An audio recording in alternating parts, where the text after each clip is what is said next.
Hi everybody, welcome to another exciting stream on Bowtie Gaming 14. So today we're going to be jumping back into Pikmin. Well, technically this will be the first full session of it because we started it last week, kind of after Dogapon.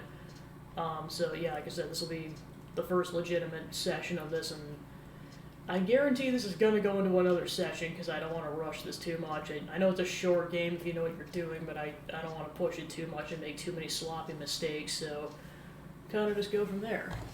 So on that note, let's jump right in.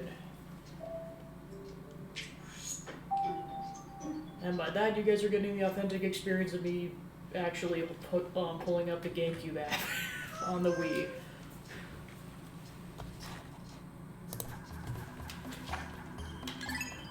So yeah, during the brief session last time, I was able to unlock the Forest Navel. So one of the first things I'll do is go with the blue Pikmin, and then we can just do whatever we want at this point.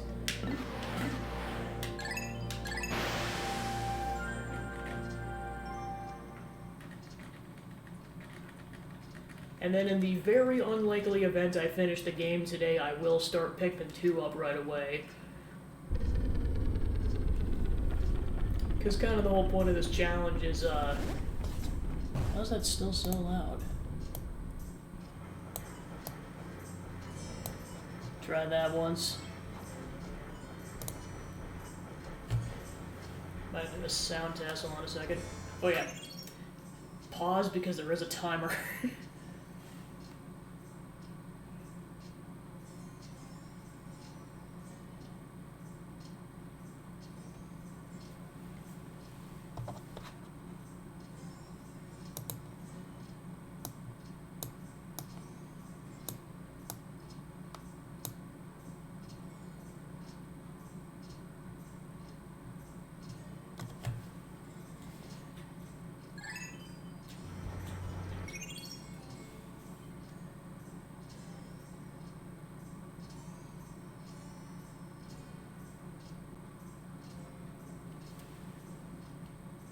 Yeah, that should be good. Alright, cool. Onwards. To the blue Pikmin. Pretty much beeline it straight for the blue Pikmin. Just with reckless abandon.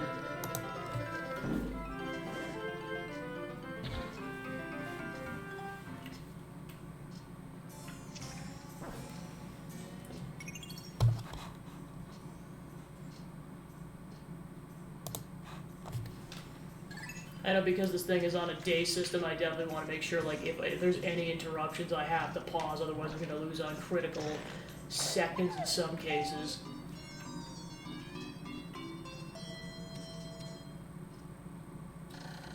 It's a Pikmin of yet another color. Near this one's cheeks is what appears to be a set of gills. This trait suggests to me that the blue type of Pikmin can enter the water without any trouble whatsoever. There's only one way to find out.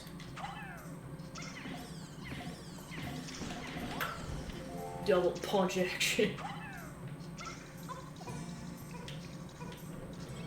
But yeah, like I stated before, and then I will just continue to state until the end of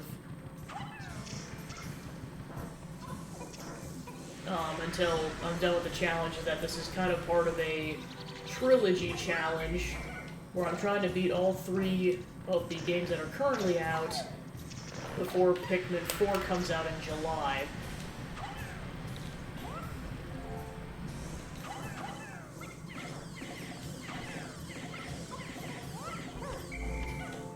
Help him, darn it! Or he starts going into enemy territory.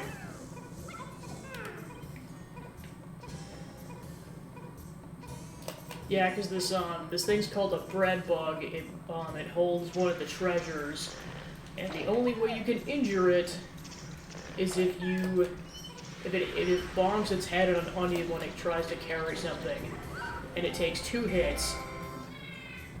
Of course, you need a lot of blue Pikmin because you're going to be going in the water, but what do you do? Thank goodness, my space float. This float is an absolute necessity for any pilot who lacks skill at swimming in space.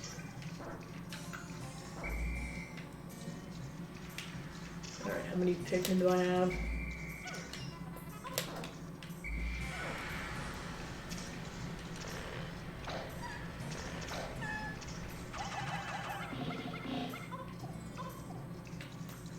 Because, yeah, I can prioritize doing other stuff at some point. It's just my top priority is gaining blue Pikmin numbers. And then at least getting the space float out of the water.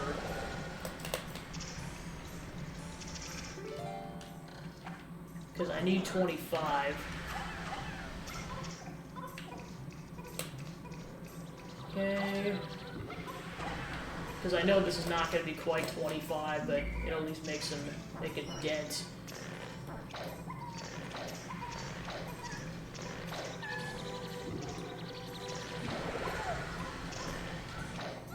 Well, it's not like I'm going to have a huge commitment to this area anyways, because once we're done with this, like this particular day, we're going back to the previous 2 regions to go get all the parts that we couldn't get without blue Pikmin.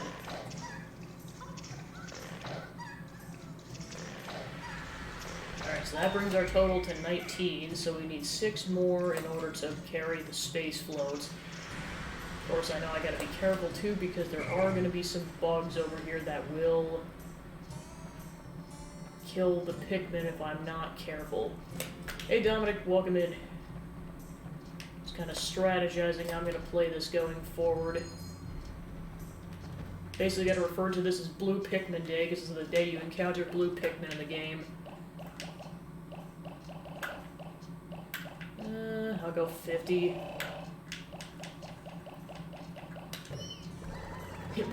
Yeah, so the first legitimate session of Pikmin, because I know I kind of tapped it onto the last hour of Dokapon last week, so this is going to be the first legit session. So yeah, I've been stating to people that kind of, to reiterate, this is kind of part of a challenge where I complete the original trilogy before Pikmin 4 comes out in July. Definitely doable, but I figure I'd start earlier than later, because I don't want to be screwed when it gets time to be like July. Especially the other projects I have planned on this channel. Namely, Tears of the Kingdom. Because that is going to be a whole thing and a half. It's probably going to be like Xenoblade and Persona, where it's probably going to go for at least a couple of months.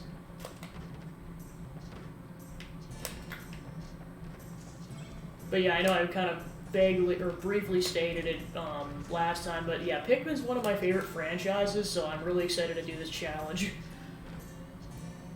Mainly is to kind of see how far I've come since playing this in the past, because I played Pikmin 1 and 3 a lot.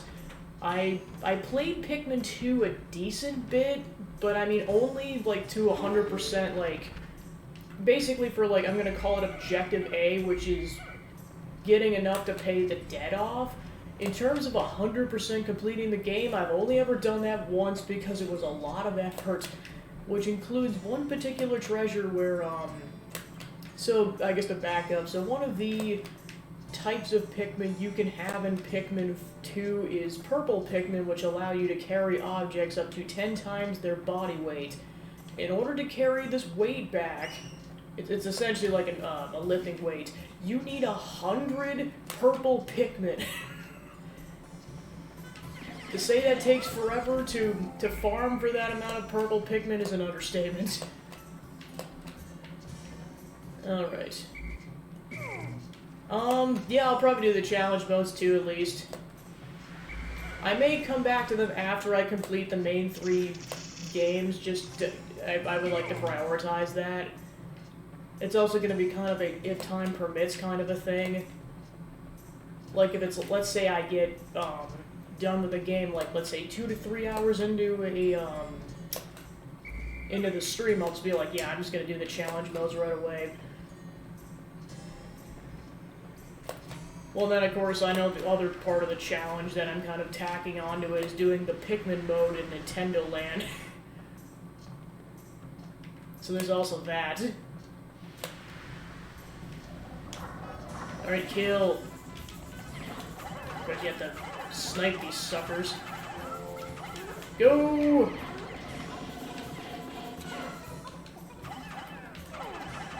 Yeah, of course, from here on out, you definitely want to prioritize having red Pikmin because they are fire resistant. So they're not gonna get killed by the warthogs. Okay, what do I... Oh yeah, I want to prioritize having them get the treasure back. Again, I'm gonna start getting a counter for the number of times I call them treasures instead of parts.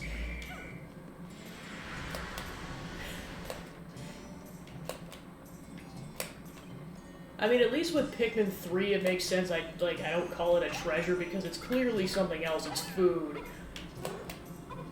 Plus, I'd honestly argue some of the parts are treasure in a way. I mean, 2 of them straight up are treasures. They're kind of they're like gemstones that Olimar gets from his kids to put on the spaceship. Like I said, 2 of them straight up are treasures. I'm not 100% certain. From what I gather, I think it's your goal is to kind of rescue passengers, because kind of what all happens. Oh gosh, they're gonna drown. Okay, cool, we're good. Crisis averted.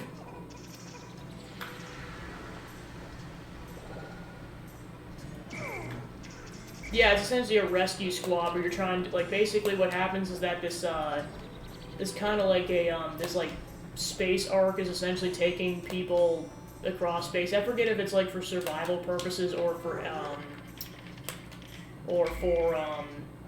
just a vacation, but regardless, they basically get, I almost call it, like, a curse at this point, because it's, like, whoever gets, ever tries to land here just gets, like, hit by a meteor. Like, it happens to Olimar, it happens to the 3 Kopatites in the 3rd game, and then it also happens to the characters in the 4th game. Well, and of course, they joke about it in the 2nd game, because they purposely miss. or, like, Olimar just has learned his lesson from the 1st game. He's like, nope, I'm dodging that meteor like you wouldn't believe.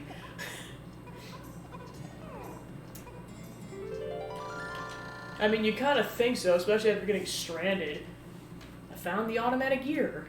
This thing chugs right along at its own pace. Makes piloting much easier, giving me time to concentrate on the finer points of space travel. Alright, then I'm going to let go, because I know there's more enemies I got to clear out that are going to be in the path of where they're going to be carrying the treasure. I give up at this point. Might just call it a treasure, it is what it is at this point. You know what it also is? It's Persona 5. Because you're collecting a bunch of treasures in that game.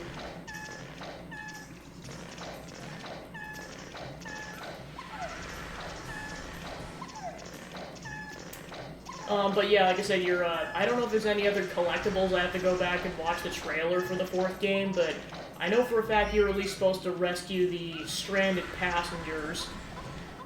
How that's 100% gonna work, I don't think they've revealed yet. Like, I don't know if, like, because I know it'd be an interesting concept if, like, the passengers could die if you don't rescue them fast enough. That kind of a thing. I mean, like, the first 3 games had, like, a good and a bad ending, or, like, multiple, like, 3 or plus. I mean, I know this game had 3 endings. So, like, I would not be surprised if, like, you could fail and some of the... Oh yeah, I gotta hurry, because otherwise we're not gonna make it. Go, darn it, go! Yeah, I just realized how late it is into the day. I'm like, yeah, if I want to get these treasures back, I gotta go. Because I know it's good. They gotta make it all the way around.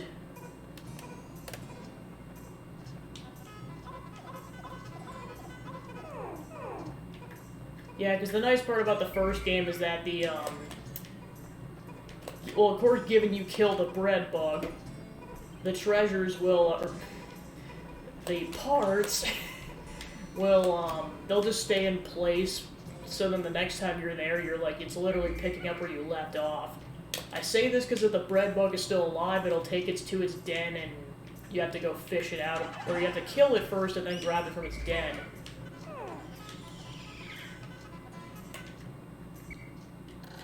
Another intriguing discovery. A local variety of grass produces a sort of yellow nectar.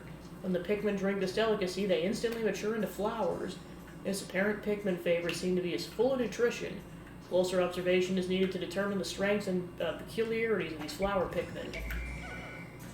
But then, yeah, going back to the 4th game, it's like, I know 2 of the big things are going to be well, I guess another thing is going to be the dog. And then the two big things are going to be, like, caves are back.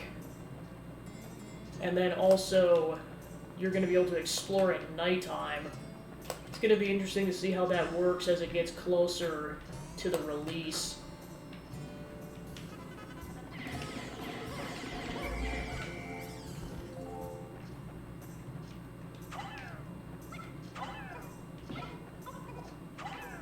I'll get some more Pikmin while I'm at it.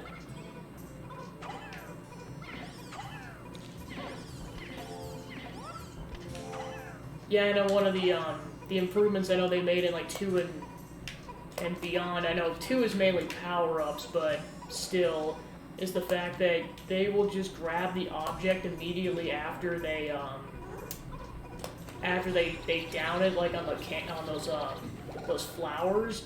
Whereas in this game, if you try to, like, if you throw them, they go back to you, and then you have to throw another one to actually have them carry it. It's a subtle thing, but it definitely does waste time.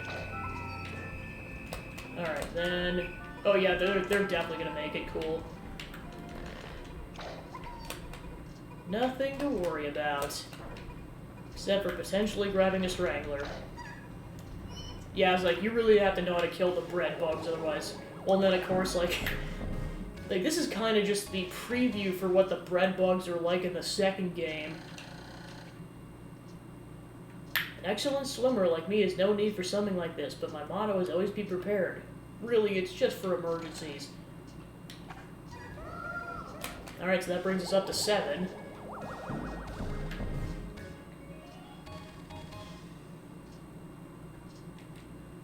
It has thin cracks running through it. I tried to fill them with dirt. I hope it'll be alright.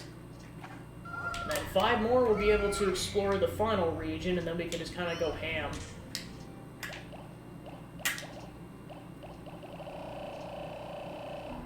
Yeah, I was gonna say, if you thought, like, the Pikmin dying was a traumatic enough of a sound effect, gosh, if the people die and, like, how they die, that might be even more traumatizing. Okay, so I got all the Pikmin I need. Cool.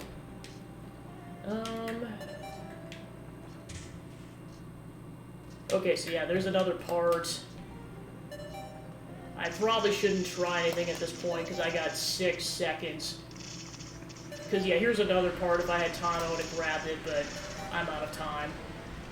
And I'm definitely, yeah, like, with 3 seconds, I am not trying anything. I found my #1 Ionium jet. Fortunately, this puts out a slightly odoriferous exhaust, but it does propel me to escape velocity in an instant. The stench is a small price to pay for such performance. So yep, I'm just gonna chill and wait for it to be end of day.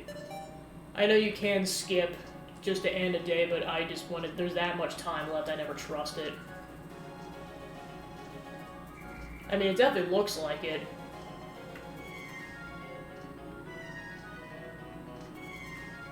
Yeah, and I'm not sure if all the Pikmin are back. I know the original 3 colors are back. I think purples might be back. And of course, Ice Pikmin is kind of the whole other new mechanic they're introducing in the game.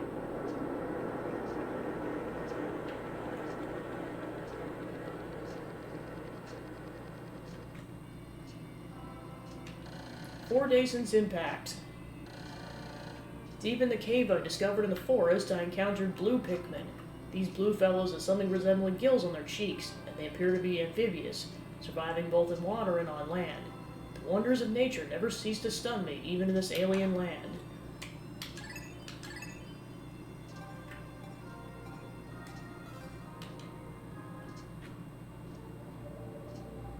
Alright.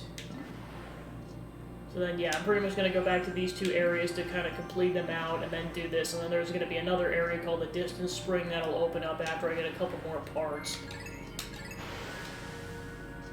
Ooh, that'll be cool.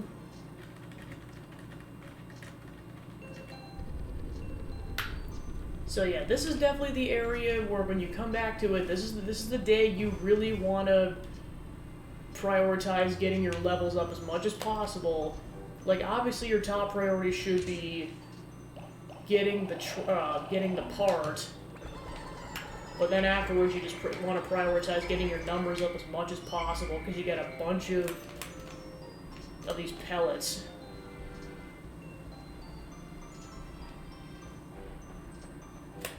Oh gosh.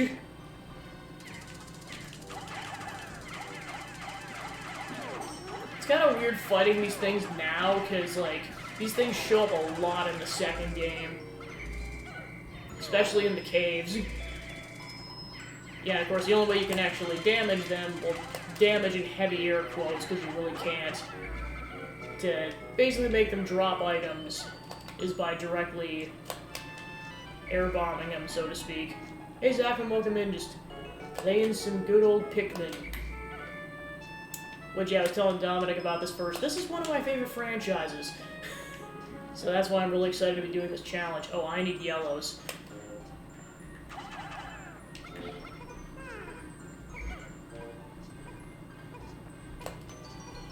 I need at least 3, maybe 6. We'll see what happens.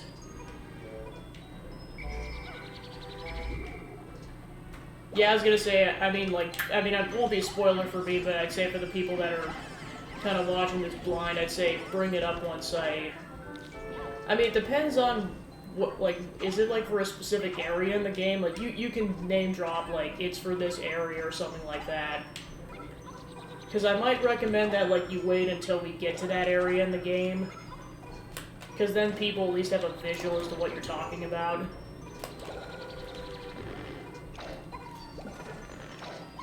Like, also you can specify which area it is.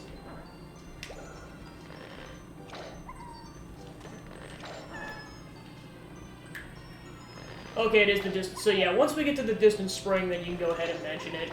Not that that's going to take much longer, but it could still be like the half an hour. Because I know at least it's going to be a couple in-game days before we get to that point, because I still have to get 5 more parts. Alright, so I'll go with 10. Is it about, well, I call them super bosses, but is it about the super bosses, or is it something else? Optional bosses, I guess is how I... Okay, one is about the optional bosses. Okay, gotcha.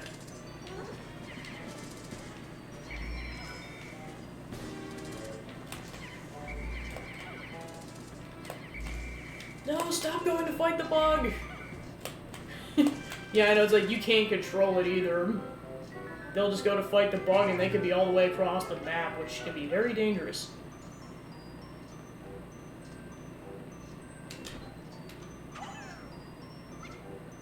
Yeah, like I said before, I know people can definitely do this, like, multiple at a time, but I never push it, because it's just asking for trouble.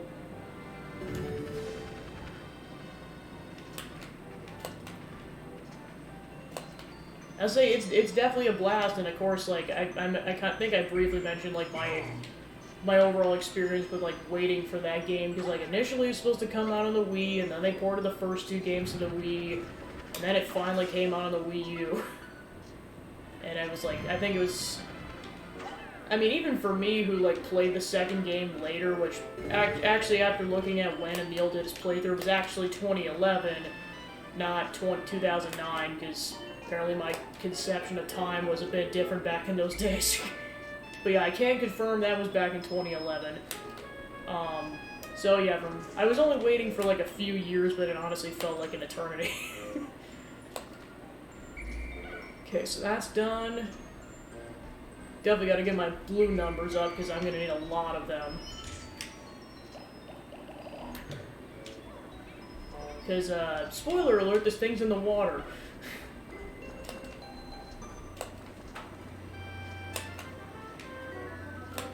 But yeah, I definitely recommend 3, like, just... I always thought the graphics for this game were impressive, and then 3 came out, but I'm like, yep, not even close.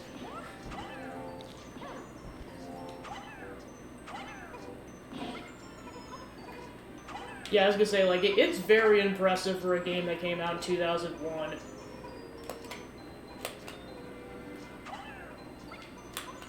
Well, plus, I know this was kind of, like, early on in the console's lifespan, so... I would not be surprised if this, like, the, kind of the beta came out as an N64 game. Because I know that's what happened with some early GameCube games. Originally, they were supposed to come out of the N64, and then they just waited until the next console came out.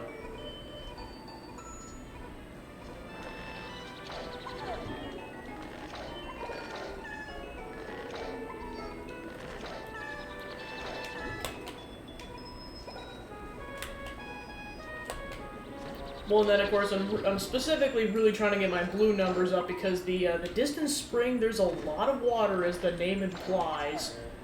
So, the higher my numbers are, the better. Of course, reds are the better attackers, but, like, it doesn't matter when you're surrounded by water and they drown.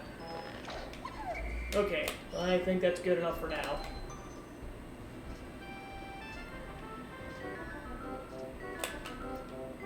Yeah, I say happy spring to the people in the Northern Hemisphere, or happy, basically, your equivalent to fall for, I guess, Zachman in this case.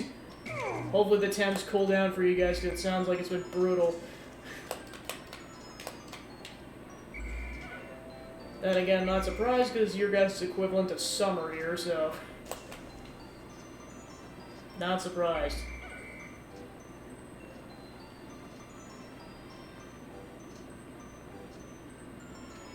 Okay, so yeah, there's the parts. The pearls are worth 50 Pikmin if you can get those.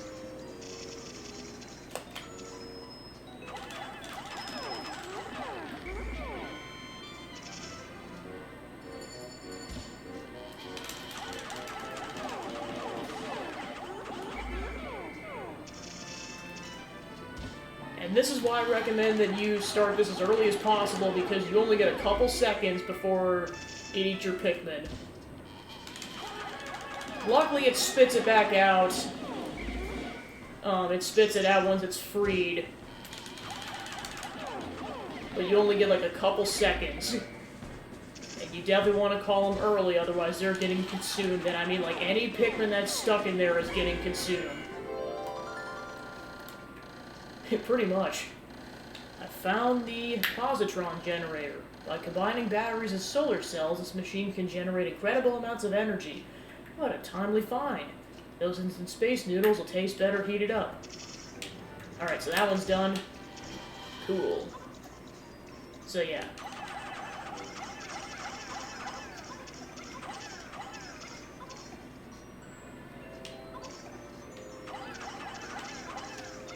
Okay, now I'll let the rest of them rush this. Because, yeah, if you bring ones back that are the same color as the Pikmin, you get a greater yield of Pikmin. And then, of course, the more you have carrying it, the greater your, the faster they go. This is definitely multitasking the game, and of course, this is just Pikmin 1 where you have one captain. Kind of fitting with the sequels, you gain more captains as time goes on. So you get 2 in the second game, 3 in the third game. Well, technically 3 in the second game. It's just you can still only control 2. It's just basically your second player gets stranded on the planet. So then you have essentially a third dude come in to act as the second player. Alright, so mission accomplished, so at this point we can just populate Pikmin.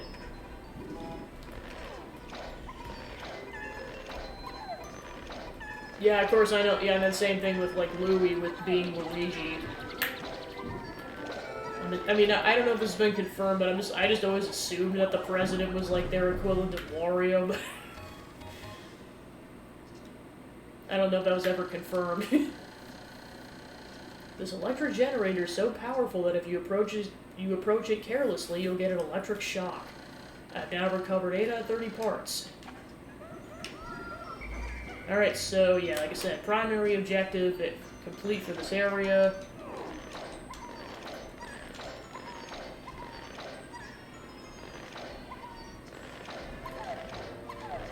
Yeah, like I said, I don't know if it's ever officially been confirmed if that's the case, but it would not surprise me.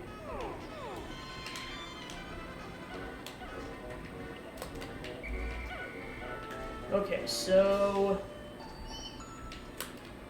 So yeah, I've got 80. Well, and then of course, in order to get them up there, I gotta do this.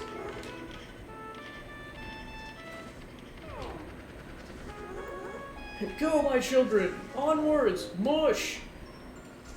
Mush!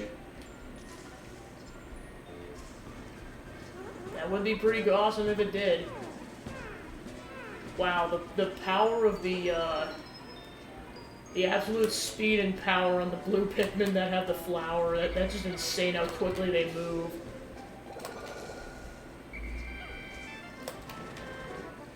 Fortunately, I think those Pikmin might be... Oh, never mind, you can use the geyser. It's like they might be stranded. Crap.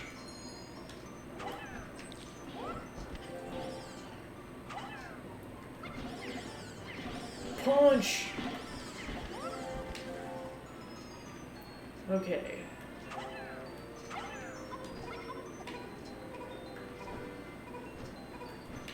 What the heck is he doing? There we go, mission accomplished. I know at some point I should try to prioritize getting my red numbers up.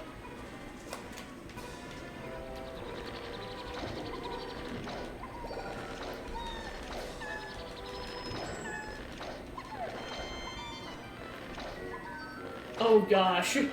Yeah, I was gonna say it's kind of like the battle mode style, but like it just rammed up or cranked up to 30.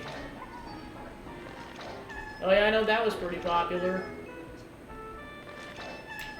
Only got to play it on friends' consoles, but I did enjoy it for the brief time I was able to play it. Alright, so I'm gonna keep going because I'd like to have at least 100 blue Pikmin going into this.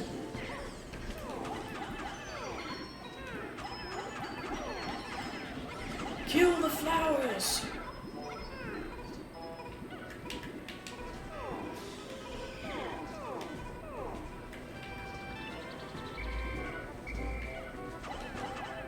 I was like, they should be able to reach. Alright, that's done. Well, and of course, I definitely want to be careful in terms of, like, populating Pikmin, because ideally this is the last time I'm going to be coming here unless I want to populate my Pikmin levels, in case we we get, like, completely decimated.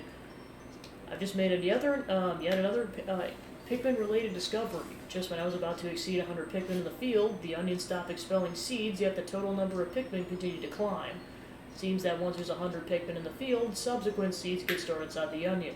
Thus, no more than 100 Pikmin can be in the field at one time in any area. And this is one of those dialogue things that happens like at least once per area, even if it happened already. Yeah, and of course I want to be really careful because those Pikmin could easily wander off, and then I leave them behind and then disaster strikes. Okay, so then I'll wait until that's done, and then I'll go try to get my other numbers up. Yeah, 103 is definitely a good starting point. Alright, 42.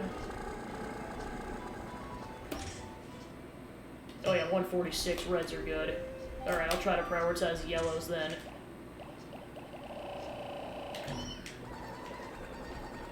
Actually, you know what, just so that they don't come out as seeds, get a total of 100 in the field.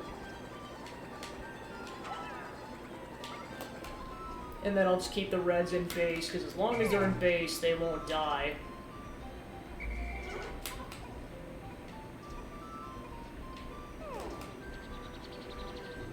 Not gonna be able to accomplish too much, but see what I... Oh, nope, bailing him out immediately. Nope.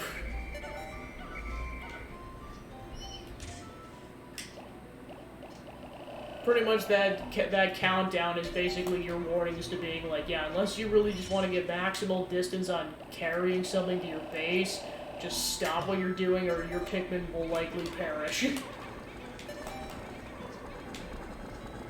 And I know I don't have to do this either, it's kind of just peace of mind knowing that there's no Pikmin left in the field and then I can just relax.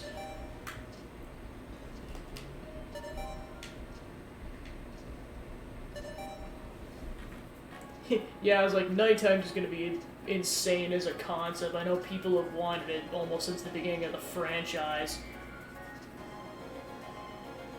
I mean, it's probably going to be like a risk-reward situation where it's like, yeah, you can keep exploring, but like, casualty rates might skyrocket. Yeah, pretty much. Yeah, because it's dark and everything, and then also the caves in Pikmin 2, just with how dark it is in that area. Well, actually, the caves, I suppose, would be the equivalent, because there's some enemies that are normally asleep, but they're not because it's dark. I've seen that at times the leaf on top of Pikmin's head will grow into a bud, then a flower. It appears that if I do not pick the Pikmin sprouts, they'll gradually bloom over time. Fascinating. This melding of plant and animal traits is surely unique in the natural world. I found the increased swiftness of the flower Pikmin to be a tremendous benefit. Also, my diligent observation has recorded instances in which flower Pikmin lost in battle have left seeds behind. This is why on days after fierce battles, I occasionally find new sprouts growing.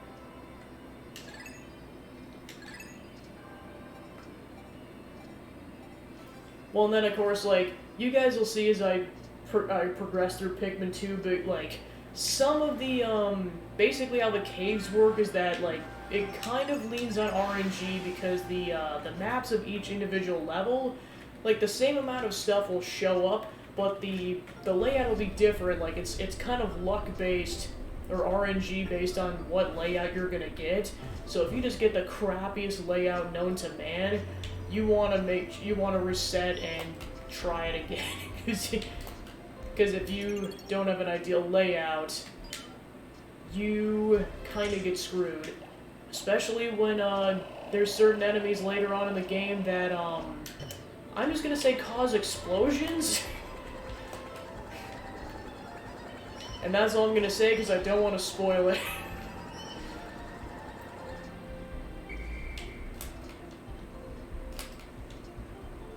I say this because, like, yeah, there's certain enemies that are so deadly, if you get completely unlucky, you could lose, like, all of your Pikmin in, like, 5 seconds. Like, if they all get caught in an explosion. Or, like I said, there's the enemy that I'm not name-dropping because I don't want to spoil it. Like, trust me, once I get to that point, I will I will be like, this is the enemy.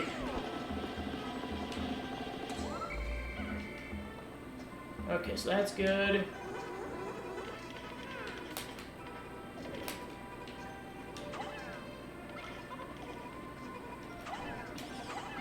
So yeah, this is likely going to take 2 days because there's 4 parts that I need.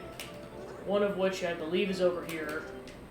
I technically didn't need blue Pikmin for that one, it just makes it easier. This one I straight up do need it because it's in the water. Okay, that's good.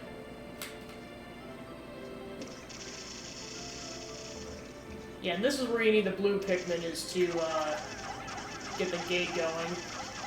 And of course, the more you have going on it, the faster you go.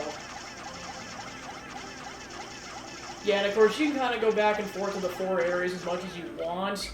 I just recommend doing it like this so that you don't have to backtrack later. Because then, basically, once you're done with the initial sections, you can just focus on the distant spring until you're done, and then you can just go straight to the final area.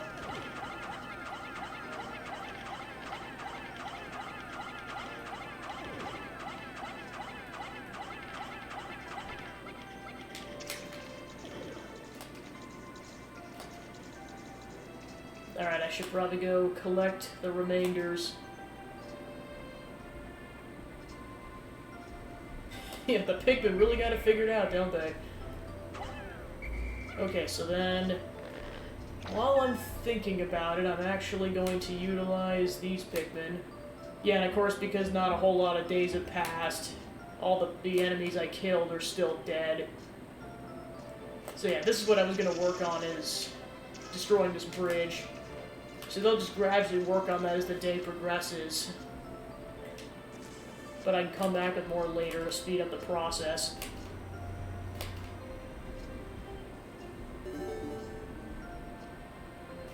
Okay, so that means they're done. Yeah, because in the meantime, there's 2 parts I can go for while they're multitasking on that one. The 4th one's kind of in a whole nother section. So yeah, this is one of those gemstones I mentioned. Well, the nice part is if you carry these in blue Pikmin, they will automatically shortcut. Well, okay, they might shortcut. Like, now that the bridge is built, they'll probably take that, but they can technically shortcut. Because they're like, yeah, we're totally not gonna drown. Okay. I think 60 is gonna be enough to rush the Bulborb. Well, and of course, I kind of have to do this in multiple waves because they don't all make it up at the same time. You kind of just have to do this in waves until you get all your Pikmin up there. This is why sometimes I kind of prefer just throwing a bunch of reds up on this platform over here, but I know that does take a bit. Well, and then of course I want to make sure I get all the Pikmin over here so they don't fall off.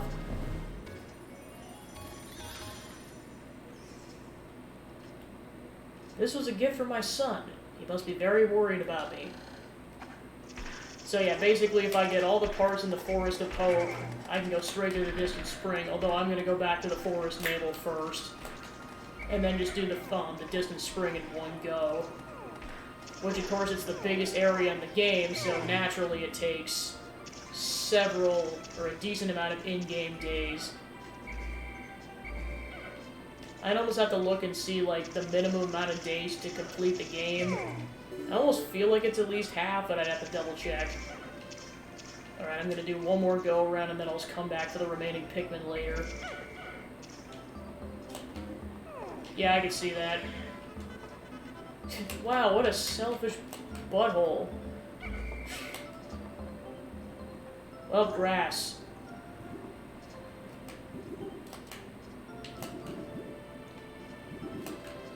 Of course, I'm trying to be careful because I don't want them to accidentally fall off that cliff.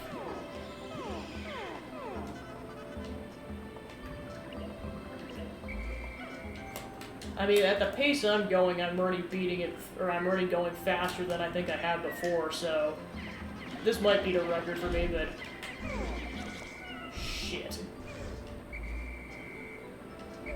Bailing on that plan immediately. Run! And to love everything, do not use the C-stick. Yeah, I forget how much weaker these things are in comparison to the Reds. Mistakes were made, although it looks like only 2 died, so it could be worse. This will also give it time to go to sleep. Well, I guess while I'm at it, let me go ahead and break down that barrier.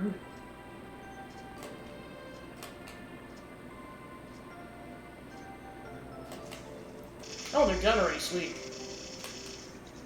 Well, actually, this is another thing I want to, so yeah, this is one of the bosses in this area.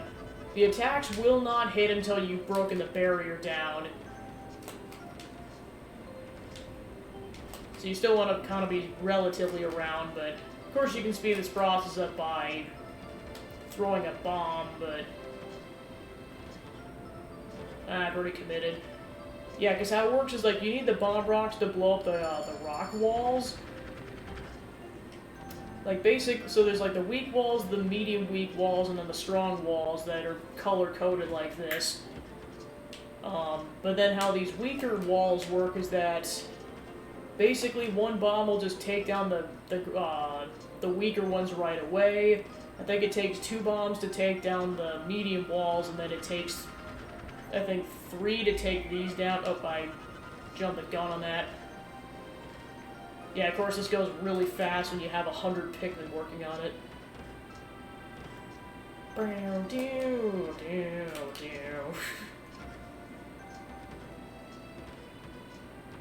Yeah, and this is also one of those bosses I recommend Reds.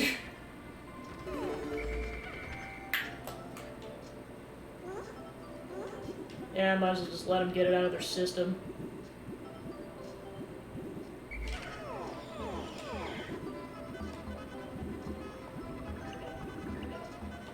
No! so that's done. So yeah, I'll bring those back and then break out the reds. Because I'm for sure going to go for that one part. Whether or not I go for the other one, I'm not sure.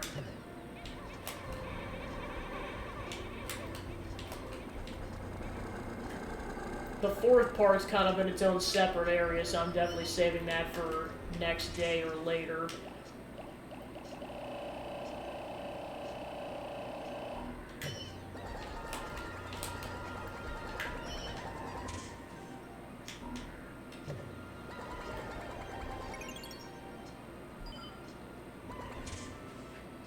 Oh, I see. There's the other blues that are still in the field. Get back in the onion with you.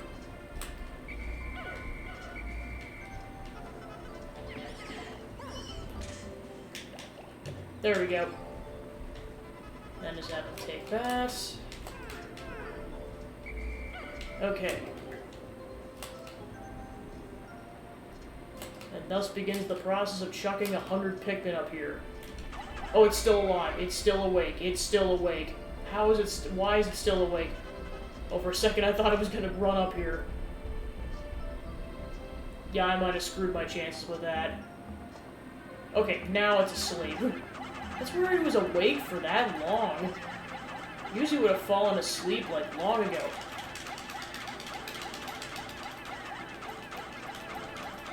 Yes, this is the fastest I can do this.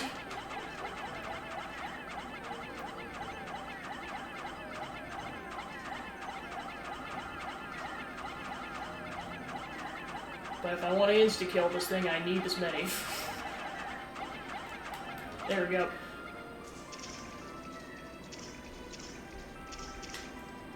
Come on, there we go. And then I gotta very sneakily go around this thing so I don't wake it up on accident. Okay, and then... rush. Yeah, like I said, the power of reds is that they insta-kill the thing in much shorter amount of time. It's the shock absorber. This apparatus counteracts the shaking and swaying that normally occurs during flight. It's smooth sailing with this in place, usually.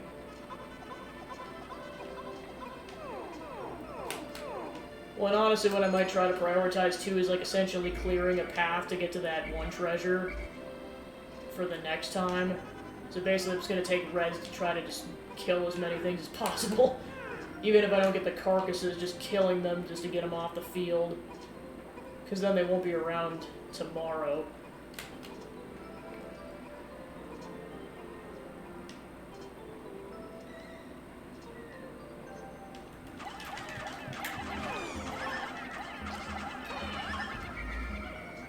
Okay, they're dead. Alright, let's go and bring those back. Game over, yeah! Oh, I still got 2 parts, that's good progress, and then I'll have 2 boss fights for the next day. This nifty little device counteracts the shaking and swaying experienced in typical space flight. Alright, third of the way done. Pretty much.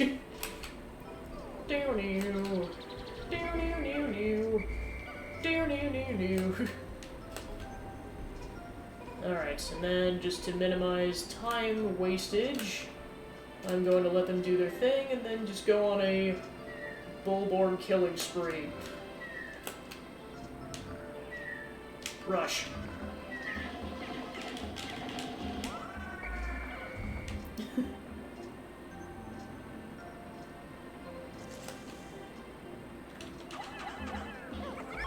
That one's dead. I don't have to do that one, so that's getting skipped. Okay, so then... at the bare minimum, I'm gonna make sure I get the yellows to break this bomb, to get this wall broken down. Time permitting, I'll try to get the blues to do something, but we'll see what happens.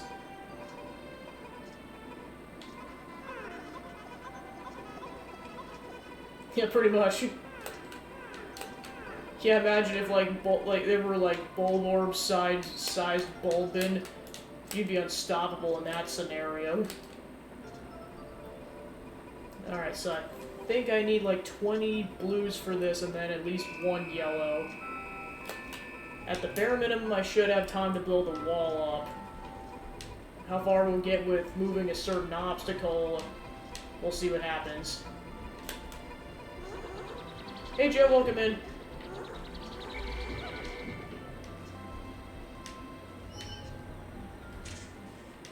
So I know it's 100 purple Pikmin, so it'll be 1,000 regulars, which of course you can't do that in this game. Alright, so then I'll get that situated.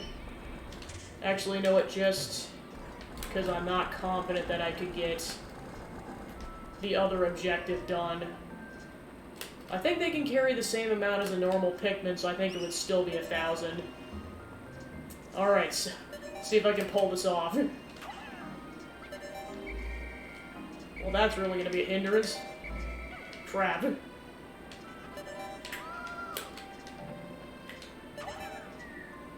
Come on. Haha. Alright, so then I gotta take out a couple of Bulborbs at some point. Note to self for the next day. Alright, so let's see if I can get the remaining 2 treasures the next day. I mean, it's gonna take 2 days tops, but see if I can pull it off.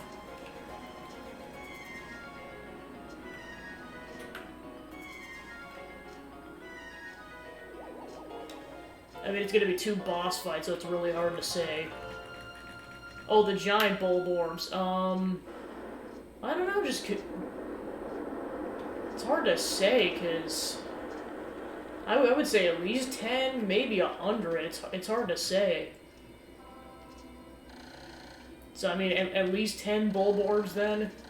So I made a new discovery. The Pikmin can choose their own routes. But does this indicate rational thought or just basic instinct? Unfortunately, I cannot determine this at this point. I'll be vigilant in my studies, though.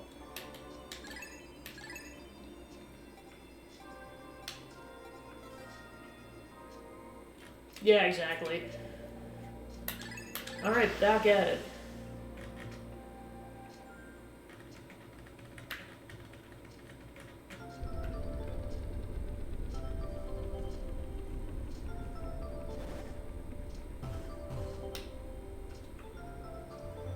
Alright, so then just reds up the butt. So many reds. All of the reds. I know I'm gonna need some, like I said before, I'm gonna need some blues later to get an obstacle out of the way. Oh no! And this is one of the reasons why I think this might take 2 days, because there's a lot of Bulborbs on the field now. Yikes. Well, that one just straight up respawned, because I killed it yesterday. Alright, so I gotta be really careful, otherwise I'm gonna accidentally summon the other one. Or awaken it, rather. Okay, and then immediately get them over here.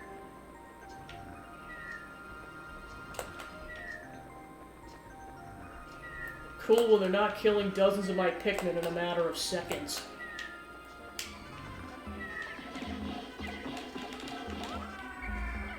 Okay. And there's a third one that I gotta kill. Alright.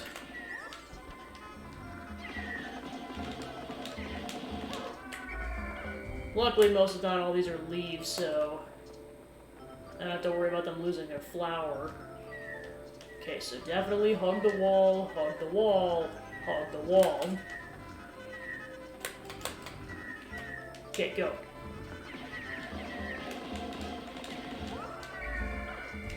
Okay, this one I gotta be careful. Okay, go.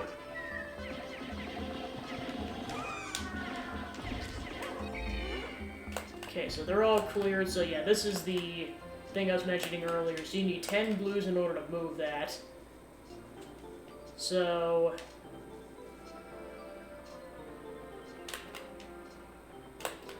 Alright, so then... Actually, I might go for this treasure first. Part. just gonna test the waters really quick, because ideally I'm gonna throw them up here. So I need to bring 10 back. I just wanted to make sure this wasn't gonna trigger the boss fight up there.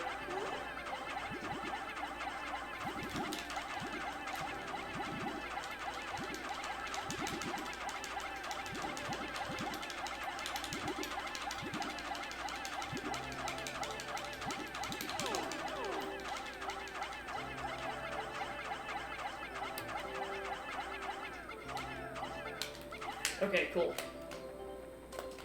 Alright, then we'll go back for 10 blues and go from there.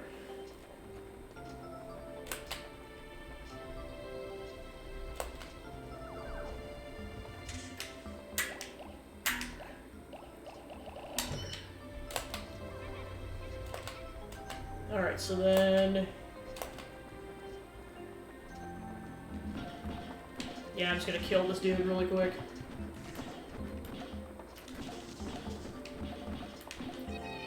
Alright, done. Like I said, the fact that you can attack as Olimar is like one of the best features of this game. It's like you can take out small enemies, or you can like basically dent at large enemies' health. Which of course actually comes in clutch for one of the enemies in the Forest Navel, because you can technically have your Pikmin fight it, but if it has like a poison attack, and if it affects them, they basically turn on you and then they die. So in order to avoid any deaths, you basically take Olimar in and then just slowly dwindle its health, and meanwhile he doesn't take any damage. Sure, it takes a while, but it just guarantees none of your Pikmin perish. It's what I do every single time. Sometimes this takes multiple shots, because sometimes they slide off the edge.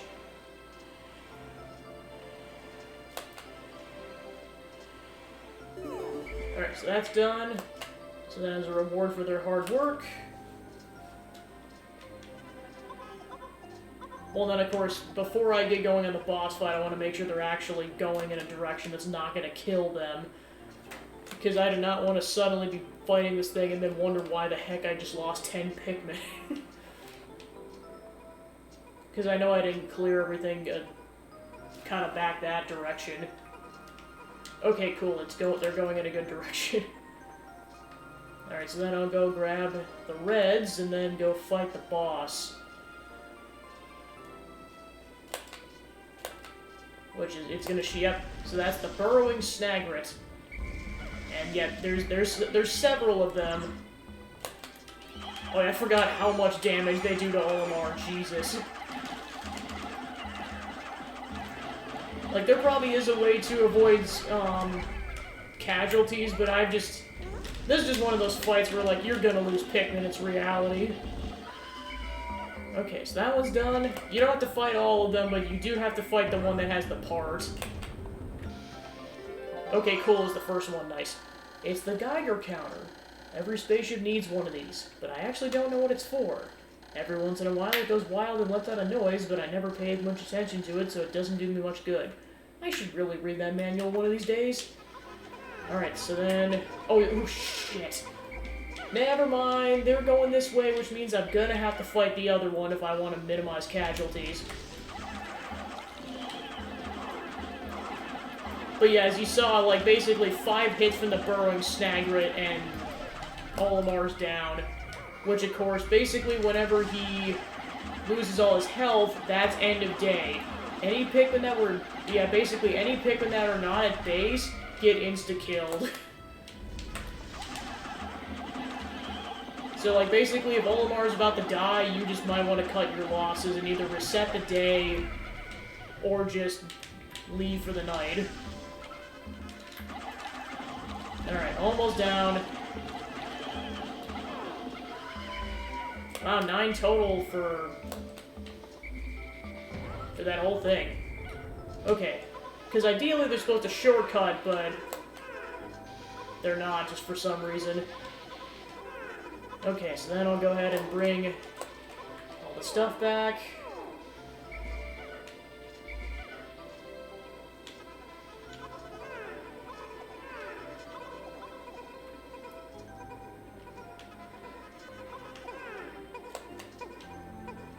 Okay, so I got 7 Pikmin.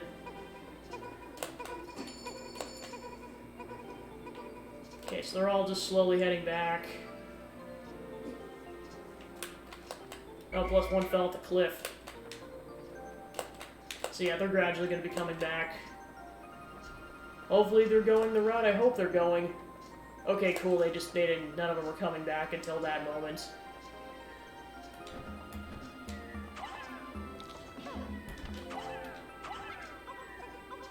Okay, they're both going that way, cool.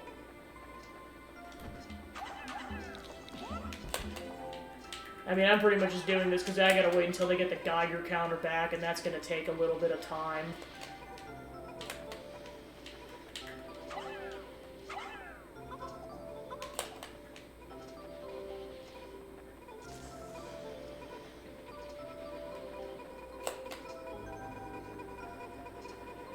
He is immortal!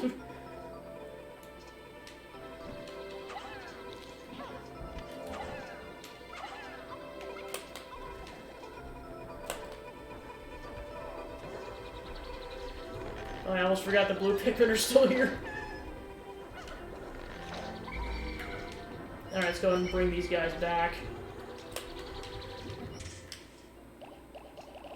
Because they are no longer going to be required.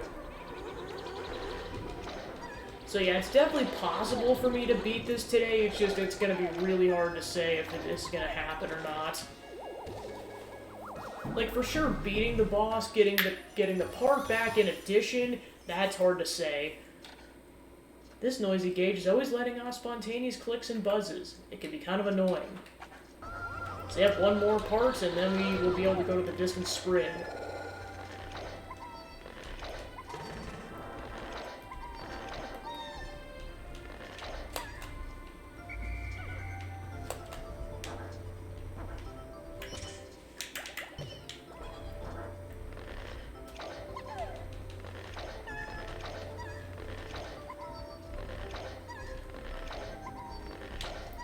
Alright, so like I said before, this other one is also a boss fight. You guys might have seen a kind of a beetle-looking creature fighting that thing. I think it's called the Armored Cannon Beetle. Basically, how you fight this thing is that you try to only grab 1 Pikmin at a time, because this thing basically will suck in air and then shoot out a massive rock ball. Anything in its path gets insta-killed. So basically what we're supposed to do is take 1 Pikmin, while it's sucking in air, shoot it at the, I'm just going to call it its nostril. And then the weak point opens up on its back, and then you get, like, basically, if all goes according to plan, it's like a couple of rounds, and then you beat it. So I want to get the other ones closer, I just don't want to get them all too close before I... Alright, let's get as many of these guys as strong as possible. I know it's not going to be all of them, but as many as possible. Okay, so... there's our dude. And then... get these guys all in a corner, just in case... So yeah, you do not have to beat this thing. There is one in the distant spring that you actually have to defeat in order to... Okay. I might want to get him closer next time, but yeah, now you can see how that works. Okay, and then I gotta, for the love of God... unless I'm willing to risk this. Haha! So yeah, if you're willing to roll the dice on that, you can just have your whole party, but it is riskier to do this. And as previously stated, it does take, like, even under best case scenario, it does take a couple of go-arounds. Yeah, that one is going to die. Okay, cool. And then, of course, there's, like, this, other bosses. This one slowly regenerates health as time goes on. Okay, cool. Yeah, one death is definitely good. Welcome in, Dodog, just playing some Pikmin. At last, my radiation canopy. This turns the harsh radiation of deep space into soft infrared rays that are easy on the body. I'll sleep like a baby once I get this thing back to the ship. Alright, so then let's haul butt and get this thing back. Because I need 50 to get this thing going faster. That has happened to me in the past.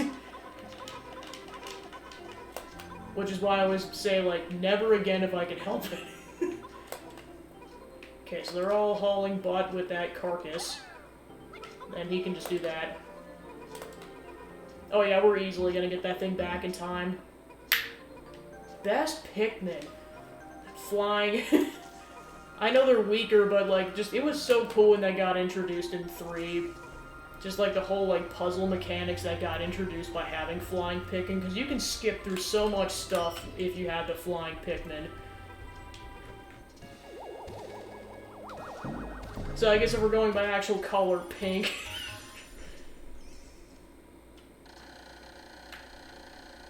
I'll have to inspect it later to make sure it hasn't cracked.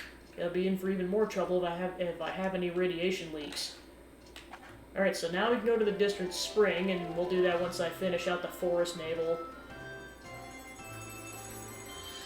Yeah, this is definitely a record.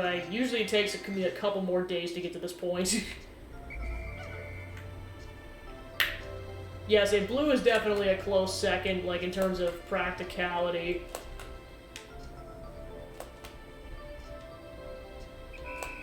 Yes, if we're going off the Pikmin that are introduced in the first 2 games, definitely blue. If we count the 3rd game, I have to give it the flying.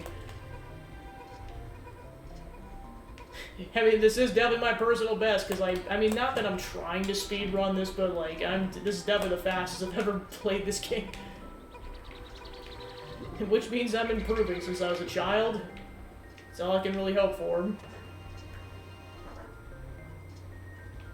Alright, then we gotta wait for that dude. And I might as well put the rest of them back while I'm waiting.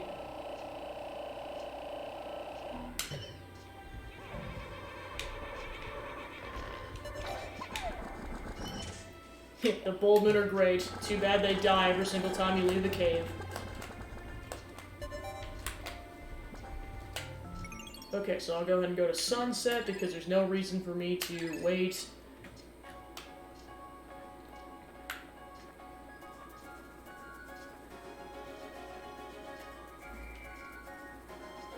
So yeah, not too bad on the bosses either. Yeah, I lost 9 to the Snagrit, well, I guess both Snagrits, and then 1 to the Cannon Beetle. And it was mainly just because it was on the other side of where my party was. I really hope that's what happens. Because the thought of them perishing after everything they do for you is just very tragic.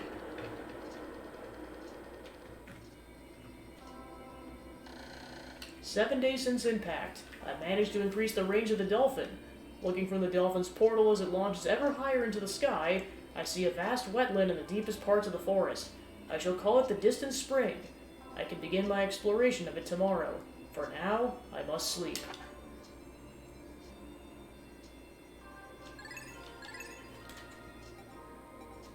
Yeah, so at least the purples and the whites can leave. Yeah, and of course the whites come in clutch too because, like, of course they're poison resistant, but then also they move faster than any other Pikmin. Okay, so then let's go back to the forest naval. We got 7 parts to get in that area. A couple of which I know are going to be easy. I know everyone just hates the yellow Pikmin. To be fair, I know they're kind of the weakest link. Okay, so I think what I'm going to do is I'm going to go for the easy blue part. And then show off the strategy that I go with for killing a certain boss. Not necessarily going to be able to haul it back today, but I can at least get the enemy killed so that it drops the part.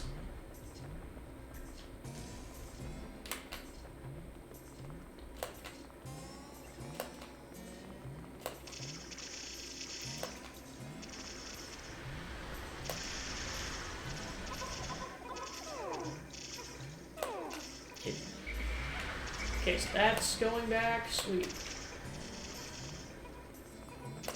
Alright, that is a part you have to go back for over there, but you have to go all the way around for that. Actually, can Omar drop down there?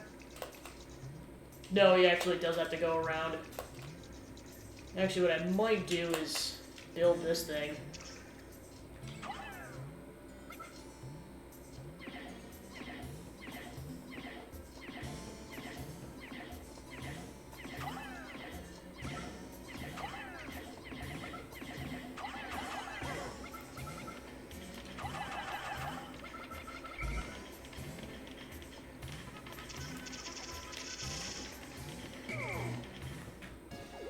Okay, so that's back. Sweet.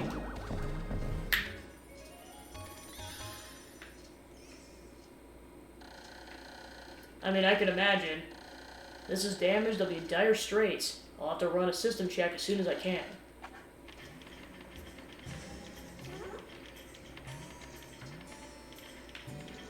Yeah, because I want to pre-build this already. Just to save time for when I actually go back down there. Okay, get them back. So yeah, I'm missing 12. Then I have to get those two. Okay, cool, now they're climbing it, sweet. Awesome sauce.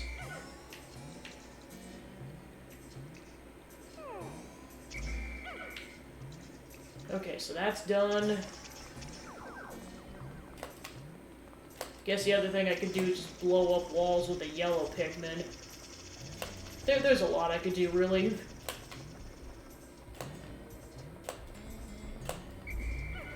Okay, so I got 50, so let's go ahead and bring these back.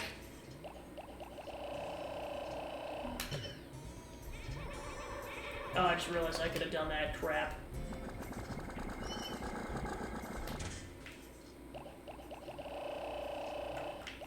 Alright, get your butts back out here. I'm not done with you.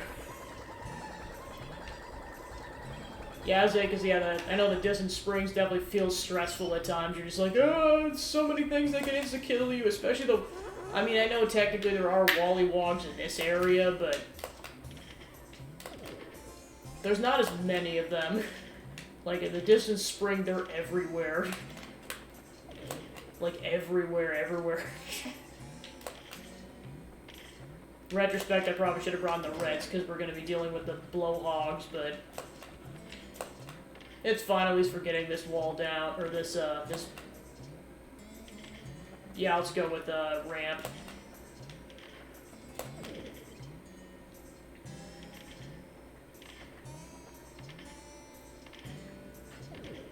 Okay, so that's done, sweet. It's nice that they have all these shortcuts so you can bring your Pikmin through.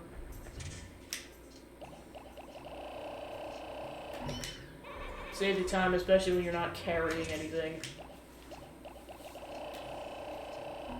There, now let's bring the Pikmin that won't get insta-killed. Well, okay, not insta-killed by fire, but like, if you don't put the other Pikmin out in a matter of a couple seconds, they're dead.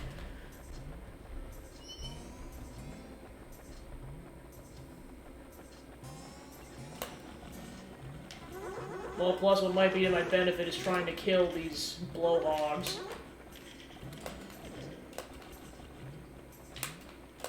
So yeah, there's a lot of sections where you can make shortcuts with bomb rocks. Just I have to get to the section where bomb rocks exist first, which is all the way on the other side of the map.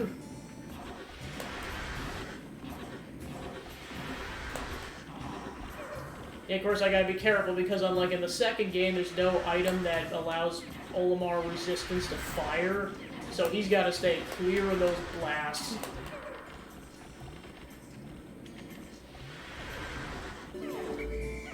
I know sometimes, like, getting parts is, you don't necessarily want to prioritize it, you almost want to prioritize clearing paths, because that'll just save you time in subsequent days. Oh, shit. I mean, not that it's gonna kill them, but I just didn't realize how far that was gonna just launch Olimar. Also, that did not do hardly any damage either. Of course, part of it is I did not want to get too close to that Wallywog.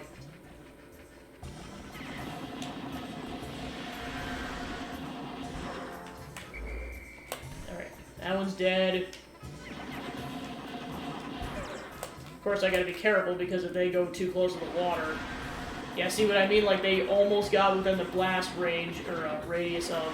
Well, not the blast radius, but, like, basically the attack range of that Wollywog. Like, you can see it's starting to move. If they get any closer, it's gonna home attack on us, and it'll suck. Yeah, this is what I want to prioritize, was this.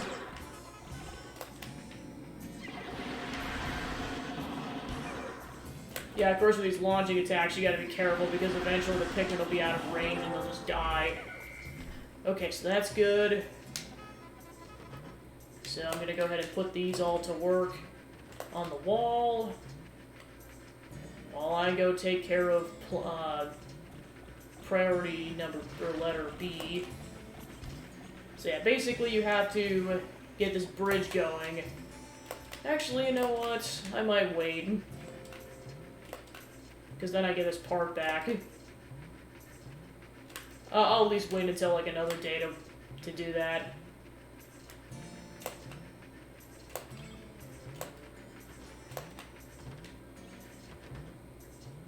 Okay, so that's gonna take a bit.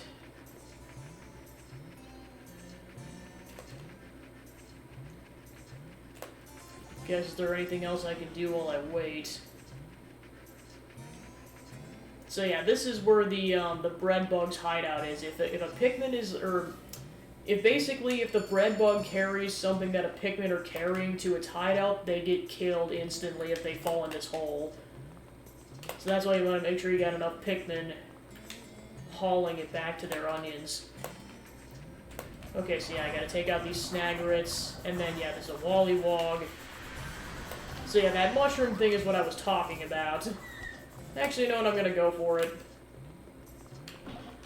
So yeah, like I said, it takes forever and a day to do this, but you do not lose any Pikmin this way, so it's like, it's best case scenario.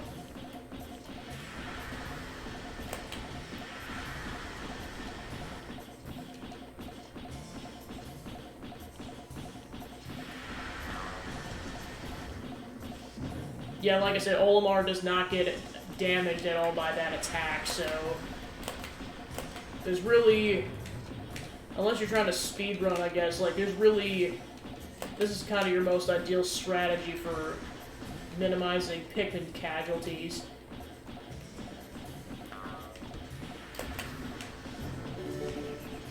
Yep, and they're done. Yeah, like, see how fast I'm going? I've already taken out almost half its health.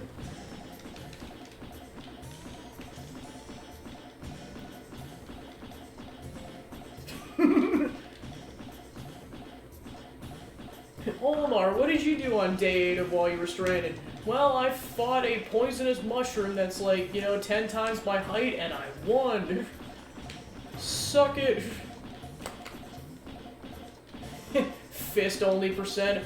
I mean, I'm guessing some people have probably done runs like that where, like, you only attack as Olimar and you see how much you can do.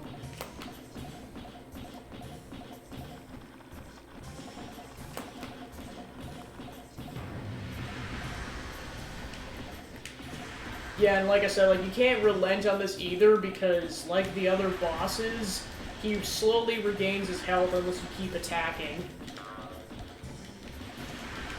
Which, yeah, speaking of health regeneration, that's one of the things that kind of makes Pikmin 2 annoying, is that there's some bosses and enemies that... Oh gosh, the Wollywog's live. That's a first.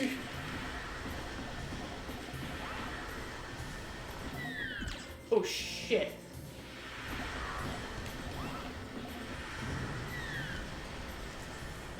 So yeah, that you can see that's how what makes the Wollywogs dangerous. 3 hits and he's down.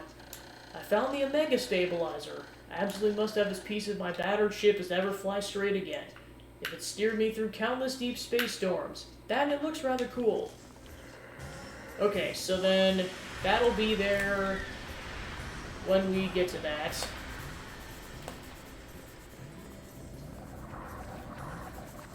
Yeah, I know, I also gotta take out those bugs at some point. This, yeah.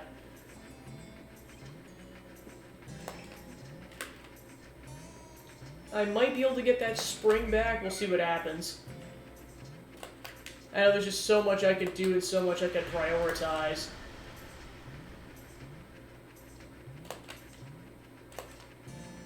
Yeah, I guess I'd rather prioritize getting another part back. Or at least making progress on it.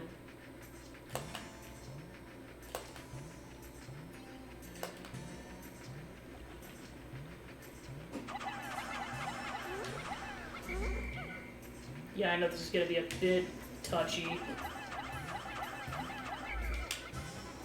Yeah, I kind of have to like move them around with the C-stick so that they start working on it.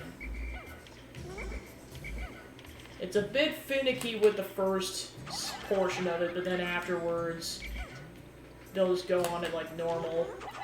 Which is why just getting the ramp might be an accomplishment in and of itself. We'll be able to go faster once I get more of them going on it.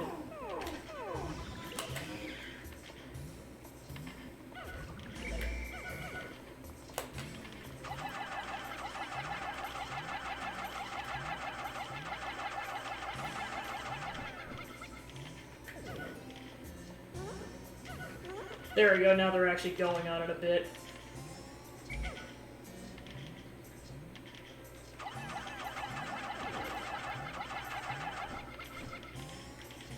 Well, then I definitely want to get the second one situated, because I know part of what I want to do is to essentially get a bomb squad going and then take out as many walls as possible for the sake of shortcuts.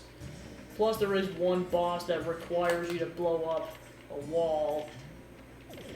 And that's the one time where you really need yellow Pikmin, because in order to reach the weak spot, it requires height. I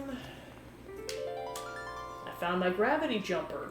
By manipulating the force of gravity, this key component gives me the final boost I need to make the jump to super light speed. Good thing I found it.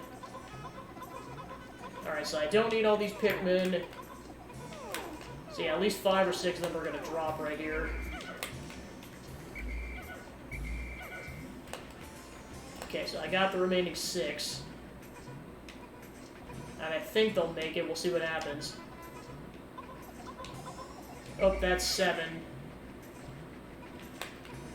Yeah, I know this can be a bit glitchy in a sense, where it's like they're trying to decide the quickest path to take, and it'll usually just default to whatever the unblocked path is.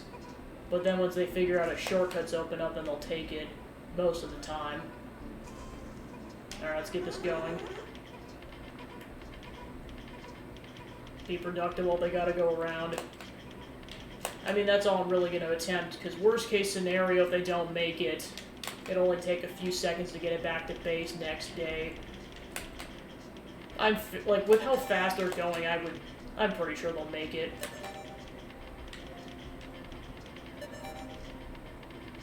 Yeah, it's like they're already in base, they'll be fine.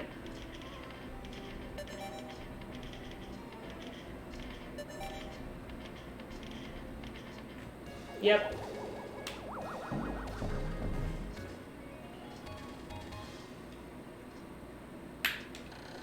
Gravity jumper. This anti-gravity device allows the dolphin to swim gracefully through the sea of stars like a dolphin. So yeah, at this point you do need to get all the parts in order to access the final area. Okay, so that opened up. Sweet. Okay, got all 50. Nice.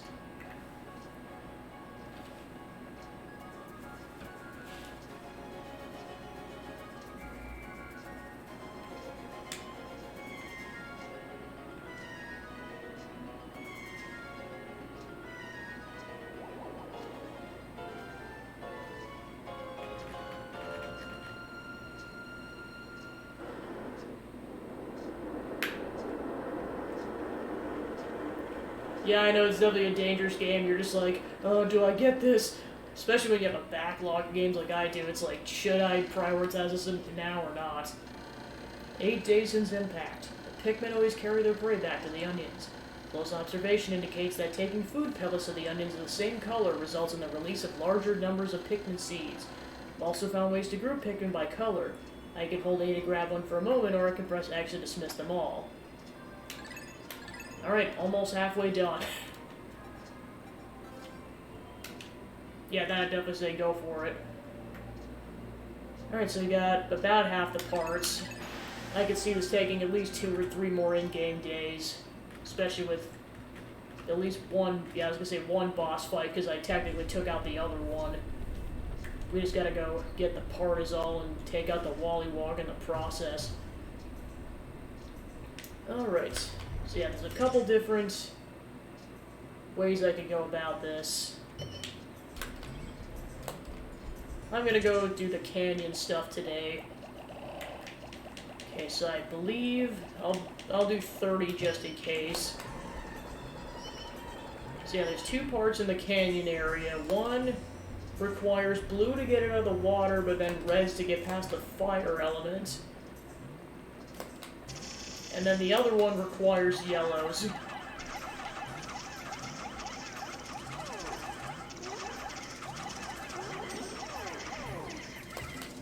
Alright, I'll get them all situated later.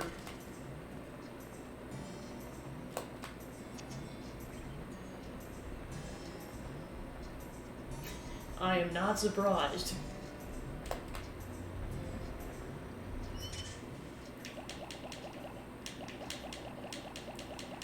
And then this requires 15, but I'll do 20 just to be safe in case any die.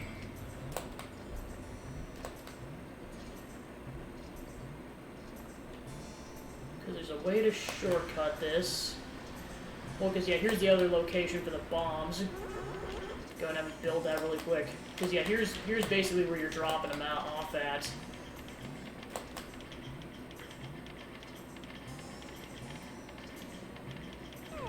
Okay.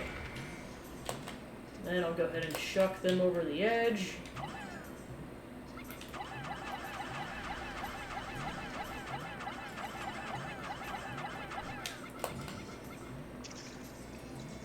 Alright, then phase 3 is grabbing 30 reds. Actually, I might want 50 reds for this. Which, yeah, actually, that works out, because I can only grab 50 more.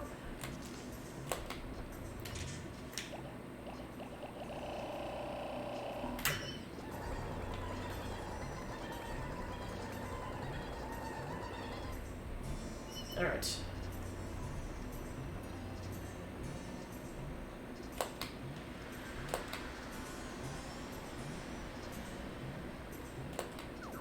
Yep, these things respawn. Take these things out. Come on, die already. Yeah, of course, these are one of those things that, like, the health regenerates very quickly. Okay, that's good.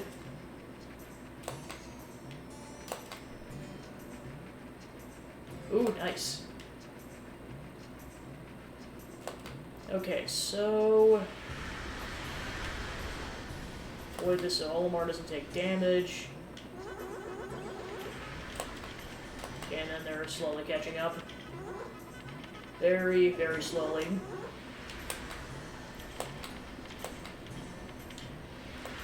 Then I'll go ahead and get the blues on their task. Oh gosh. Oh, some of them actually ended up over there.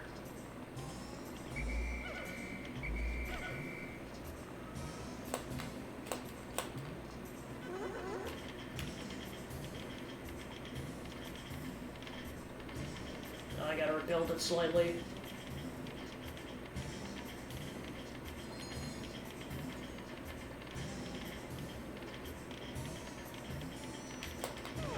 There we go.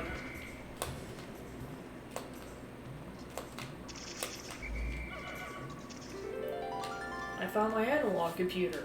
This computer conveys the kind of vague data that falls outside the range of ones and zeros. Actually, to be honest, it's a bit too vague, so it isn't very helpful.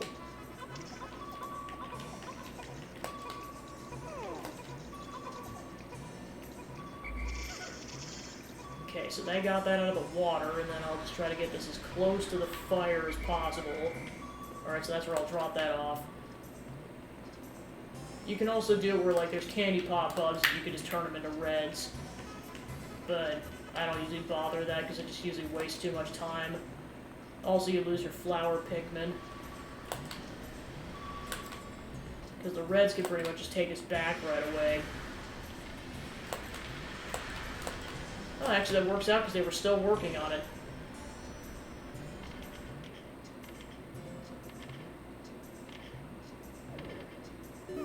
Okay, so they just finished. Sweet. So then I'll go ahead and... Oh, right, crap.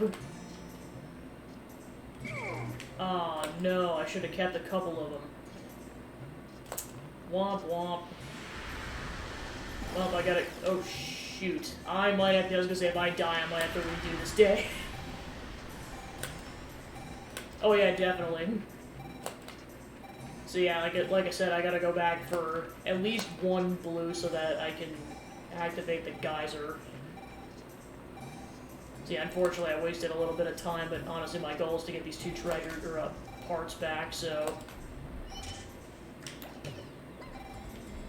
Should be able to hopefully do that.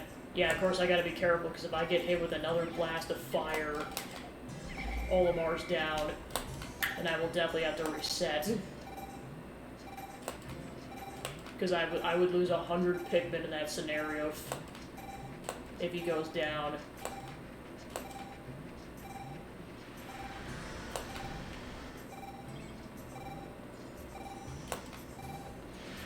Okay.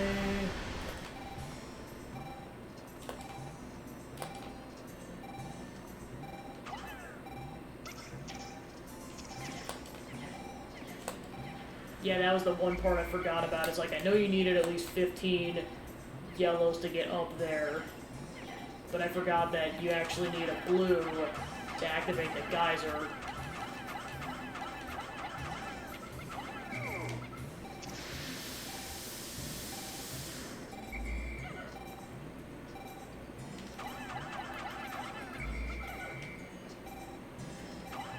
There we go.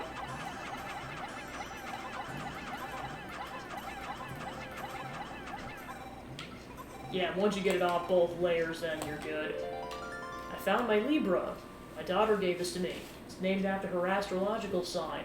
My sweet little girl. Wonder what she's doing right at this moment. Yeah, because that's why I gotta be careful, is that they basically... It's such a great height that they fall off. They kind of just go everywhere, which is... At least the first time, then you're good. Okay, so then... Gotta be careful so that none of them drown. I know I gotta be careful because it's also halfway through the day. Because I definitely want to prioritize reds for both of the parts.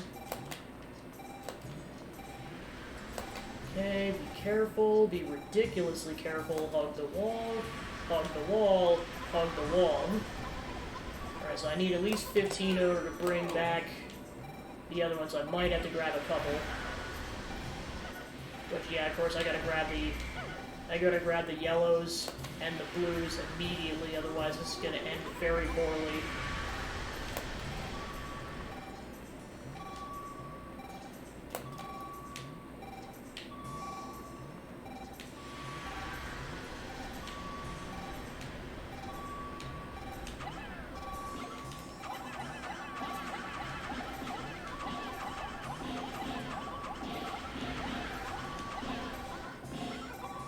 Okay, there we go. And then grab 15 for the Libra. Oh crap. Yeah, so we're gonna have to split up colors.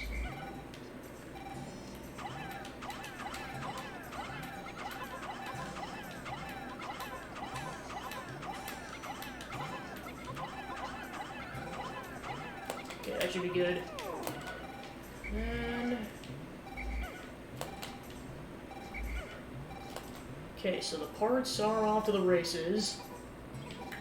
So the reds can go back. And I just gotta make sure I remember I got this blue in the party. I'll go back for the yellows later. Well, given they even make it up there.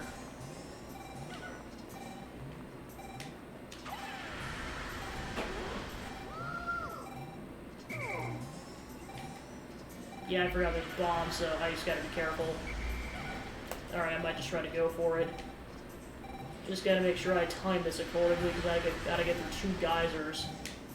And if the yellows or blues get hit, they're pretty much dead in a matter of seconds. Okay, cool. Then I just gotta avoid the blowhogs. And then we're good.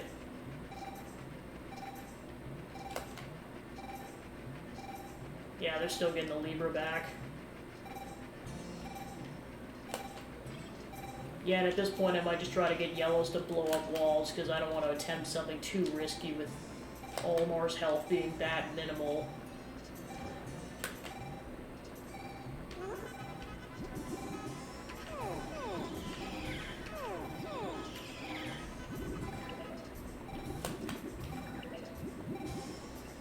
Of course, I gotta go back for the other blues and yellows, so that they don't get left behind. I'll have probably about a quarter of a day to do everything.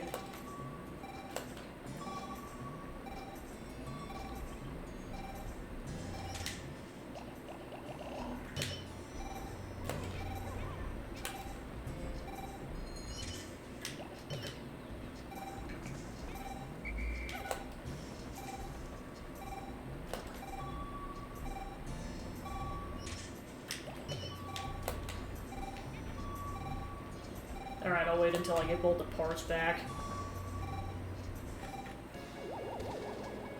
Well, the analog computer barely beat out the Libra. Analog computer. This strengthens the outward emotions of the dolphin's computer. While it does make the computer smart, it also makes it quick to anger. Just like my boss.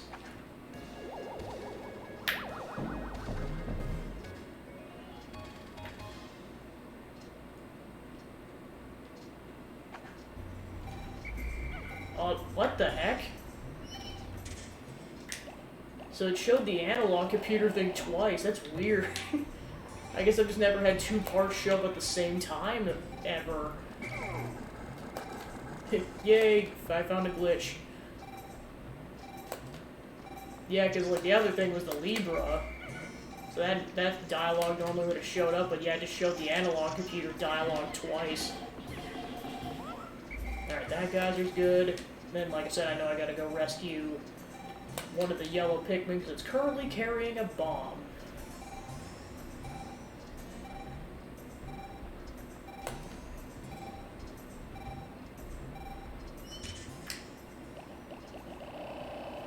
Alright.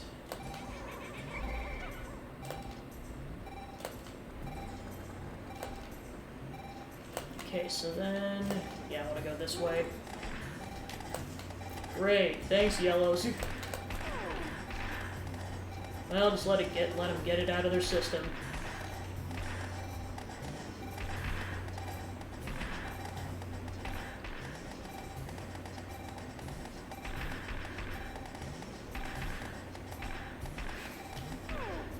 It's the pastime of this planet. Thanks for the raid, Game Fox TV. Hope your stream went well. Just playing some good old Pikmin.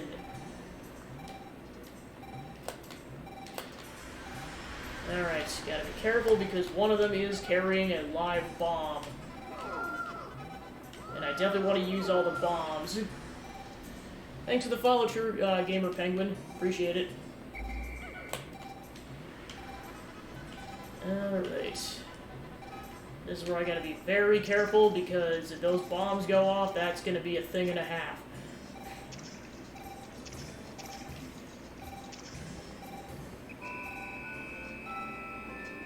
It's hard to say if I'm gonna be... oh, right, I forgot I can actually just put them in the onion. And that will negate this whole situation. Oh yeah, a lot of these have bombs. Like a lot of them. Alright. Then... who didn't think this through? Me! Alright, I'll try with one. Just to see what happens.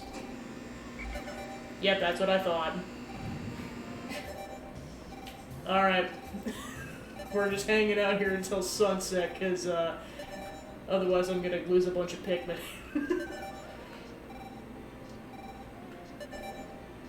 Well, but I wanted to be productive, but then I forgot this was a thing. I mean, I accomplished what I wanted to in this day, so I can't really complain. And then they dropped the bomb somewhere. Because why not?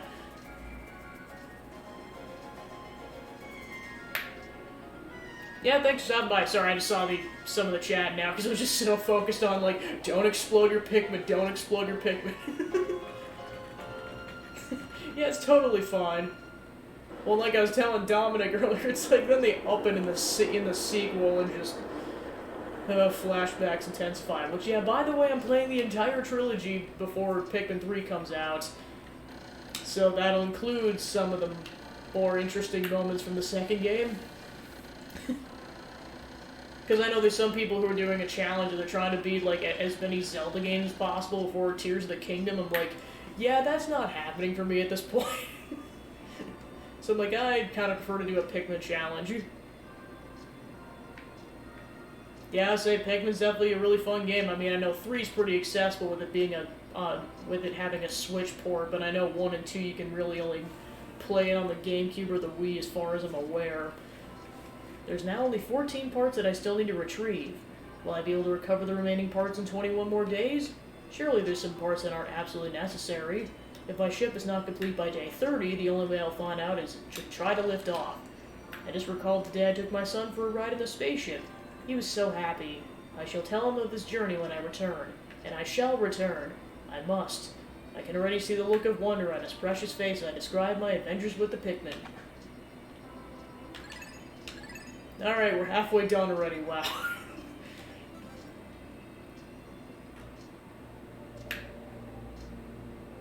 Alright. So yeah, like I said, this will probably take me 2 more in-game days, because 2 of these involve dealing with the Wallywogs, and 1's essentially a boss fight.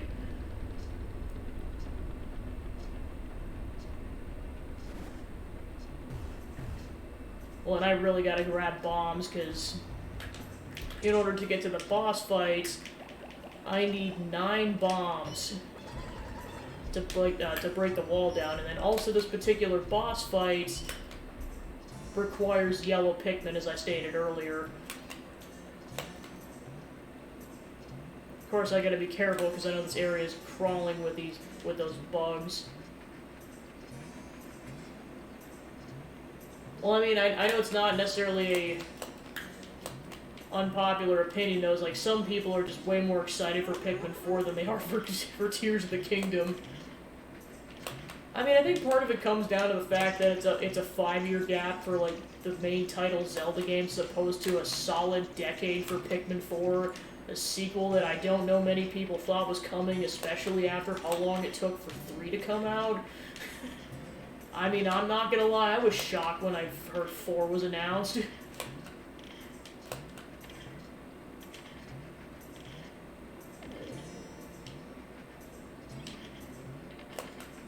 Because, so yeah, GameVox TV, so I've explained this to some people in my chat, but I'll definitely explain it again. So kind of, I remember the whole process of, like, waiting for Pikmin 3, because to put it in perspective, I played 1 kind of, like, right around the time that it first came out, back in the early 2000s.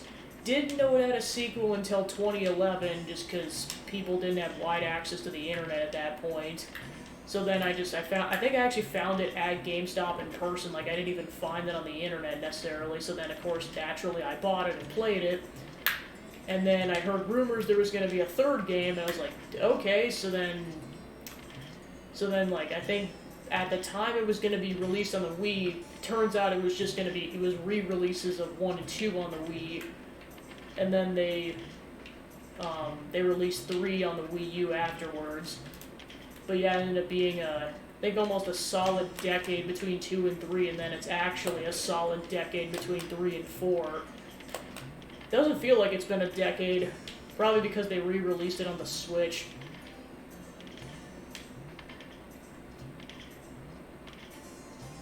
Oh yeah, the Spider-Man game. Memories. Pizza theme intensifies.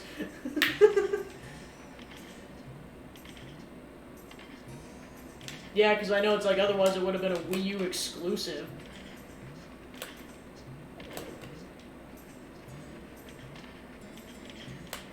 And then I should mention when I play 3, it's gonna be the deluxe version on the Switch, not the Wii U version. It just involves minimal console setup. I mean, it's technically why I'm playing. I mean, like I'm playing the GameCube version of this game. It's just I'm playing it like on my Wii because you can play GameCube games for your Wii. That was definitely one of the nice features about the Wii is that it was like backwards compatibility. I did not think this was gonna... Mistakes were made, but it's fine. Oh yeah, because there was no backwards compatibility with the N64 at all, well, at least as far as I'm aware.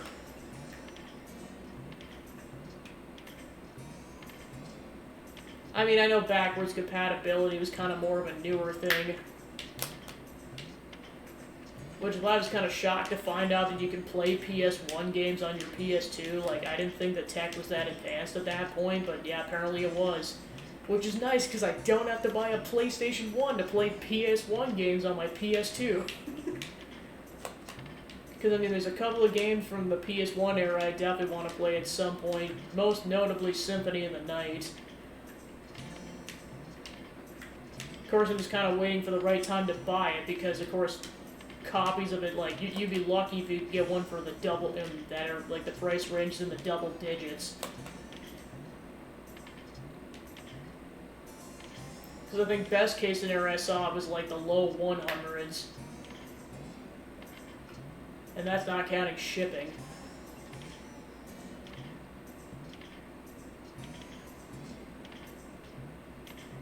Okay, the Xbox did. Cool, that's cool. Yeah, mistakes were made. I'll see how long this takes, otherwise I might reset the day. I did not think it was going to take this long.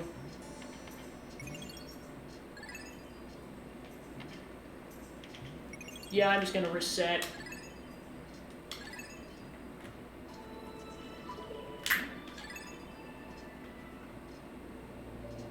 Oh no, that sucks.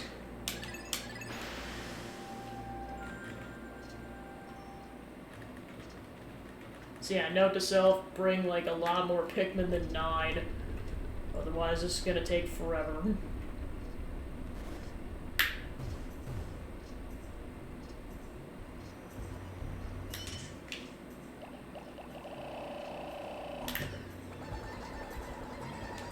Sticker store.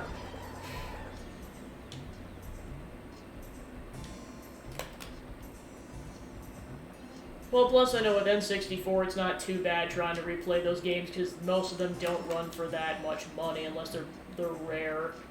Like, I think the most expensive N64 game I've seen was, and I don't know if it still runs for this amount of money, but like 4 years ago Mario Party 3 was almost $100. Like, on average, the more common ones I think run for like 20 to 25. They're pretty cheap. Unlike some other consoles.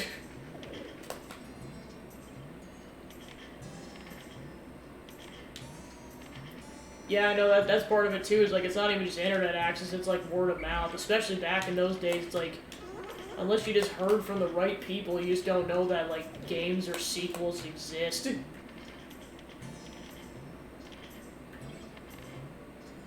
Yeah, I'm not surprised, I know that game's pretty popular. Less than one, yeah, I know GameCube in particular is ridiculous. Because I know when I bought Thousand Year Door, that was low 100s. Trying to think if that might have been the... Oh yeah, Wario World was the other one I bought. That one I think was about 60 or 70, so that wasn't too bad. Luigi's Mansion I think ended up being 20, so that was pretty cheap. But yeah, I know a lot of them run for ridiculous prices, which I'm like, yep, I'm glad I own all the GameCube Mario parties and all the mainstream titles. Well, of course, I think back to the days where, like, I bought games at GameStop, or particularly GameCube games, and, like, how cheap they ran for, like, it was rare if you had to spend more than, like, $30 for a GameCube game. Now the prices are just jacked up like crazy.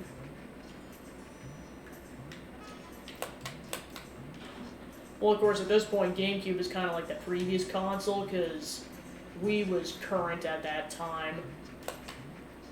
Which I suppose it makes sense it wasn't too expensive, because you could still play them on your Wii. So you didn't have to have the GameCube necessarily. Okay, so yeah, this is why I wanted to be careful, because there's all these beetles. Go, go, go!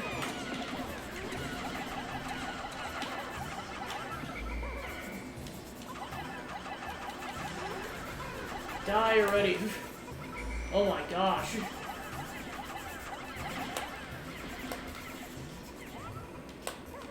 Oh, no, it's still alive. Well, that one's dead. Come on. Jesus. This is one of the flyers, and of course it's going to be annoying as heck. Of course, the downside about the yellows is that they're not necessarily accurate on the throws like that. Okay, so yeah, this is how you get to that. Oh no, this just no. I am correct. Wait a minute, what? Oh, I see. There it is. I have to break down this wall first. I was just kind of disoriented for a second. Well, while they're working on that very, very slowly, I'm gonna go and break some walls down. Oh, more snaggers, so yeah, that's where I gotta be careful.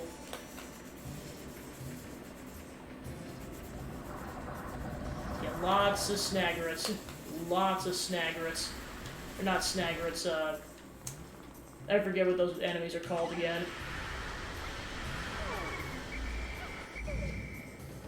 Rip. Yeah, of course, this is where you gotta be careful, because you also gotta time it based on the fire. So yeah, actually the fire might be insta-kill in this game. Because I know you can put it out in 2, but yeah, I think it actually is insta-kill in the first game.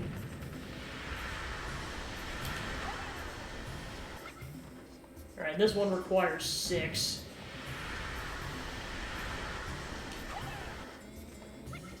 Okay, so that takes care of that wall. Then I gotta watch out for the snagrets again. Because there's a lot of them. Sorry, dude.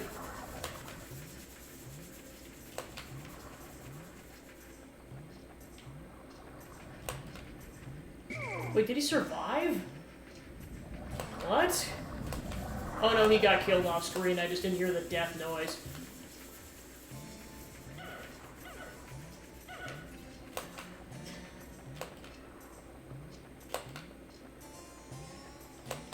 Okay, so then I definitely want to... Okay, so I gotta grab these bombs. How many bombs do I have? Exactly 9. Sweet. So then I can break this open as a shortcut for getting the treasure, or the parts back.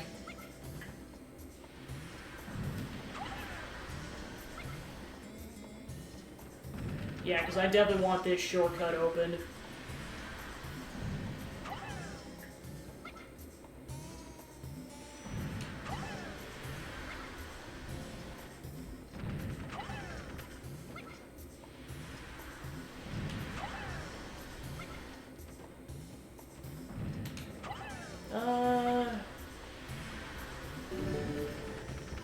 Vizio looks like is what the brand name is.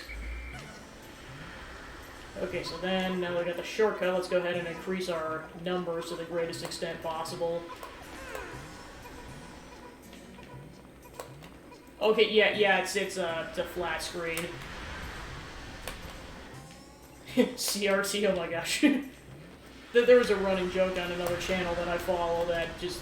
They're like, oh yeah, CRT them, because I think they just borrowed a CRT TV and they just, like, had a camera hooked up so that like it would show the feed from that TV specifically, and it was hilarious.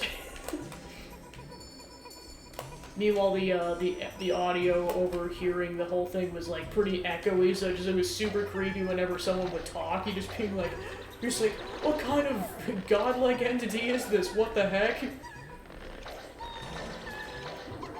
Yeah, I definitely played on those up until college.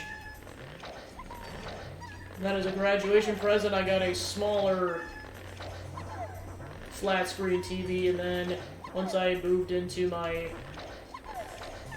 basically I was going to call it my adult residence, I decided I needed an upgrade, and, well, of course, the main reason was that I wanted to get, essentially Chromecast hooked up to it, and originally I was just going to get a Chromecast thing to just, like, as a side thing, like, and just hook it up to the TV, but then there was a massive sale going on TVs, because I think it was, like, Memorial Weekend, so I was just like, yeah, just screw it, just get a new TV, and it's already built in.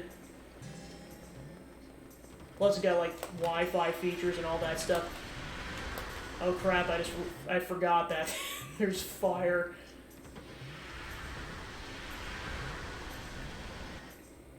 Yes I do. Yeah, I should probably speed this process up.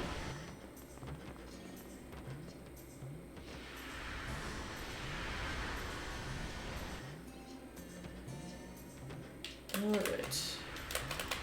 I know I gotta be very careful at this point because there's a bunch of fire. I'll probably go back, drop these off, and then grab 50 reds. Sounds like a good strategy. Alright.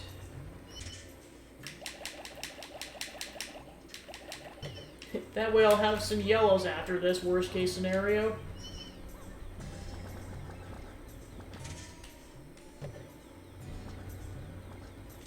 Okay, cool. I mean, I mainly have it for, like, my streaming setup. Like, normally I just plug it in straight into the TV, the AC adapter. But yeah, there's basically, like, a converter box that just, basically allows you to, like, stretch it closer to you so you're not, like, it's not like the olden days where you're, like, crowded around the TV because your controller cords are very minimal. Okay, and I'm just saying, if they all die due to fire, instant reset. Okay, so I gotta be careful. Because I know not all of them went.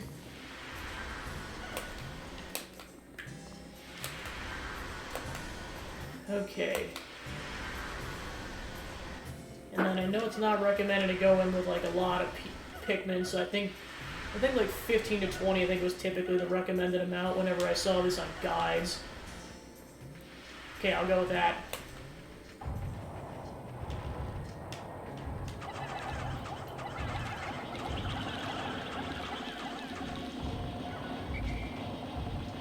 So yeah, as you can guess, the feet are insta-kill.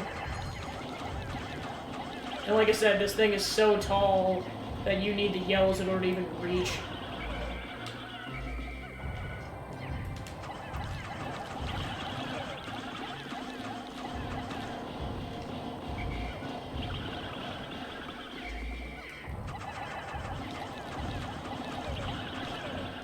Yeah, I'll definitely be able to kill it by end of day, just getting the part back in time, it's hard to say.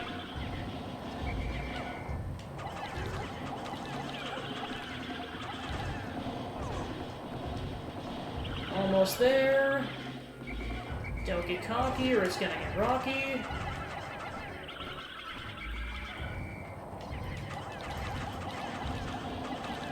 Come on. Alright, cool. Yeah, because I know that the Pikmin get flung way farther if you, in Pikmin 2. The guard satellite. Deep space is filled with dangers. This automated satellite does its part to help guard both me and my spaceship. I'll sleep better at night once this little satellite's back on duty. Alright, so then I definitely want to grab Yeah, definitely get the yellows back over here. And this is time where the reds get the shine. And I definitely want to make sure they go the right direction, because otherwise they're going to get hit by all those bugs. Well, plus I want them to carry everything, because I don't want them to accidentally... Alright, let's get the yellows back in my party immediately, otherwise they're going to get burned to a crisp.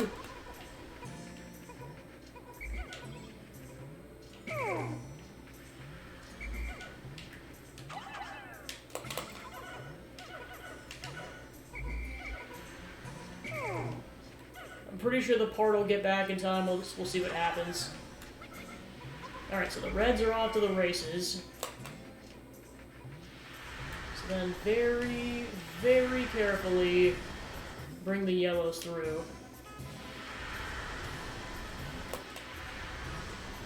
Alright, cool. So yeah, overall, 4 deaths, not too bad. Alright, never mind, 3. Alright, cool, yeah, easily made it. Yeah.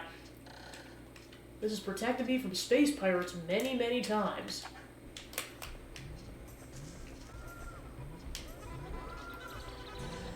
Yeah, because essentially the you have like 2 HDMI cords that that one hooks up to the console and the other one kind of like.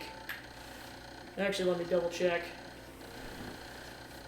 So yeah, HDMI cord goes into the box, and then another one goes. Sorry, I'm like double checking my setup because I know I had to figure this out on my own. Okay, so yeah, one goes from the TV to the Elgato thing, and the other one goes in to the console, and then there's a third cord that goes into the PC. So with the retro console setup, the difference is that cord, instead of going into your modern console, it goes into a box that converts to with the AC adapter, and then you also have to plug in like basically your tricolor AC ports. So those are both plugged in, and then in addition to your that one cord that goes into the PC, the cord that goes from the box also has to get plugged into the PC. That's the gist.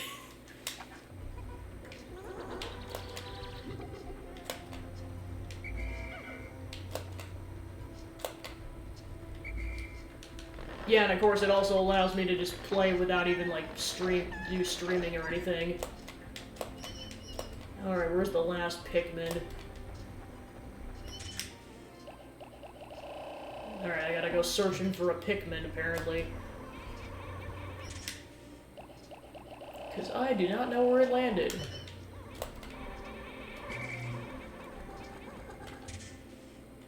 Okay, there we go. Thank goodness for the map screen.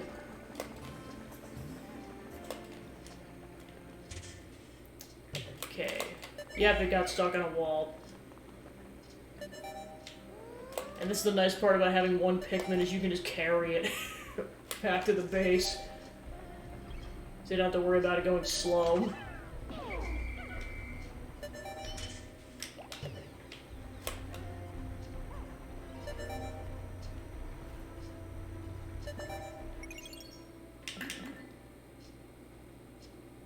Pew! Alright, cool.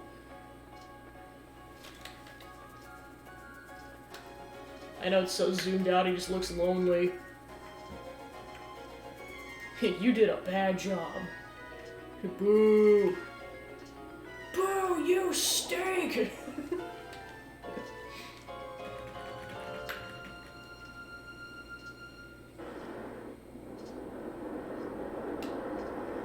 We curse you, rotten kids, and your dumb, brown-nosed father figure. Oh horrors! A bomb rock explosion engulfed my Pikmin. That last horrified facial expression is burned into my memory. I must review my procedures for handling Pikmin with rock bombs so I don't repeat this mistake. I like how the game just roasts you whenever you get this, whenever you mess this up. When I press A to throw Pikmin who are carrying bomb rocks and call them back with B, they drop their bomb rocks and come back. But if I directly touch them, they keep their bombs and rejoin the group.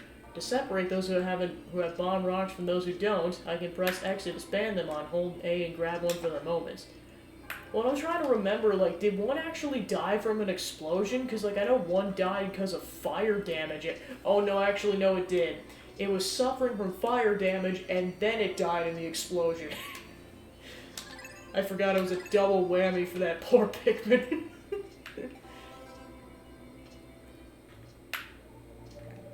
And then he has to go on a treasure hunt for his greedy boss. Yay! And then he has to deal with Louie, who's got his own set of problems. And then the third game where he's just kind of off, like, basically the company goes back into debt, and he has to go back, and then they get stranded. Like, this poor dude. But at least he's in Smash Bros. Okay, so there's two I gotta go get. There's one that's engulfed in water, and then there's the other one.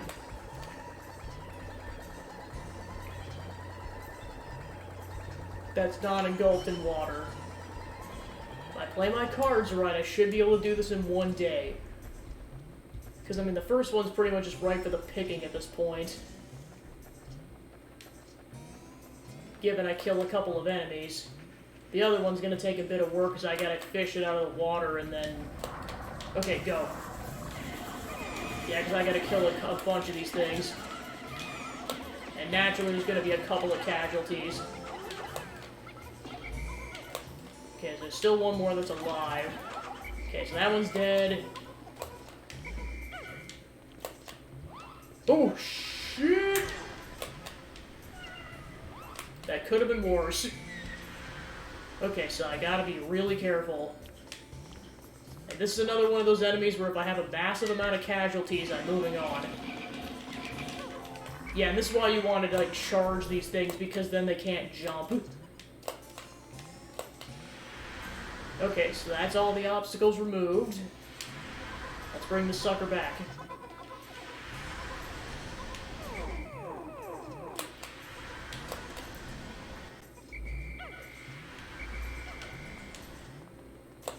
This is kind of going to be kind of the prequel of sorts to what awaits us at the distant spring with a lot of Wollywogs. And of course the yellow Wollywogs, which show up in that area, have a higher jump. Yikes.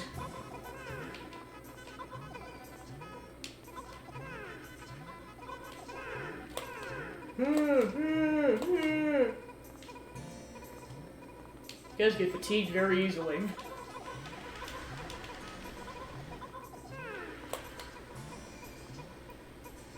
Alright, then I just gotta have these three follow me back. Yeah, pretty much.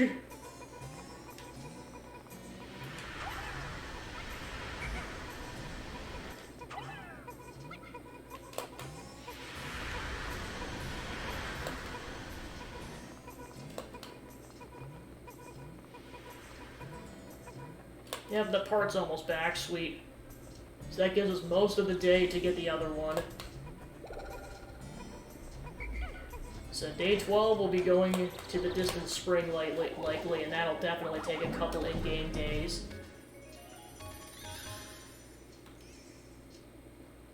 This is the dolphin's fin. It's a little beaten up, but it should still function.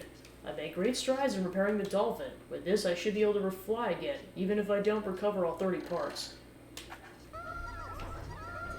Because it'll reveal this at the end of the game, but there's like 4 or 5 parts you don't need to get in order to finish the game, 1 per area. It just, you don't know until you've beaten the game, or you just know.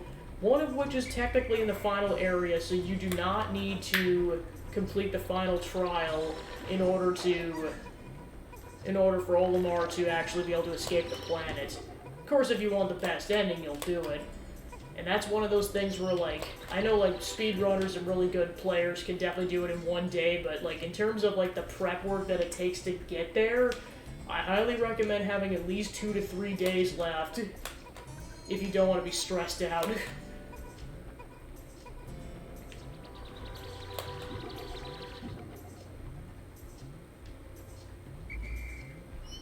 Okay, so then let's go ahead and put those back. I'll go 50-50 on it. Actually, I'll go 40-60. I want enough blues to actually be able to bring that thing back, because this part in question requires a decent amount of Pikmin.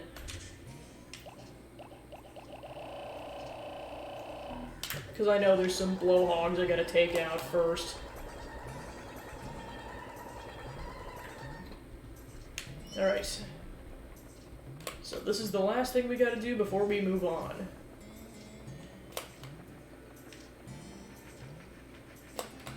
Yeah, there's definitely a couple of blowhogs I gotta take out.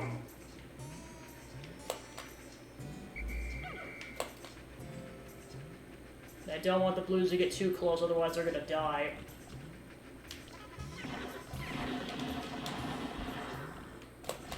Well, I guess that was good timing. Well, that's just really good timing. They all get flung right before it can do anything. No, never mind. Well, I guess 2. Okay, so that's dead. I mean, 3 casualties is not terrible. Whew. Okay, so I gotta be really careful. Okay, so it's going back. Haha. No! Oh, shit, shit, shit. Go, go, go, go! Yeah, I know, that's the thing. With drowning, you get, like, more of a rebuttal than the fire damage, but not by much. Shit.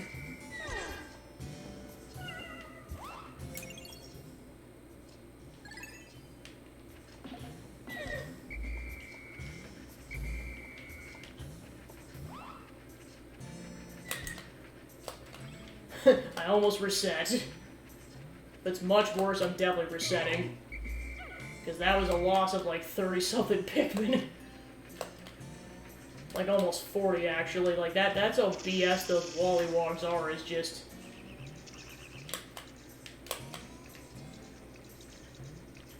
Yeah, and of course you get two surrounding this treasure, or this part. I gotta get slightly closer in order to trigger this thing. Okay, go.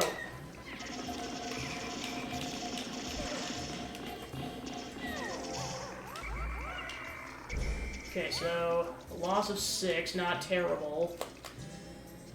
And then if I don't want to be kicking myself, I want to kill this one too.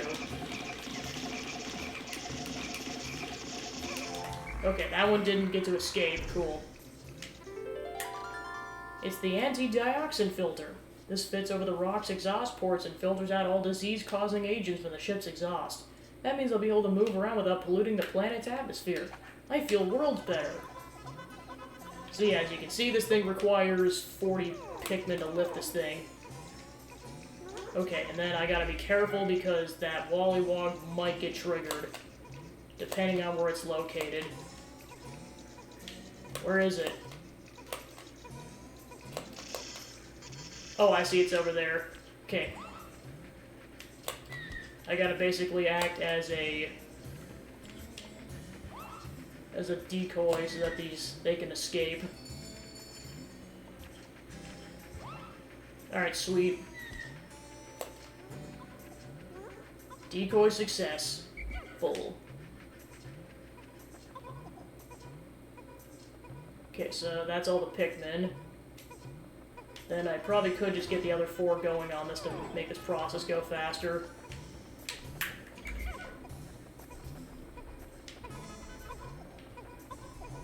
Yep, there we go. Cool.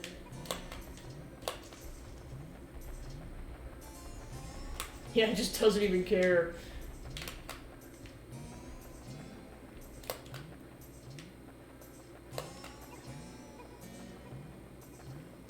Well, I got a half a day to replenish my ranks if I want.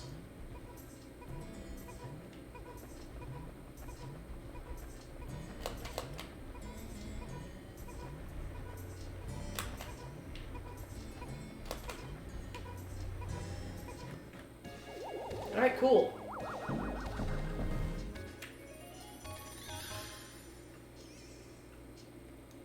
The laws of deep space require all ships to eliminate all pollutants. Okay, so let's go ahead and put all the blues back, and then let's try to get our red numbers up a little bit at the very least. Cool beans.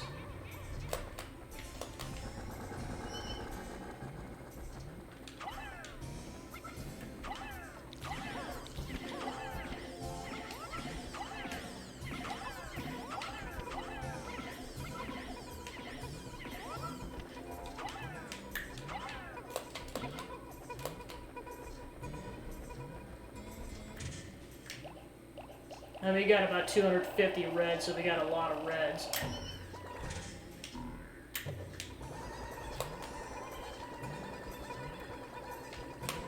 Yeah, it's actually starting to look whole again.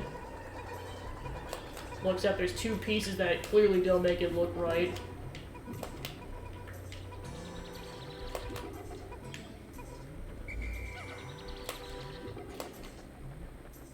Alright, so let's go ahead and slowly grab stuff.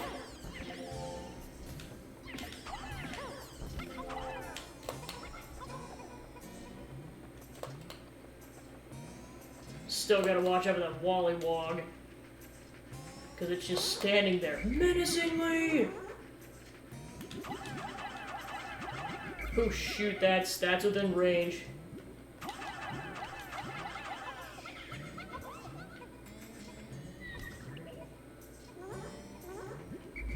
Okay, cool here. Oh shoot!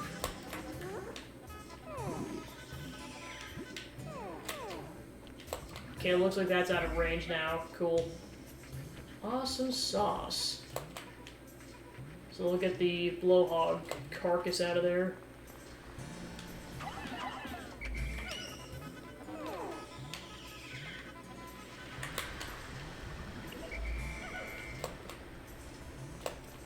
Yeah, I do not want to mess with that Wallywog if I can help it.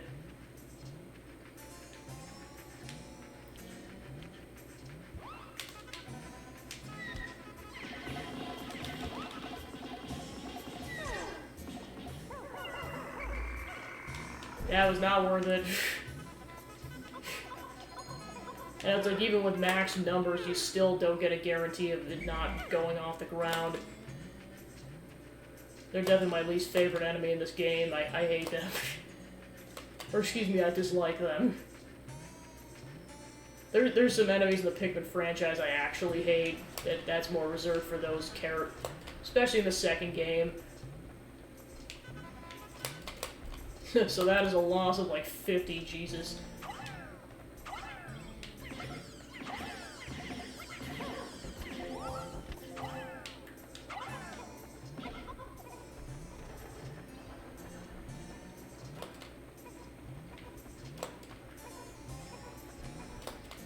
No! Oh shit. Where are they drowning? Where are they drowning? Where are they drowning? Shit.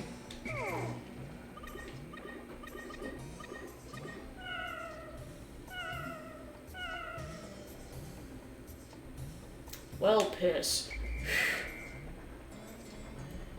Well, like I said, that's the negative side. Is like when you take them, they occasionally like spawn or like fan backwards like that. If that happens when you're next to a body of water like that, they go in and there's almost like no rebuttal. They're dead.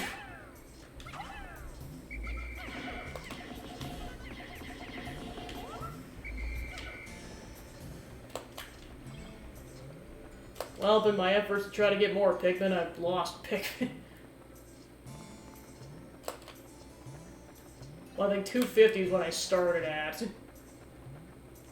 So that'll be my indicator of how many I lost in terms of net. It's probably still going to be 30 to 40, unfortunately. I mean, I got over 200, so it's not that big of a deal, but still.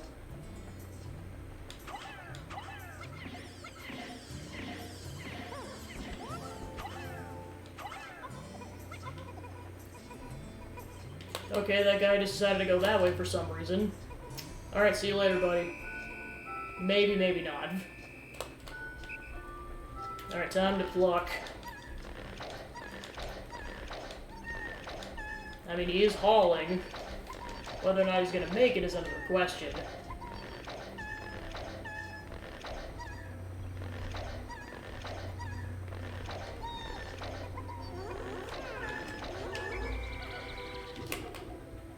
Alright, so yep, he's the only one that's missing.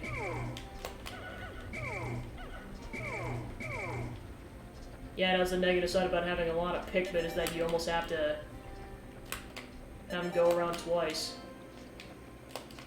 Or you have to cancel the... Or you have to dismiss them multiple times in order to get them all out of your party.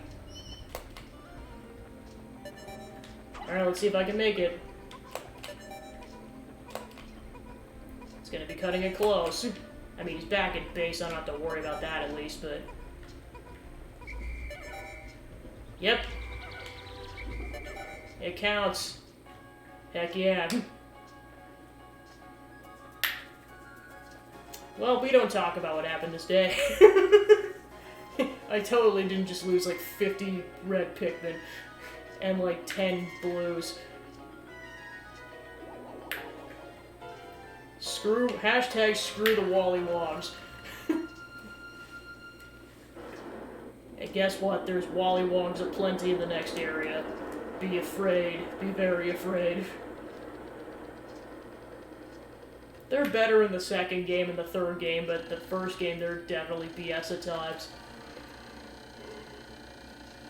Hope has begun to well up within me for the Dolphins' repair and my own chances for a reunion with my dear family. Tomorrow I shall go forth with a new attitude and continue my exploration in a different region. I hope that fortune will smile upon me.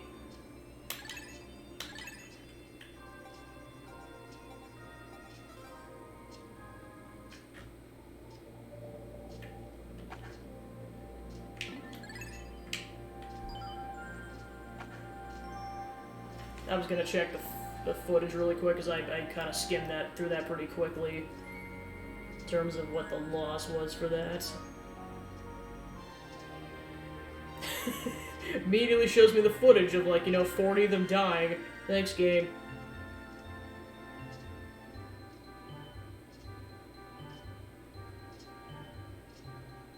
Okay.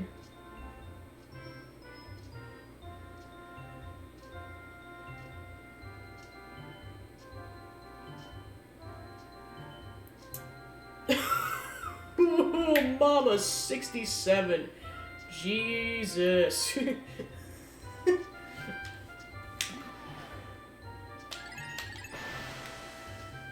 Yeah, so apparently I sprouted 66, so it was a net loss of 1 Pikmin. Color aside, but still. It was like, we only got 1 captain. So, yep. As you can tell, you really need blue Pikmin in this area. And there's the Wollywogs in question that make your life a living hell.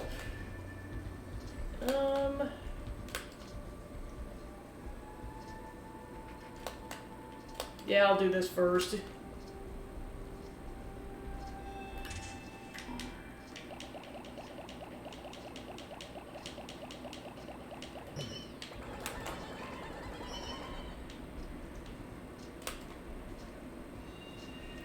Yeah, this is one of those puzzles that makes its resurgence in the second game, where basically you need yellows, but if you can only get you can only get a couple across without risk of drowning. So in order to get them all across safely, they basically hug this wall, and then they follow you all the way over. But then you gotta be careful and bring them back up afterwards, because otherwise they'll drown. Like, you do not want to have them go very far. Shit. Well, of course, there's nothing I can do. He's too far away.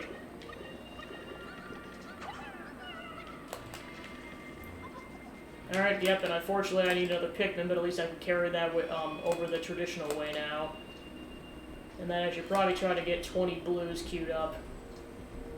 Yeah, it's not completely foolproof, but that's generally the strategy you're supposed to go for.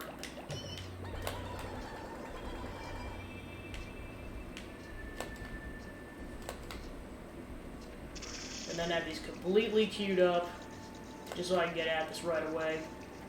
Okay, cool.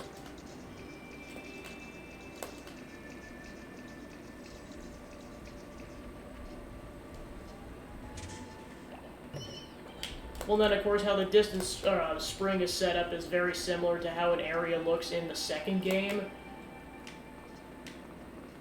Which is why it pays to have played the first game, because then you just know how to do some of these platforming sections and throwing sections and puzzles in the second game.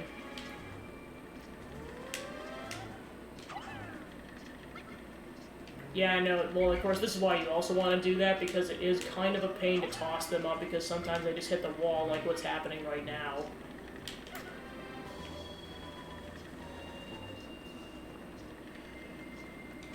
There we go. Okay, so that should be enough, and then as soon as this thing drops, I gotta call him.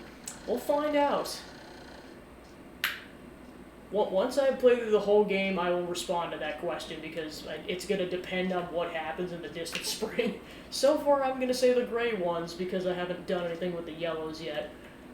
I'm just saying all Wollywalks suck. I found the repair type bolt. This robotic marble can fix just about anything in the ship that's broken. That's good, because I get terribly bored fixing little glitches. Okay, and then call them immediately. What the frick? Okay, call her back.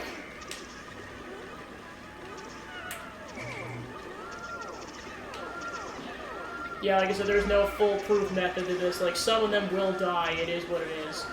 Okay, looks like you actually can rescue them. I didn't even know that was... What the frick?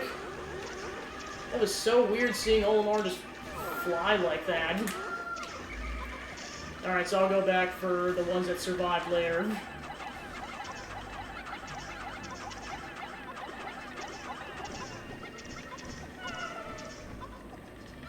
Okay. There, now the yellows won't accidentally grab it. And now I gotta be a decoy so the yellows don't go after the Pikmin. And this is one of those situations like where you really want to take advantage of Olimar as an individual character. Is like you want to keep him off the Pikmin so they can do their job. You basically get them set up, and then they'll go after you, given they're not too close. Okay, so they're out of range now. Cool.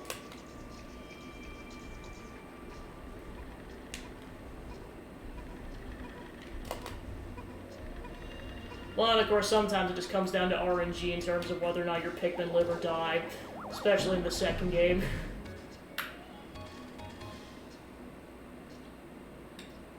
This looks like an ordinary bolt, but it's actually a repair bolt, or repair robot. Alright, so that's 2/3 of the parts, so then... yeah, like, don't get me wrong, it's definitely unique, and, like, I like a lot of the puzzles and everything, and the dungeons are cool. But, yeah, some of the RNG does get to be a bit much. Okay, so then, how the heck do I... Oh, right, I can just do this. Pretty much take them the way they came. Okay, be very, very gentle, because if you go too far, they get hit by that water and they die. Come on. Round the darn corner, round the corner, round the corner, round the frickin' corner, round the corner. Okay, you're hopeless. Okay. Guess I gotta do this in waves. Round the corner. Round the corner. Round the frickin' corner. If you do not round the corner in the next 5 seconds, well, to be fair, I can just grab you at this point. Yeah, you're just going back through the old-fashioned way. Like, round the corner. Okay, you're going over there. Now sit there and think about what you've done. Okay, so let's go and bring the rest of them back.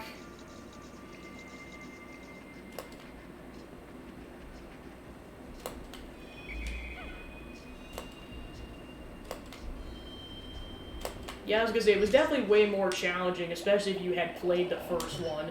Plus, there wasn't as harsh of a time limit as the first game. Not that this is that harsh, but, like, if you haven't played too many games, you're gonna get bodied a little bit. Okay, so then we got the bull bears. Once they're back, let's go grab some reds and kick the crap out of it. Oh yeah, a lot more dialogue. So now we got the blowhogs, which you really want yellows to get the height, but you don't have to. There's also swooping snitch bugs at some point, which will take your Pikmin to a random area on the map, but the good news is that it'll bury it, so you don't have to worry about leaving it behind. You gotta be careful with the bull bears, because they wake a lot more easily. But yeah, it's the same concept as the bull dwarves. If you just gang up on them with 100 Pikmin, they'll go down super quick.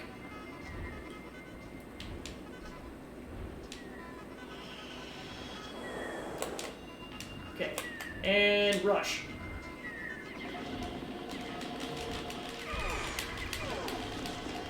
Come on, rush. Yeah, it's like that's why you really gotta be quick with the bull bears, because otherwise you, like, pretty much every single time a bull bear eats Pikmin, it's 5 at a time. So that can be, come on. I know this is also one of those enemies you pretty much have to take down with yellows, or it's easier to take it down with yellows.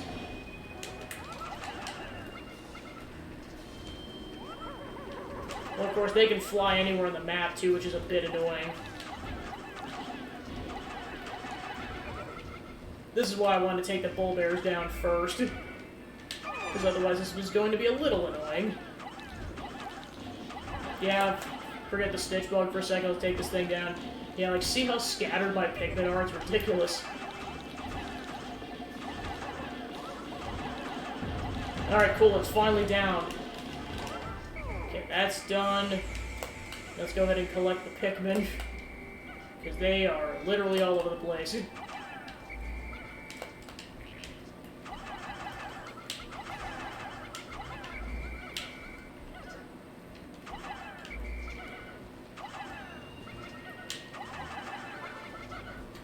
I know, it's like you almost gotta wait for him to grab a Pikmin, because then he'll just be a little lower. I like how he looks inconvenienced. He's like, not these darn Pikmin again, I gotta keep planting them all over again. Okay, so I know some died. Yeah, 9 died. So I gotta slowly get all these Pikmin back. Alright, yeah, let's go ahead and start bringing these bull bears back.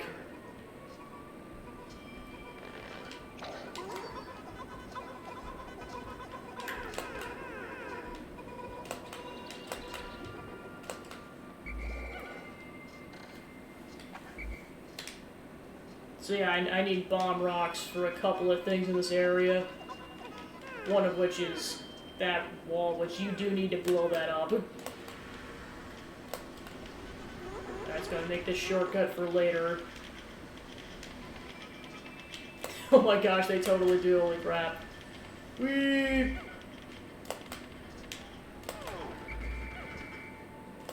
Yeah, and of course, they're one of the enemies in the caves that, like, it slowly regenerates its health even after it dies.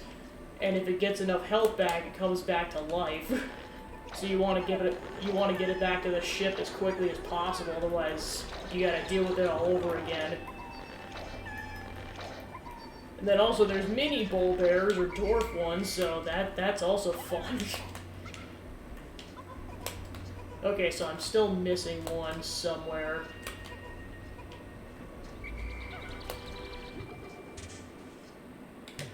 Okay, it's all the way over there from what I'm... Okay, that's not too bad.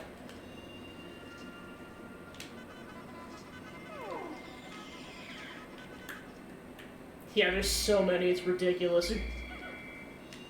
Oh yeah, there's like so many of them. There's like the elemental ones too, because like you got the fire ones where you can like, you can only take it out with other Pikmin if you bring it into the water. Although I think that's technically a bull bear now that I think about it.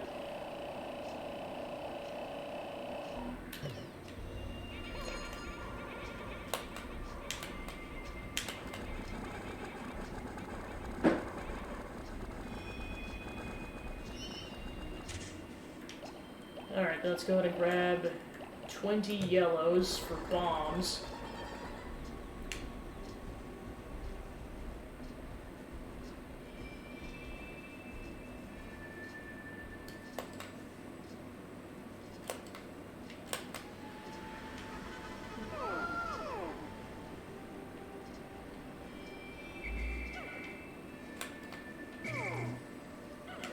Okay, so we got 4 bombs off that.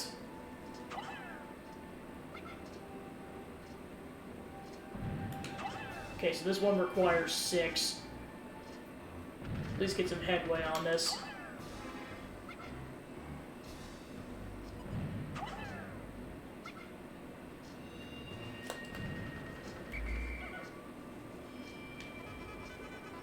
Yeah, you really only get 4, okay. Yeah, and of course I definitely want to kill that Wallywog before I attempt to build the bridge.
Yeah, I probably won't get another part back. There's one that I might get back, but it depends. Because I basically got to take down a Wallywog and I got to build 2 bridges.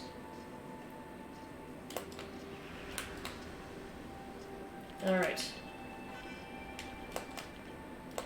It's standing there menacingly!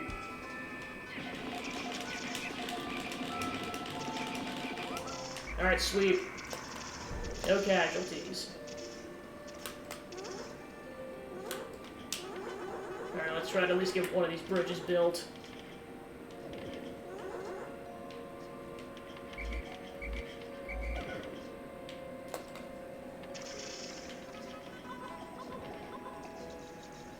Yep, I need a Pikmin. That's not a Pikmin. Oh, no, we're not doing that. We are not doing that. Any stragglers, for the love of God, get with my party. Okay, so we finished the bridge. Sweet. Now we gotta get all the Pikmin in the party, otherwise we're screwed 7 ways to Sunday. Alright, cool. Now I'm just gonna stay like this, because I do not want to lose Pikmin. Yeah, pretty much. Like, yeah, screw the yellow Wallywogs! Well, we at least got 1 part, so we did make some progress, and then just kind of more setup progress is kind of how I phrased that. Oh god, no! No. I swear if that happens. I'm glad they just didn't make that a thing in Pikmin 2, because I would have been like, nope, nope. Oh, jeez.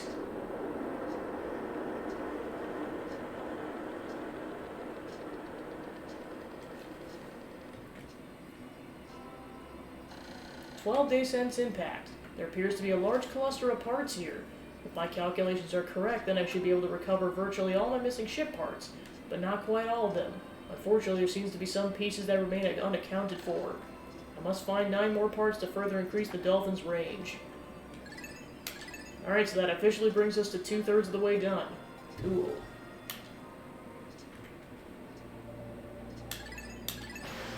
Yeah, it's like, I could see this taking at least 3 more in-game days, maybe even 4. We'll see what happens. This is why you kind of want to get set up to, like, spend a lot of time in the distant spring, because it's the most difficult section that's not the final area. There's a lot of parts, and then there's just so much setup you have to do in order to get to certain parts. I mean, I can definitely see why, especially between, like, the yellow Wallywogs and a couple of the other enemies they put in this area.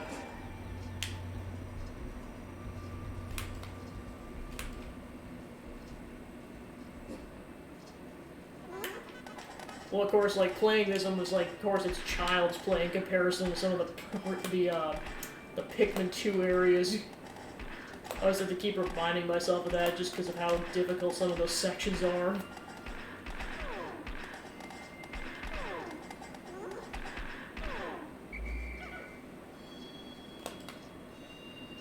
And then I gotta be careful because some of these bugs are over here. Yep, like clockwork. Try to ping-pong some of these things. Alright, cool, they're all dead. The Pikmin that are carrying our spoils seem to be milling around in one place with their loads. It appears that if their path back to the onion is blocked and faced with what seems to be an insurmountable obstacle, they have lost their focus. This is unacceptable. I'll have to determine what's blocking their way and do what I can to resolve the problem. Yeah, of course, it's the first time you see this happen. And it's kind of unavoidable. Which is weird, because you think they would just go down, but they don't. Easily Pikmin 2. Pikmin 3, I honestly think, was the easiest one of the trilogy. Just because it was a bit more relaxed. I mean, don't get me wrong, there were definitely difficult sections, but I definitely think it was the easiest of the trilogy. Well, I know part of it, too, is just the upgrades you get, and then just how much more easily it controls and everything. I think that's why. Like, it basically adds a lot of stuff to the game that I wish they had in the first two games. So yeah, basically if you want an extreme challenge, play Pikmin 2. Oh yeah, if you play night mode, like 4 probably is really going to step it up with the difficulty. And plus, we only know so much, because they haven't shown too much gameplay yet. At least with, like, demos, so, like, we don't even know 100% of how it's gonna run.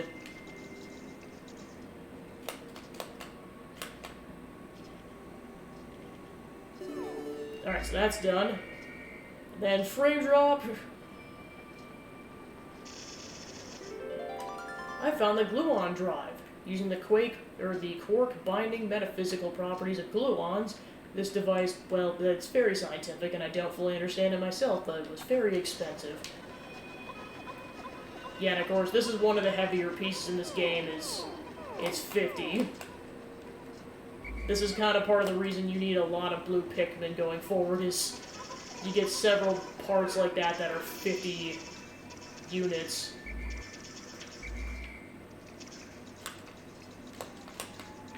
Alright, so I'll have them bring that back, and then I'll continue. Actually, I do need to blow up some more walls, and now there's more bomb rock, so go ahead and drop off 4 Pikmin for now. Yeah, I would not be surprised.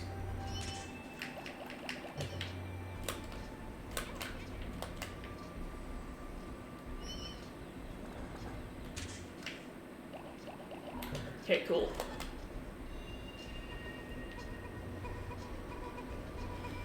Alright. We got our part for the day.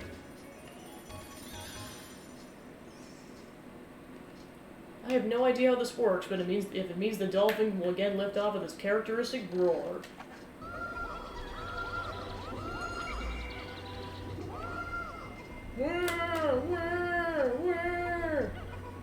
Yeah, boy do they.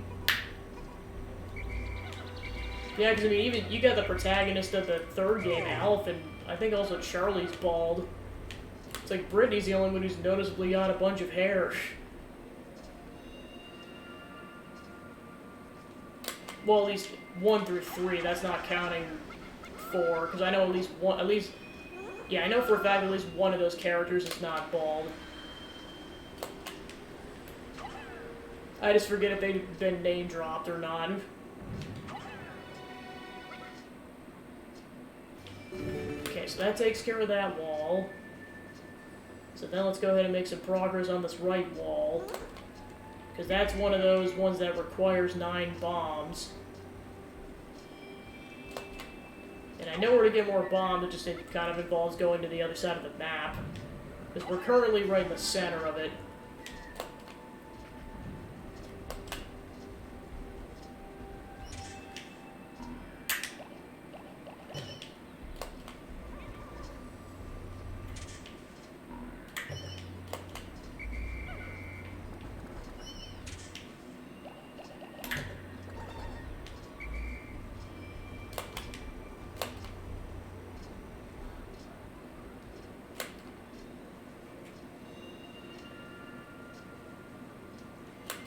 Okay, so I know we gotta take out a Wollywog before we get another one of these parts. Okay, go.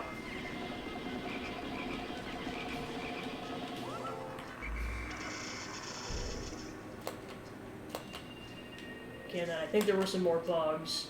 Oh no, they're on the other side of the wall. Yeah, I'll have to take this out this wall first. This is a shortcut for when they gotta bring stuff back later. Actually, no, they're gonna go this direction. I do not want them to break down this wall. Okay.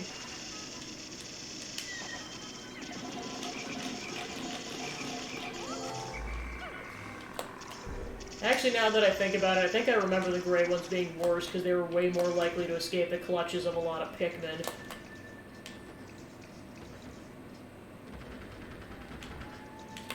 Yeah, pretty much.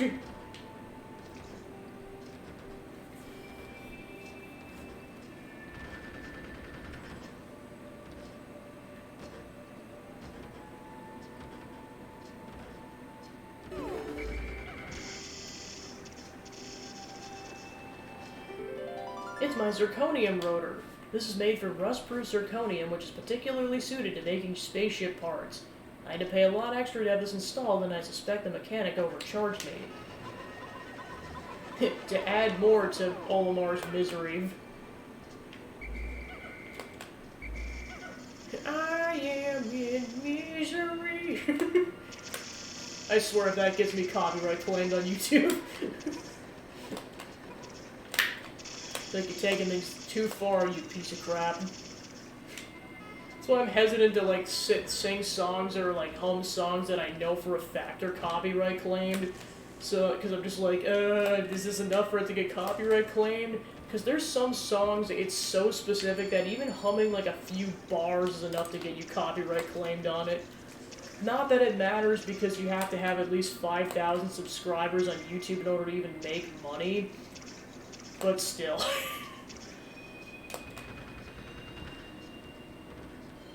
Luckily, you can just mute it afterwards, but the caveat is I think if your video's over 6 hours, you can't mute it with the YouTube function. You actually have to go in and mute it yourself.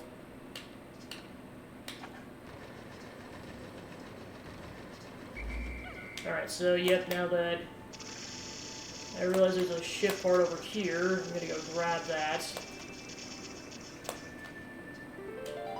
At last, my pilot seat. Once I get this installed, my cockpit will be finally back in order. Soon my ship will be starting to look more and more like the Dolphin of old. Ah, the memories.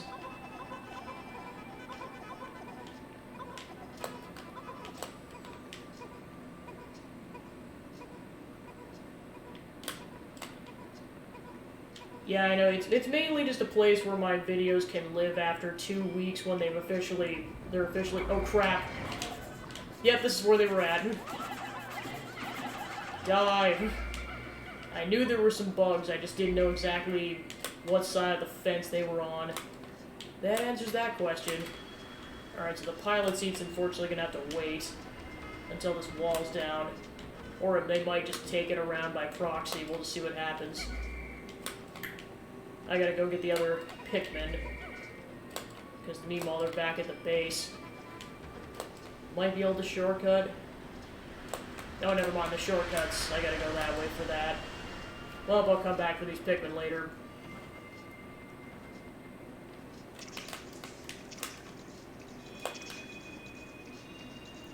Yeah, because I know, luckily now that I'm affiliate status, the VODs stay on Twitch for 2 weeks instead of 1 week. Because I know I got downgraded a couple of months ago so that they could free up some I think like some memory on their hard drive because there were just too many VODs on the site or something. Or hours of VODs. Because originally if you were just a non-affiliate or non-partner, they would stay on there for 2 weeks, but then it got downgraded to a week. So then I really had to get used to getting the VODs uploaded to YouTube as soon as possible so that I wouldn't lose the footage.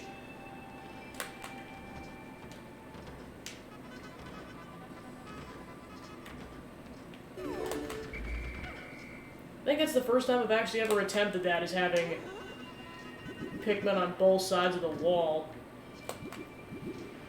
Guessing it probably wasn't... Probably just didn't need to happen most times, or just you'd only have access to one side of the wall, so it just wouldn't come up that often. Okay, so then I gotta be careful because there's a bunch of fire. Like a lot of fire. So yeah, there's the other cannon beetle, and like I said before, that one actually does contain a part. Like, you do have to kill it in order to get the part. Because the other one, it's optional. Like, you can just go, you could, in theory, you could go around, although it's not recommended.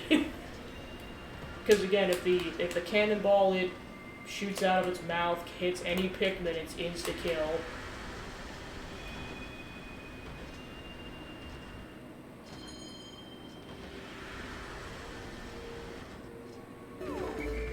Alright, sweet. Alright, so then I'm just gonna see where it takes the... Oh, right, here's more of them. Come on. Down these suckers. No! Because I know for a fact there's a lot of bull bears that direction, and I'd strongly prefer if we didn't go that way. Like, strong preference.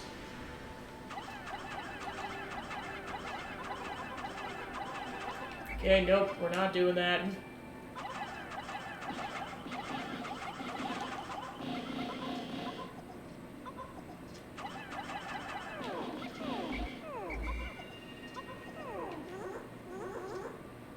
There we go. I just want to see what direction they take the pilot seat, because if it's going the direction I want them to go... Okay, cool, they are going this direction. Sweet. That saves me a hassle. Alright, then I'll go ahead and bring some of this other stuff back too while I'm at it. Twitch ahoy!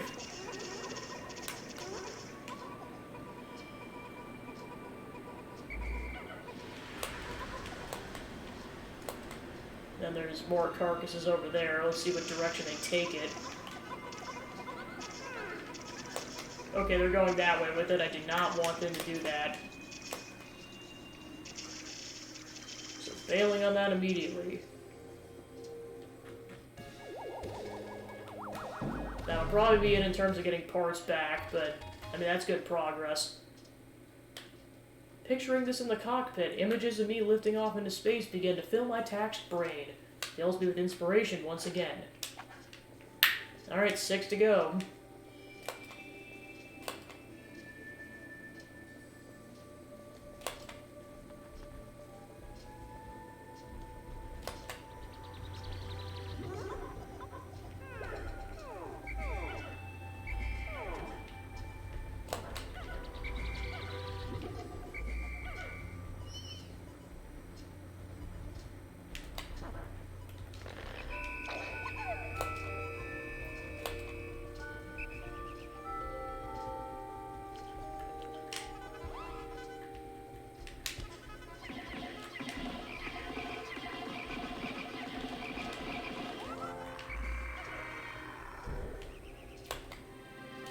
Yeah, I was like, that one definitely had to get killed. Because then there's a bull bear over here. Oh, shoot. Oh, yeah, I forgot that was the other part of it. There's more of these bugs over here that you gotta kill. Then I gotta be very careful when I'm doing this, because I don't want them to wander around too much. Okay, where'd the last one go? No, get your butt over here. Oh, shoot. Whew, that would have been so bad. Yeah, that last one's unfortunately just lost, but it's better than losing all of my Pikmin. That actually has unfortunately happened to me once or twice where I accidentally pressed the wrong button when it hits 0. It's devastating, especially when you get a good run.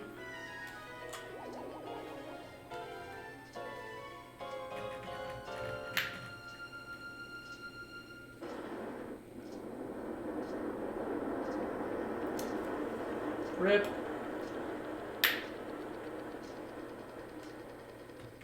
It's like, why would you do this to me?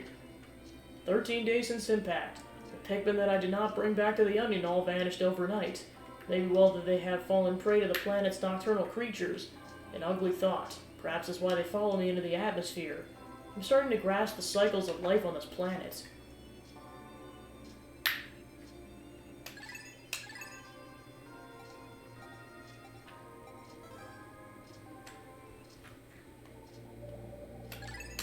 Alright, back we go.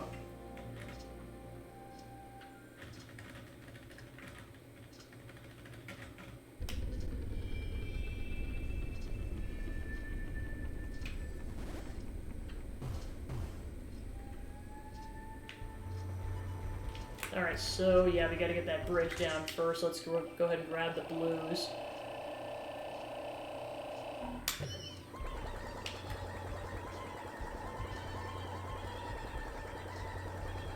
Omar's just staring into the void like, what is my life?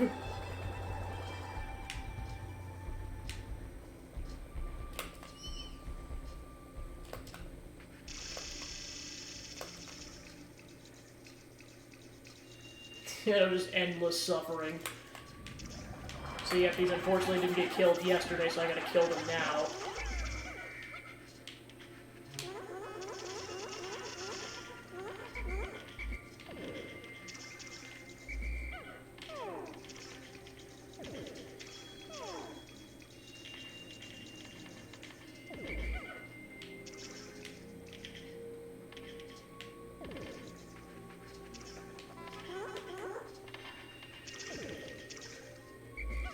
Yeah, it's unfortunate. Sometimes they can get caught under the bridge or they just fall through the bridge. Which is especially annoying when it's not blue Pikmin. Because that you can have drowned Pikmin so easily. Yeah, the main reason I wanted to open up is because this is where you get a giant stash of bombs.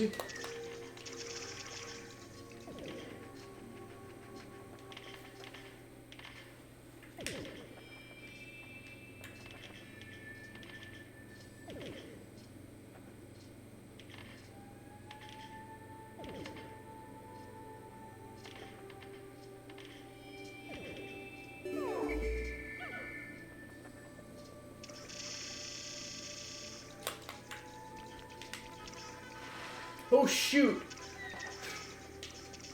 Nope, not doing that.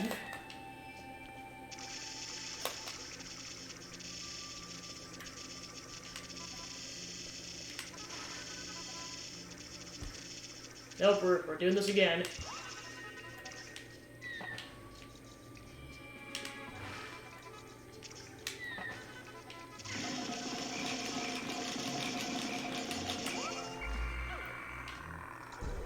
Yeah, Wallywog fights is one of those things I want to get them in a good optimal position so that the Pikmin can just easily rush them.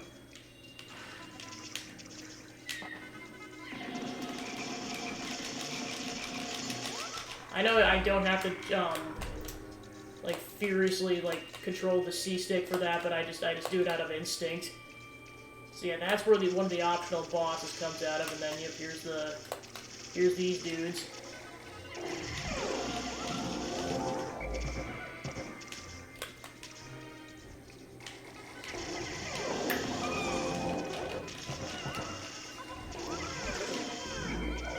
Yeah, they do a decent amount of damage, as that just demonstrated.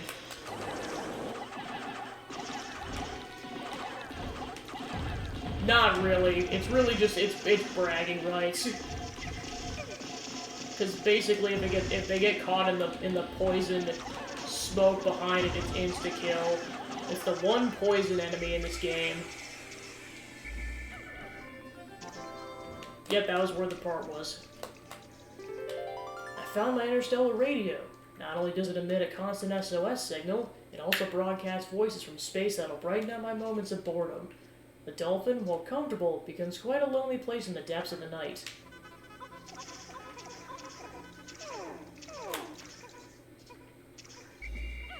Alright, then I'm just gonna follow this to make sure they're not gonna get squashed by a Wallywog. Or, you know, eaten by these things.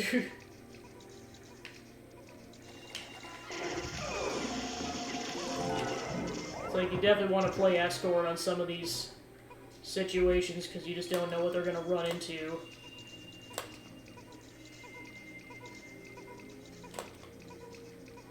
Because it's a long way back to land. Okay, then they should be good at this point. Oh, yep, there's another Wollywog. Although they shouldn't have to worry about it at this point. Get out of there! Although I will have to keep that in mind for the other part I'm grabbing later.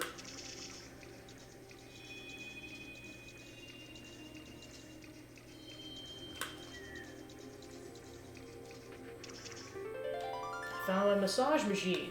Put this right down in the lower back area and let it go to work. Can't wait until I get it installed again, as my lower lumbar region's been paining me ever since the crash. Ah, sweet relief. Alright, this is where I'm going to double check this. Yep, it is going to go directly into Bullbear's path, so I gotta come back with reds. And some blue and some yellows. This part will send out a daily SOS signal. Has so little time remaining, though, that I have no option but to continue my search rather than wait for a rescue party. Having to collect every part is a bit overwhelming, but I get the impression not all parts are needed to fly the ship. Yeah.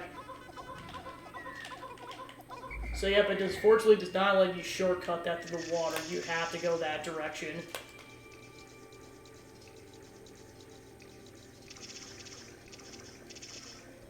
I mean, that's the only part left on that half. The rest of it's on the other half of the map. And a lot of it's gonna... It's highly recommended to have reds, because there's a lot of bull bears, and I mean a lot of bull bears.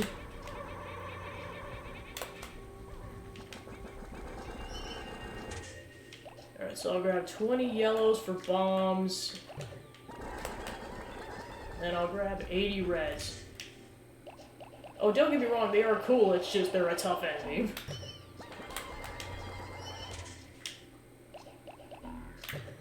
It's one of those enemies where if you're not prepared, you're gonna get screwed 7 ways to Sunday.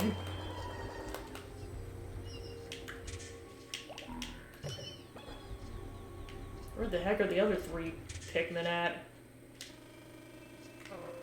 Oh, they're all the way over there. Oh, they probably got blown around. Well, once I get the other parts situated, I'll come back.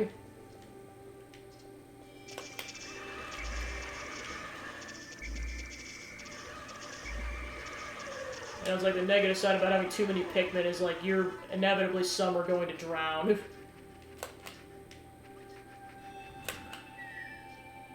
Okay, so I definitely want to separate these out. This is, as it's handled much better than the second one, because they actually, like, fan inwards to go across the bridge. They don't do that too much in the first game. Alright, sweet.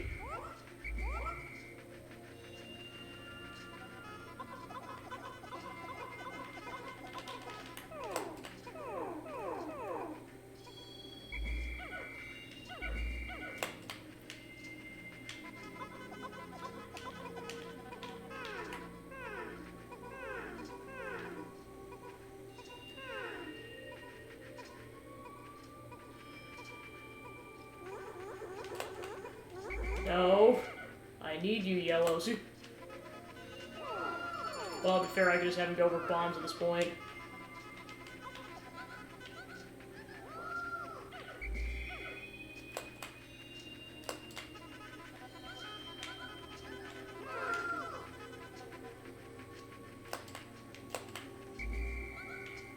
Okay, now it doesn't matter.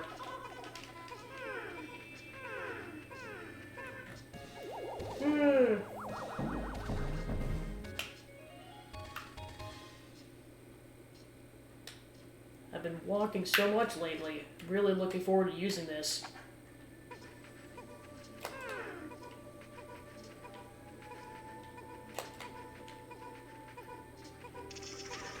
Yeah, I was like, there's no shortcutting. I gotta wait for the bull bear to pass the bridge. Otherwise, I'm gonna get some Pikmin that'll drown.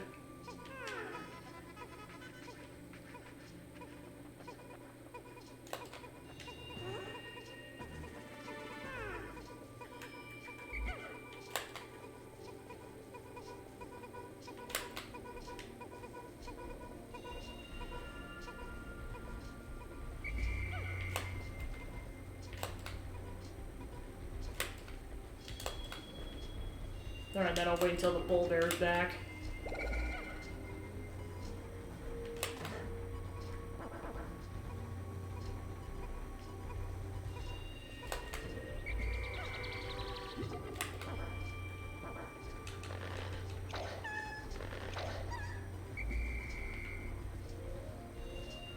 Looks like I lost another Pikmin at some point.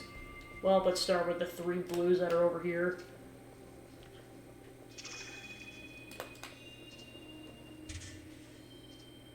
Yeah, they're way over there.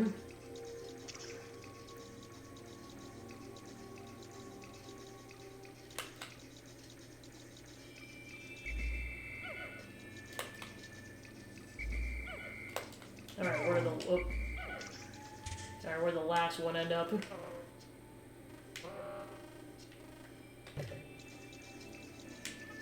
Oh, I see, this one was one of those ones that, like, died in a battle, so then it just... Either that or we just left it behind, we'll find out in a second. Yeah, we just left it behind. Alright. Ooh, another bomb. Cool.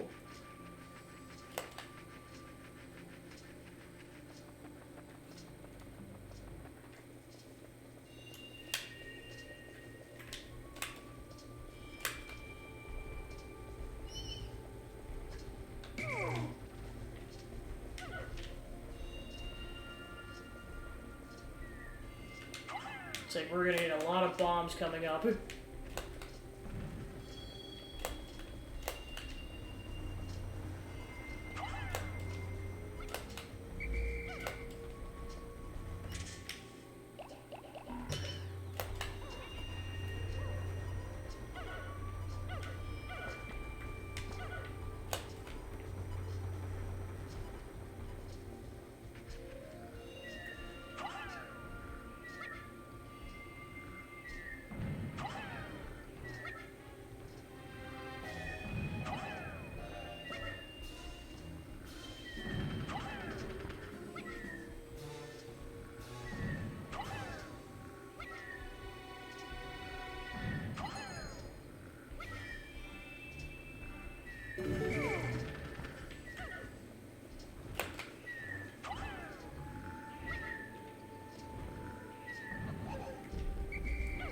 Run!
Haha!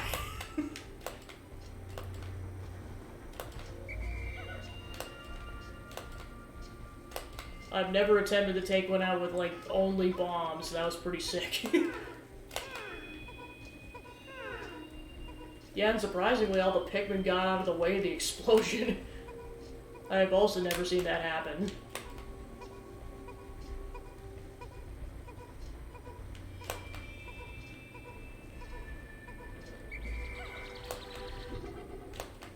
I would kind of hope so. Yes, sometimes.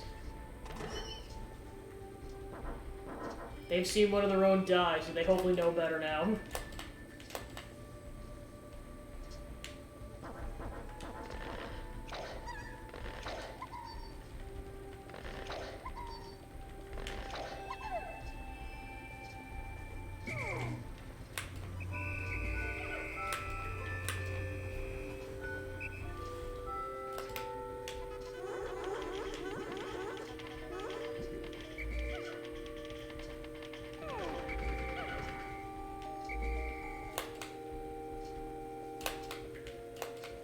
Okay, so the other bull bear is way over there, so try not to attack that one if possible.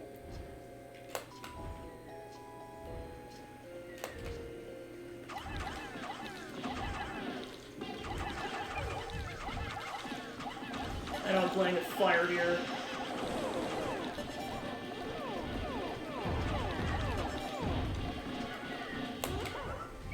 Okay, good. It was out of the way of the bull bear. Cool. Okay, that's all the noticeable Pikmin. That should be all of them.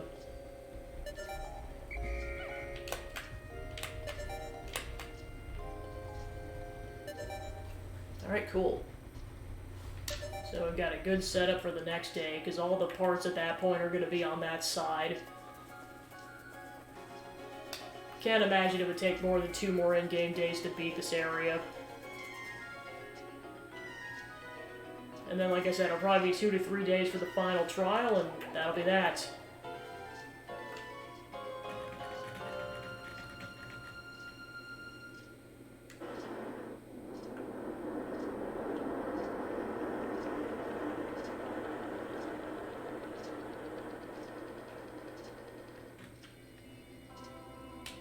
"14 days since impact. If I can find just 5 more parts, the dolphin will be fully rebuilt. But time has grown short. I must not flag in my search.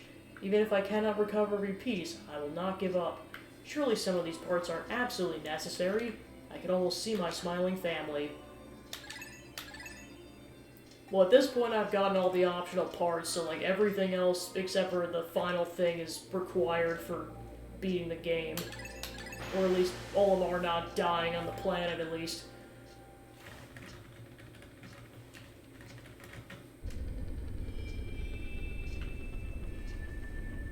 Yeah, and of course, I'm gonna need that entrance for the rest of the parts, so that's why I was trying to clear that out. And I know there's several things that are gonna really rely on the red ones, or the red Pikmin. So I'll go ahead and clear out house with those first. And then there's at least 2 I need yellows for.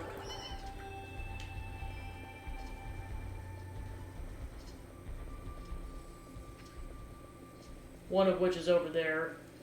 Alright, I'm not going at the best angle for this, but what do you do? Actually, no, I should probably clear the grass first. Otherwise, they're just gonna mess this up.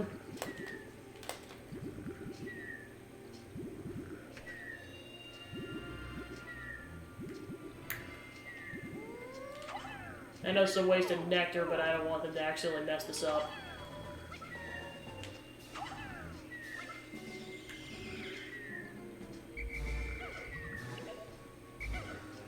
Okay, charge! Cool. Okay, then, yep, there's another bull bear over here. Gotta be careful because there's water. Charge!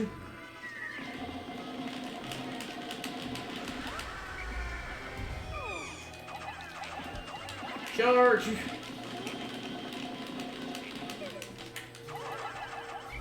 Oh gosh, we got this thing to deal with now.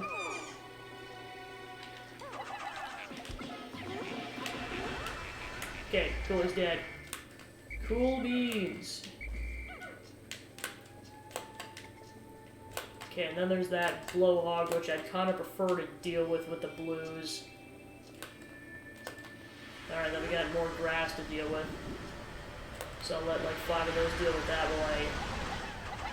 Okay, yeah, I gotta toss them around.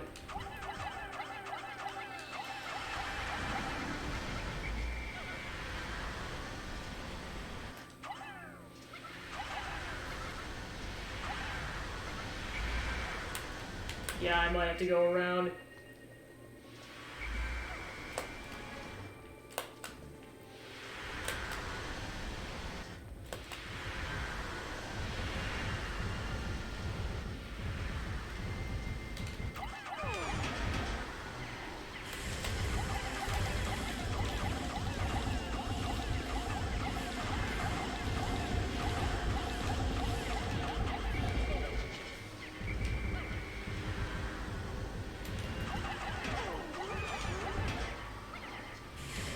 Yeah, this is one of those fights where it's like no fear and no hesitation, because if you hesitate, your Pikmin are getting murdered.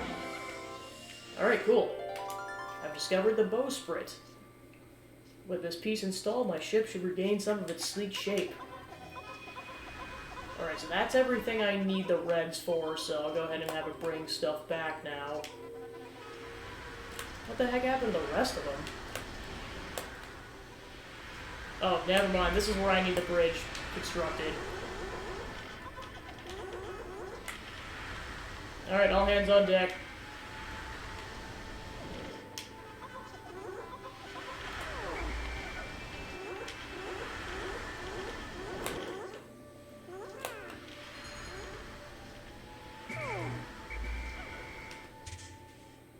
Oh, I see. They got scattered over there.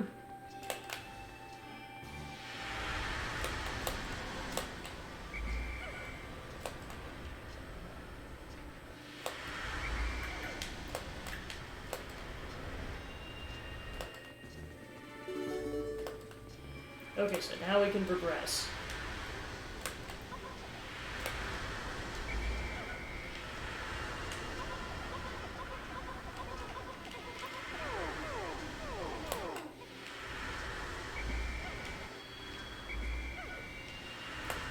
Okay, so one's missing. Oh, there it is. Easy enough.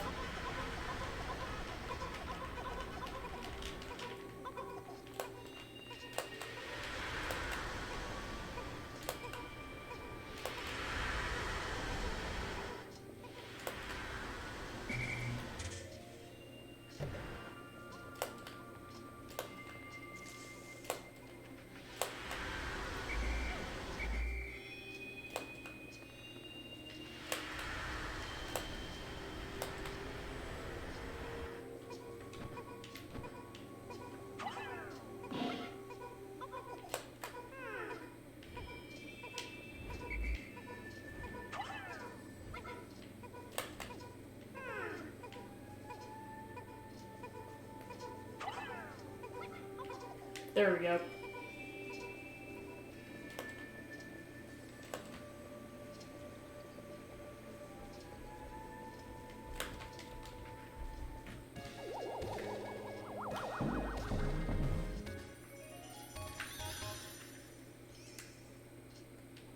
The so-called face of the dolphin. In point of fact, I designed it.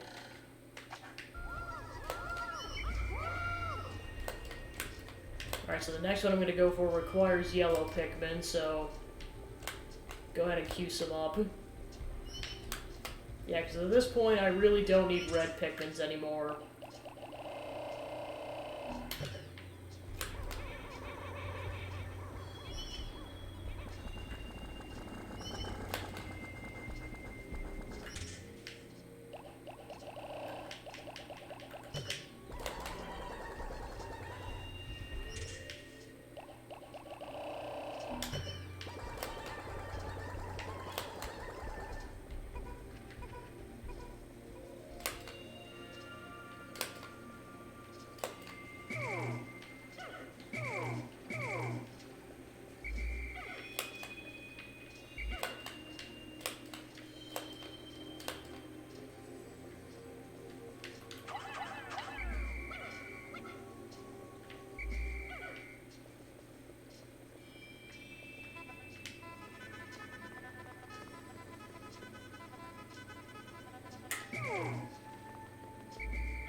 Yes, I forget if it's the only one, but it's the only one I can remember that only requires 10 Pikmin to lift it. So that's why I was like, I didn't need all of those to complete that, or to grab the part, rather.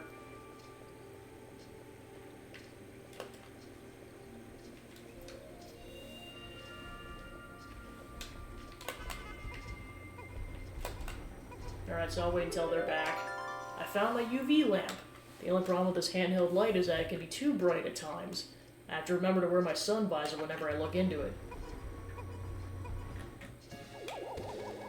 So yeah, now I can confidently say this is not going to take more than one more in-game day to get to the final area.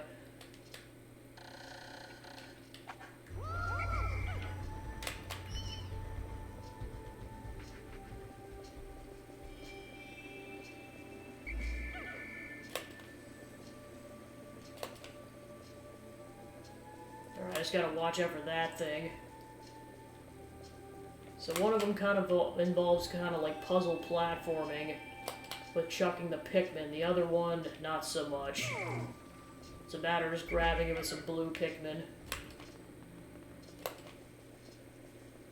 Oh, more bombs. Cool.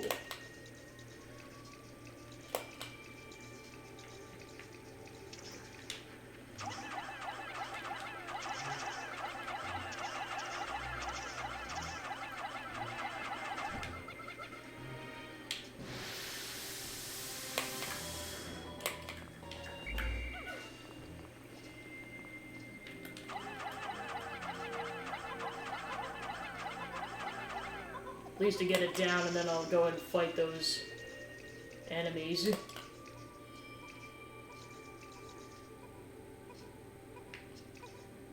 I found my number 2 Ionium jet. It's easy on the eyes, and its fuel efficiency is easy on the budget. Alright, so I got that down. Yeah, because basically what we have to do is you have to chuck blues on the platforms to get yellows, and then you have to chuck them across to lift them over in the corner, and then turn them back into blues afterwards. So it's the one part where you do need candy pop buds. Alright, so I need blues for that, so I'll just go ahead and bring this over and then get the yellows on that.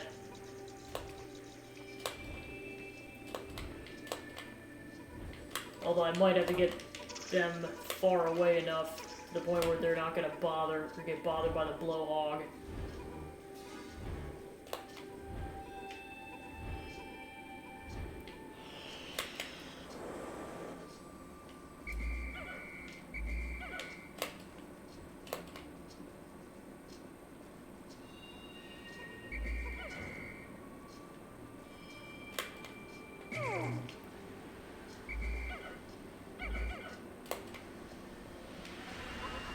Alright, so I'll take all 20 of those guys over here, and then take my blues. If I can at least get it unlodged, that'll be good enough.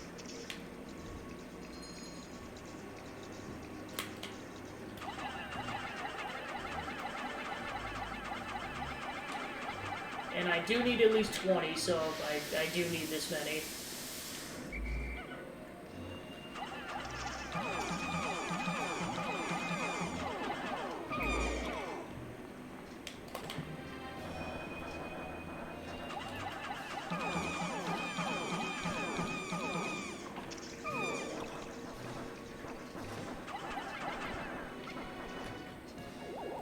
Alright. So yeah, the next day is pretty much just going to be getting this part back to the ship, and that's that. The ads for these jet boast that with excellent mileage, it's easy on the family budget. This jet will keep your wife smiling and propel you to a happy home life.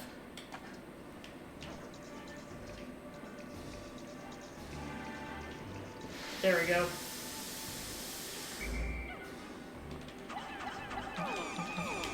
Yeah, I think that was the only one that missed.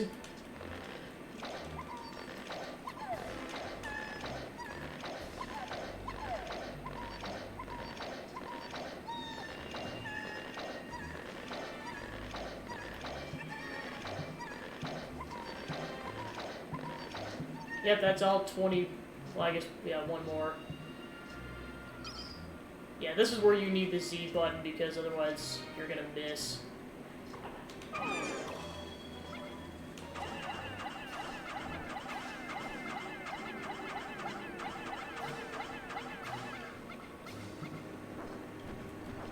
Oh yeah, there's a couple more that were waiting on that.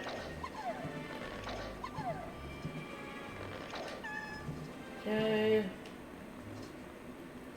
Yeah, it's like you really need this aerial view, because like Olimar is to be standing pretty much on the very edge in order for them to not go in the water. Okay.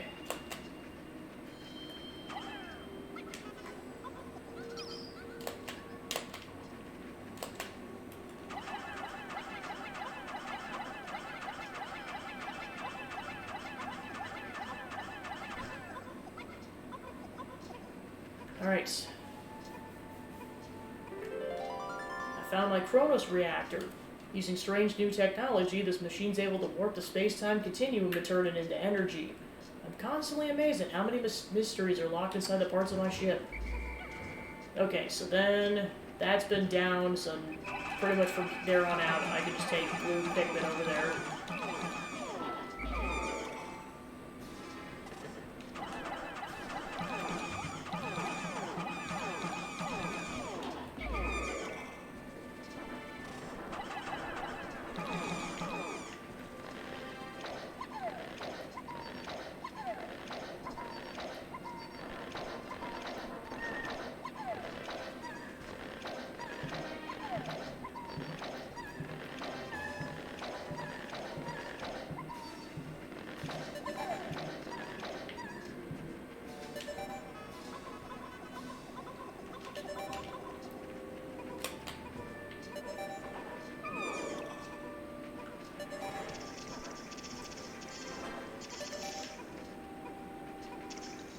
Alright, I'll leave it there.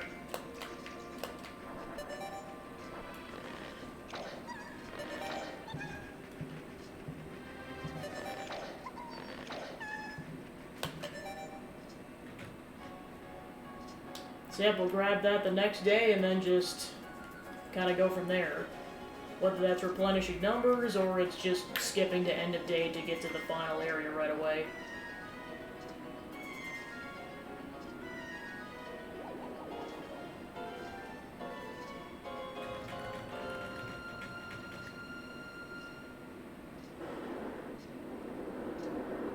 Yep, because I got the entire day because I can't go to the final area until I get this last part.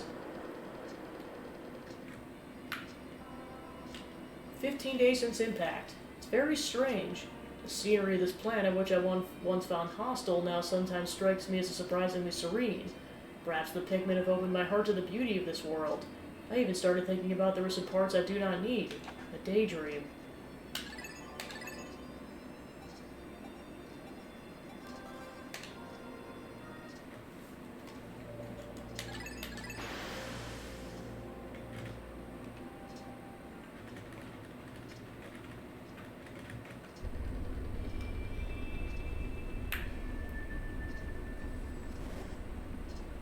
Alright, so I just need probably like 30 or 40 blues to grab this thing quickly.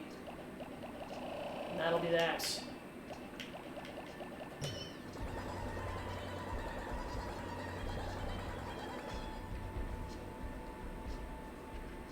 Okay, oh yeah, I forgot the mini bull bears do exist in this area. Alright, they're gonna have to die.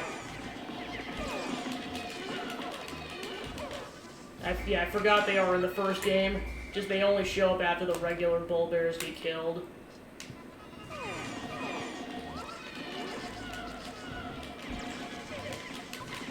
Last obstacle. Come on. There we go. Hey Devil Tribe, welcome in, just wrapping up Pikmin. And then we'll likely be moving on to Pikmin 2 if time remains.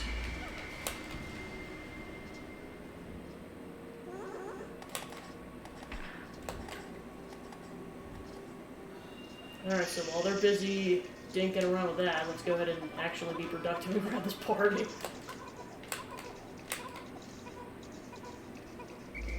How the heck did that one end up there?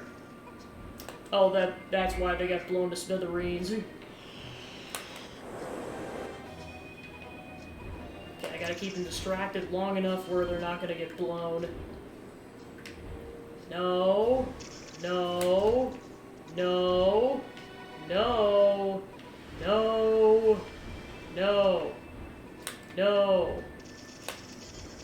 good blowhog.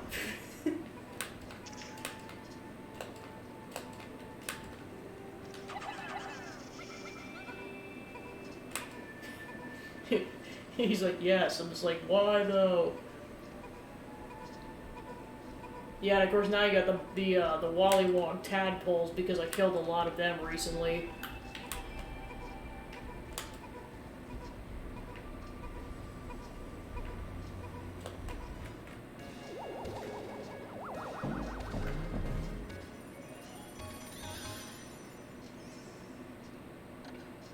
This reactor changes permutations in the space-time continuum into pure energy. Basically, it's like a big rubber band. I've recovered all but one, increasing the Dolphin's capabilities. Magic ship repairs.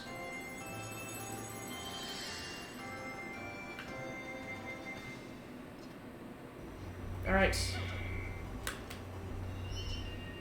So then I'll at least go ahead and bring the mini bull bears back.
Alright, there's some more bull bears I can take out if I wanted. We're gonna squat of like 40 reds.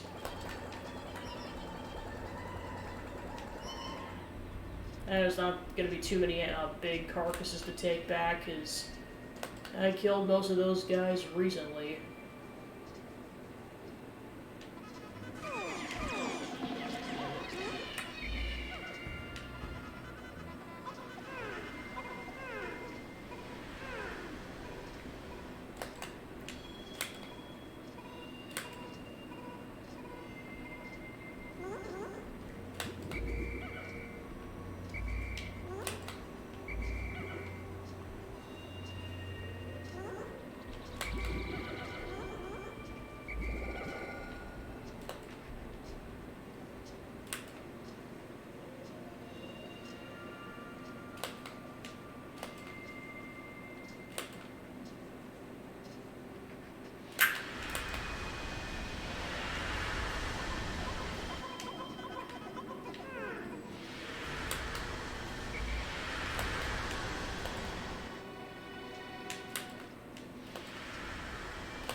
There, get it out of your system yet?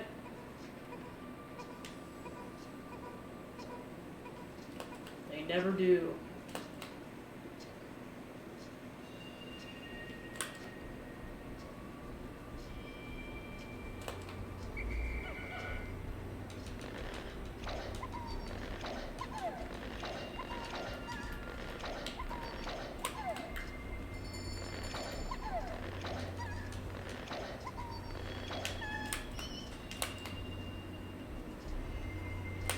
Alright, so once they get this back, I'll probably call it and then just go straight to the final area.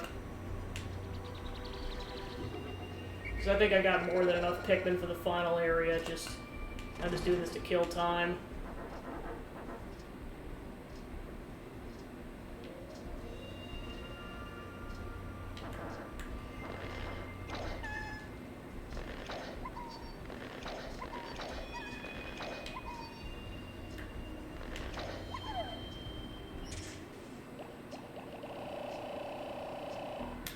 Alright, almost 400 reds, jeez. Hopefully that's enough. I know I have had it happen in the past where, like, the final boss kept killing a bunch of my Pikmin, so I actually had to go back to the impact site and go Pikmin grind.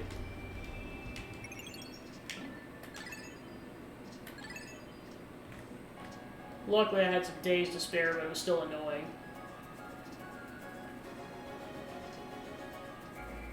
I mean, I especially want a bunch of reds because they're the attackers, but I got almost 400, so that's a good starting point. That's how malicious the final boss can be if you're just unlucky in some cases.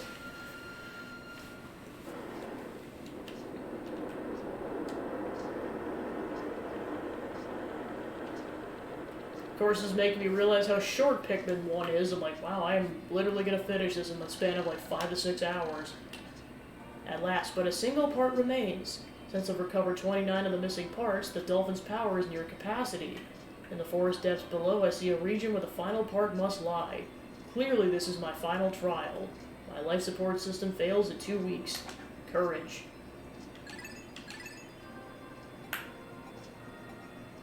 Oh yeah, I remember that. Well, of course, my kid brain just thought this is a long game, because, well, to be fair, back initially, I couldn't even beat this thing, because Again, I was like 5 or 6.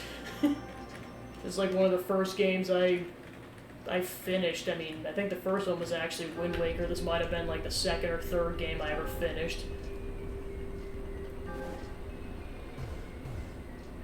So yeah, for my kid brain it was difficult. Okay, so basically the first portion of this is kind of the setup where you have to use all 3 Pikmin types to make a path so you can get to the final boss area. Like, I mean, it is, I've seen, like, people actually do this all in one day. It is possible. I just don't like to stress out about it too much. I'm just like, yeah, let's just do it in 2 days. 1 day just for the platforming and getting everything situated, and then 1 day for the actual fight. Because I know the downside is that if you do not kill the final boss in 1 day, his health resets.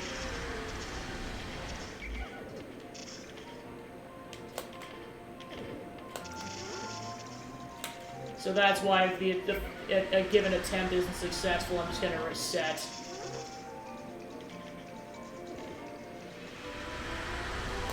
Yeah, this is why you want to use blue Pikmin to take these bridges down, because there's a couple that are currently stuck under the bridge.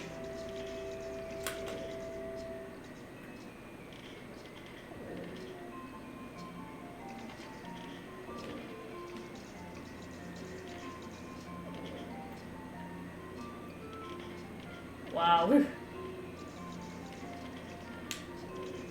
Yeah, I know it is kind of interesting, like, hearing stories about people who were, like, who basically were, like, you know, like, not, okay, older than 5 or 6, I'll phrase that, when the GameCube was around. Because I know for me, it's like, this was definitely my brother's console. Because he was, like, he's about a half a decade older than me, so... I mean, even then he was a child, but he was definitely on the older end of what constitutes as a child in the United States.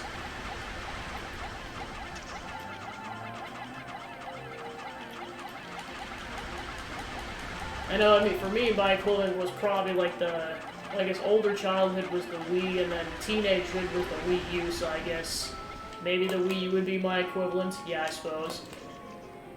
I mean, the Switch is for sure my equivalent, but I'd say Wii U might be more accurate on that.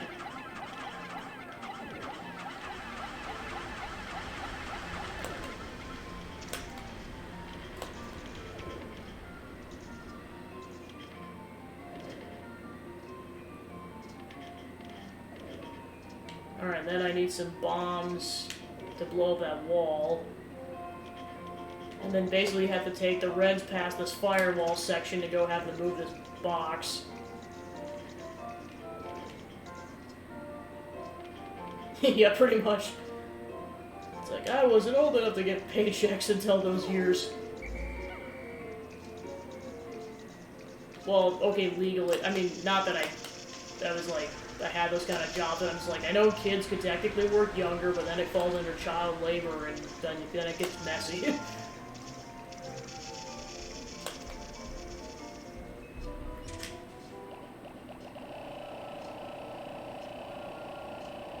Yeah, say mine was like, yeah, I guess I was technically 16. Like, I think I almost was, like, I think my 17th birthday happened like a month later. But yeah, I was technically 16 when it started. That was the movie theater job I mentioned.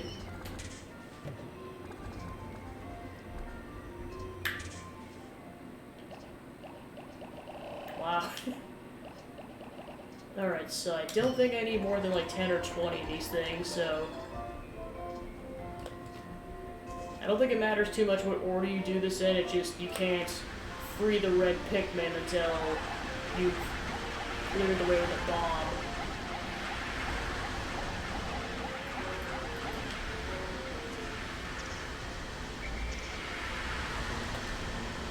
Alright, then you just guide them along, and then they'll go straight to the box.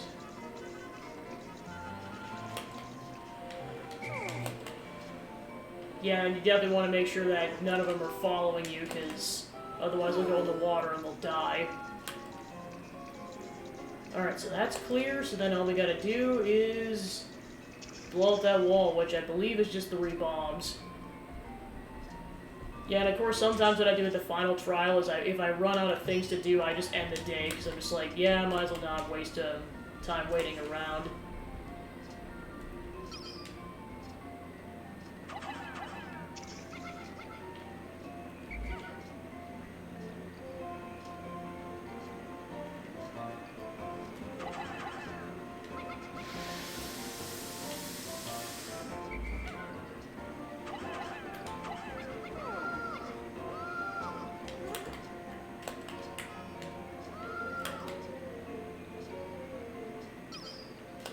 Okay, so then...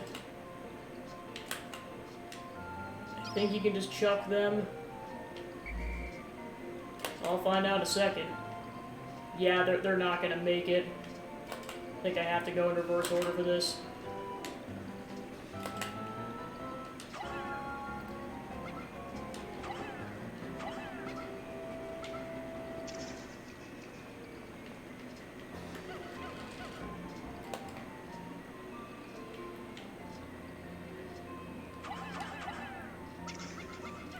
So yeah, that's the caveat, is you have to touch them, because if you whistle, they'll drop the bomb.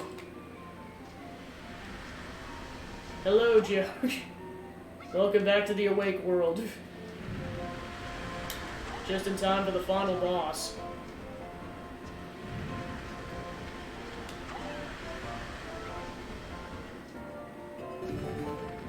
Alright, and with that, the way is clear. With the exception of 2 of these walls. Which is why I'm going to try to go back for some more bombs.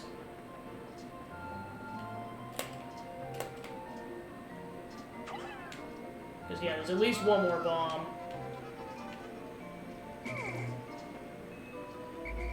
Yep, it's just the one bomb. So yeah, the second one, or the second wall does have to get broken down if you're going to do it same day.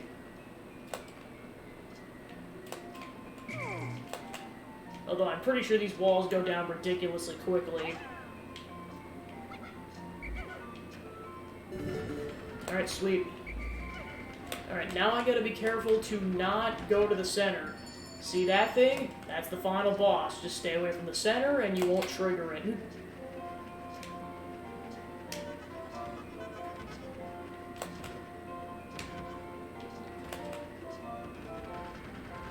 Alright, with the final boss, you're gonna need bombs, so that's why I'm opening this area up, because this is where you're gonna get the majority of your bomb stash. And that's what you kind of have to spend the beginning of the day doing. The day you choose to fight the final boss is stock up on bombs. So yeah, this is why it's possible that you could do it in the same day, because it only took me a half a day to open all this stuff up. It's just I don't trust my abilities to do it in one day, because I have yet to do it. Plus I just like having the whole day to prep and then just do it all the next day. Alright, so that is all the prep work I need to do for fighting the final boss.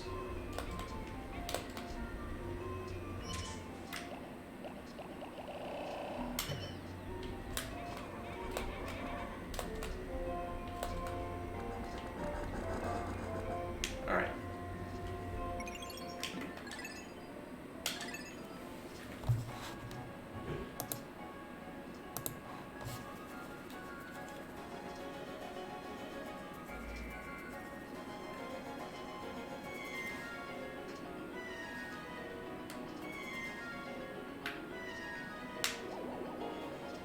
Well, of course, one thing I find funny about the final boss, the enemy's name is Emperor Bulblax. He becomes a regular enemy after a while in the second game, just to put in perspective of like how difficult the enemies are in comparison. That was just the funniest thing, because like initially you fight him as a boss, but then he just becomes a regular enemy in the caves.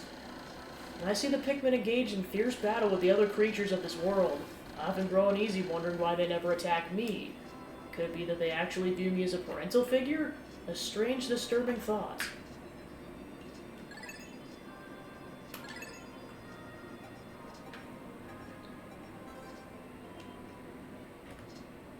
Alright. Okay, yeah, that's funny. We have nice yellow Pikmin. Good job. Alright, so that'll be an 18-day run then. I think my other file was 18 days, so I guess my record is still the same. Which, I mean, that's still not too shabby, just I know there's some people who can do it definitely faster if they speedrun. But I'm just trying to beat the game, not trying to speedrun the darn thing. Okay, so basically with this one, I'd recommend bringing 15 yellows, and of course, I can always use candy bops to transfer my numbers if I need to. Oh yeah, there's definitely been some Steves. See, I'll bring 15 yellows, because I'm gonna need a decent amount for bombs, and then the rest are gonna be reds.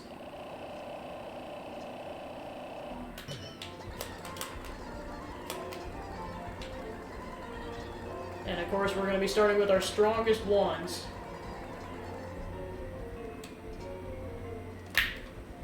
So yeah, if they die, that's all the flower reds.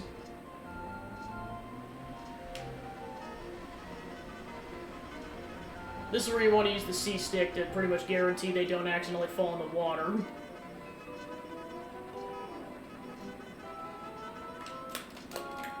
That's what you have to do in the first game. Okay, and then I'll just make sure none of the rest of them fell behind. Sweet. Alright, and then all that's left to do is grab a bunch of bombs, and then time to kick Emperor Bulblax right in the tushy. And then some.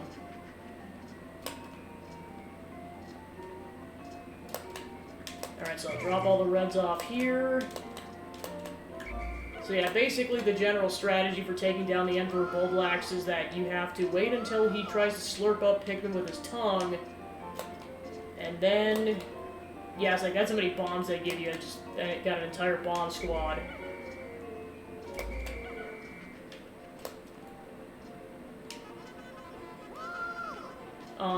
And then you basically, you throw a yellow Pikmin at it,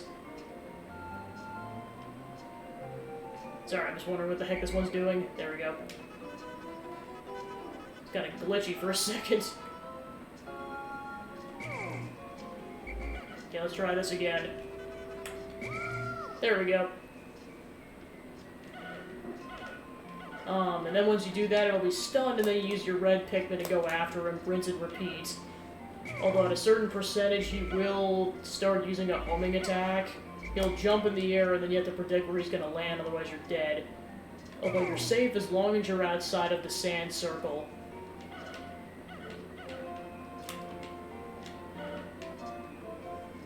Alright, let's do this.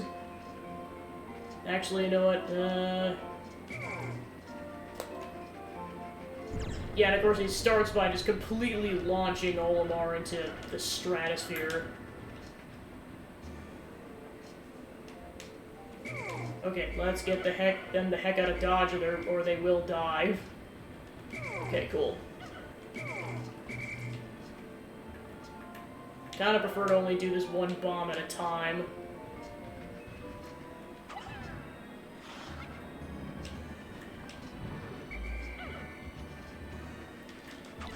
Of course, you gotta be careful, because otherwise he'll crush your Pikmin.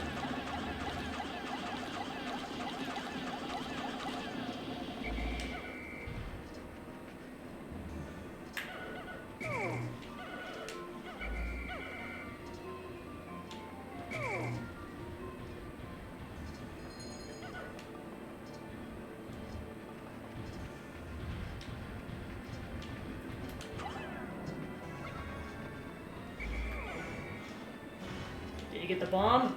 No, he did not. Shit. So yeah, it can miss, which is why you want to make sure you have as many bombs as possible. First, I gotta wait for him to turn around.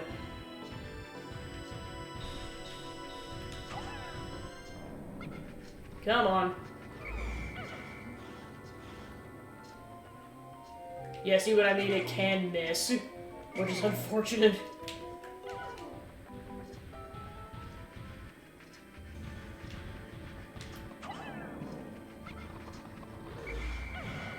There we go, that one actually took.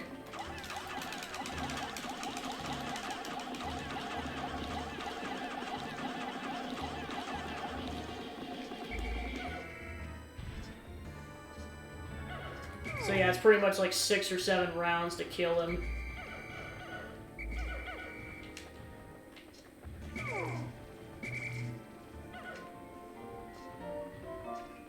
I know I'm playing it safe right now, but I prefer not to go back to the onion, because if you have to go back to the onion for Pikmin, you're screwed.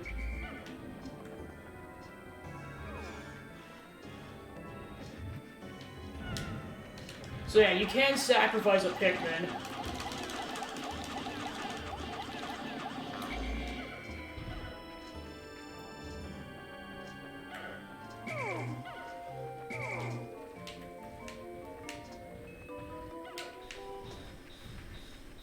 But yeah, it kills so much time, you almost need to reset.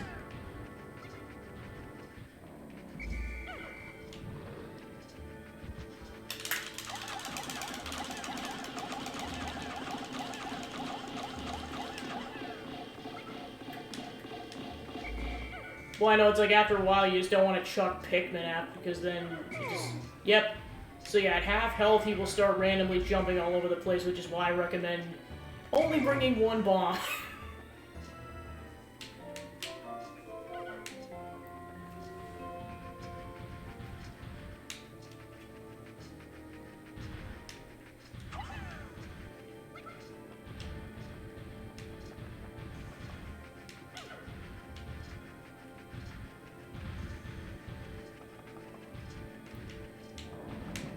Okay.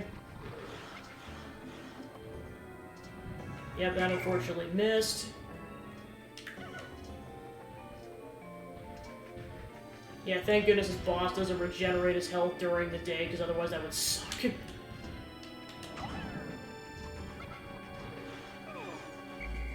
Okay, go time.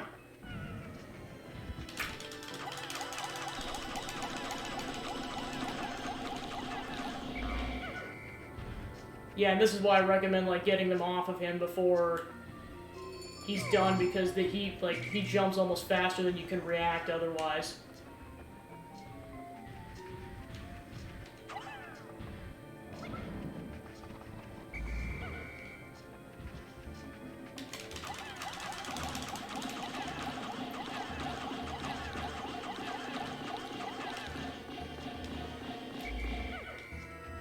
Well, and of course, the important thing... Oh, they're gonna die.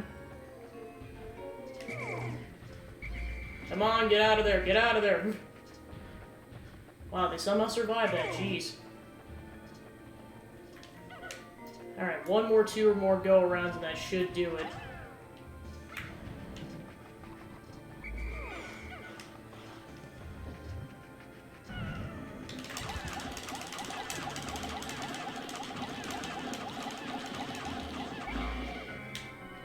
Yeah, I was like, I'm just gonna assume that's gonna take at least one more go-around. Maybe even two. And luckily I got plenty of bombs. Well, unfortunately we got some deaths. Because they decided to be idiots.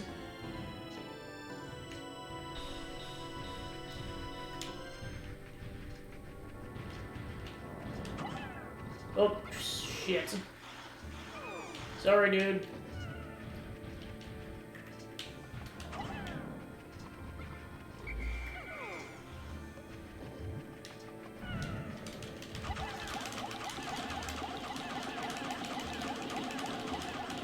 Come on! Oh, shit. Oh, never mind, that was it. Cool. I know that was kind of risky, but it paid off. So this is kind of partially why, like, it can also take another day, because if you don't get the part back, you've wasted another day. That's why it's kind of risky to do this during the last day, because it's like, yep, if you botched it, that's it. At long last, I found the final part, my secret save, and it's as full as ever. How glad I am that I persisted in my search without losing hope. Now I can leave this planet without any regrets. Maybe I'll even stop and pick up some souvenirs for my wife and kids back on planet Hocotate. Yeah, and of course that's the other part, is you need 40 Pikmin to lift this thing.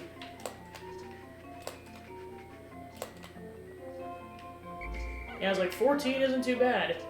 Imagine most of those were yellows. Alright, then I just gotta go ahead and figure out what to do with the bomb Pikmin later.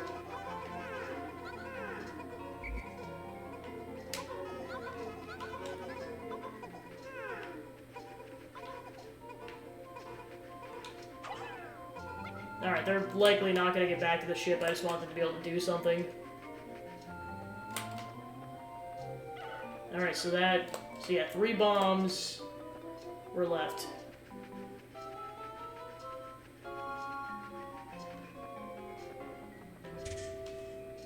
Yep, the safe is almost back. We might still beat it back, we'll see what happens. Oh yeah, we're definitely beating that thing back.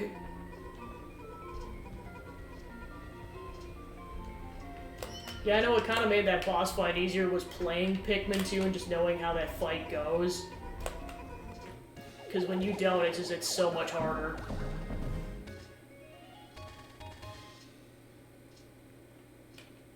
I finally recovered every ship part. Now I can return home to Hocotate. Alright, game clear. So yep, that took roughly about 5 hours. Cool.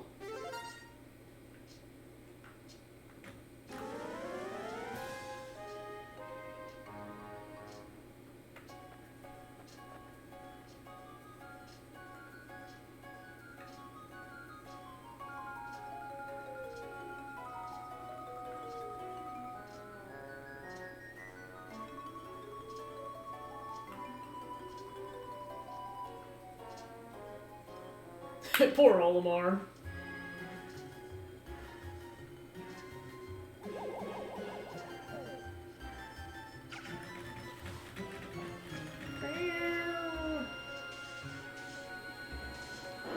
Ta-da!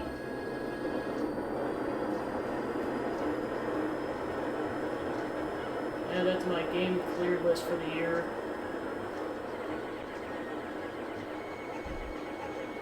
And now they're going ham on a Bulwark. Go Pikmin.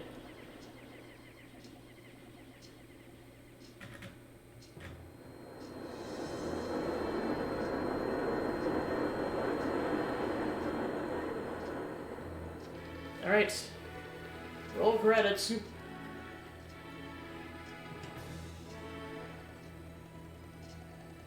Alright, and then I'll, so basically once this is wrapped up, I'll play Pikmin 2 for about an hour and then go from there. Yeah, I mean, to be fair, we probably are meeting the light blue one in the 4th game, but yes, so many we're never gonna see.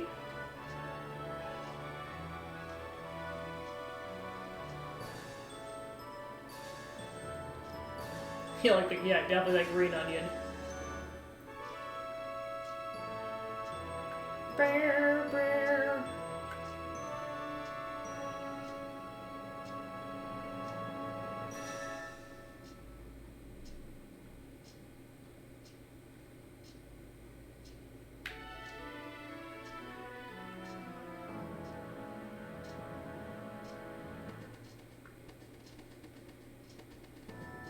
Yeah, definitely my record for minimal Pikmin loss, which includes that one debacle. If you don't count that, it was probably more like 90. Yeah, and I did it with minimal Pikmin, which is cool, too.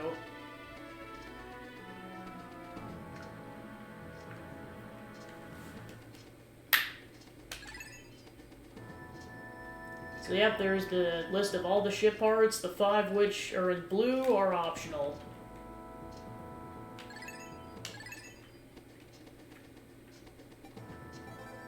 I would say it's definitely, I mean, like, in terms of number of days, it's tied, but besides that, it's a record on most other accounts. I mean, it's not like you need a crap ton of Pikmin anyways, but, you know, at least a couple hundred's helpful.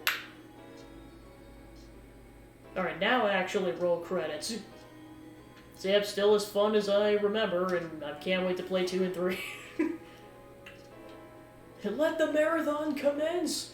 Yeah, and of course, 2 is going to take way longer. Like, not significantly long, but definitely more than one session. Even 3 is going to take a couple sessions, but probably not as many as 2. 2's the big boy. Well, until 4 comes out, then we'll see how long that is. Yeah, I know back in the day, I had to look up, like, paper walkthroughs, like, or like text walkthroughs, because this is before Let's Plays were a thing. Particularly for the final boss. Well, plus, if you don't know how to aim the bombs, you're really gonna be lost. Because that boss fight's, like, contingent on you knowing how to properly aim the yellow Pikmin with the bombs. Well, and then, of course, part of it, too, is you have to complete the boss fight before the end of day, otherwise the health resets. And like I said, at that point, you might as well just reset the day, because you're not really losing out on anything. And also just not getting too greedy with when to throw your red Pikmin, because, like, you only get, like, maybe 10 seconds per attack go around, and it's at least, like, 6 or 7 sessions before you beat the boss. And then you have to get the piggy bank back. Which is why, like I said, I like to save that final boss fight for the whole day just to get the piggy bank back in time.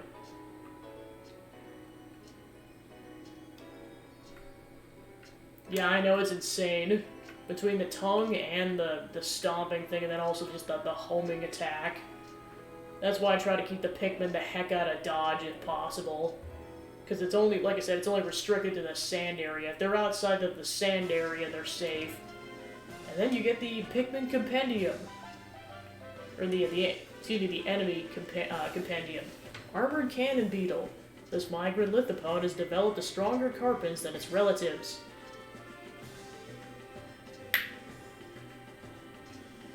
Beady long legs. Waxy secretions from this creature's distinctive armored shell.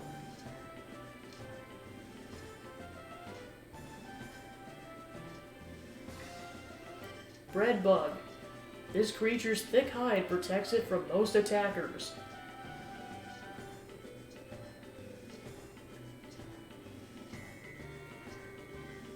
Burrowing snagret. The bluish hue of its feathers distinguish it from the burrowing snarrow.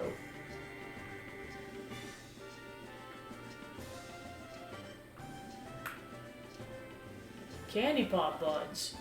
Could this be the next step in Pikmin evolution? Like the Pikmin themselves, it has many mysteries.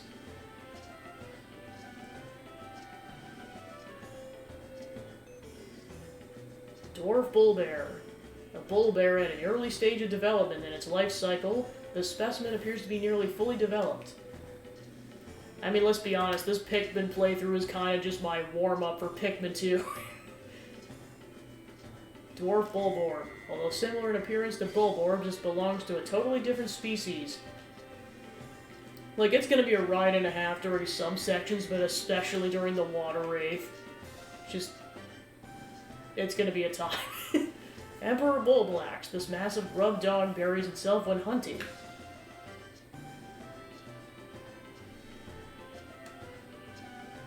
Yeah, at least. This creature expels a combustible phosphor that ignites at moderate temperatures. Well, I mean, especially since, like, the caves, or some of the later caves are, like, several hours long. Swooping Snitchbug. This rare species uses antennae as wings. Well, then sometimes because of your Pikmin resources, you can't do the whole cave in one go, like you have to go back for the remaining treasures. A watery gelatinous membrane protects this creature's nervous system.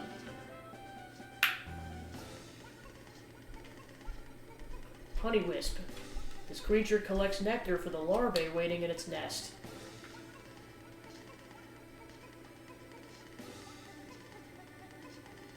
Yeah, I'm guessing that'll wrap up by next week, but, I mean, I'm pretty sure we're fighting Maruki on Friday. This forager stores undigested pellets in its stomach under the water. Mamuta. This creature seems fond of flowers, but only for their decorative properties.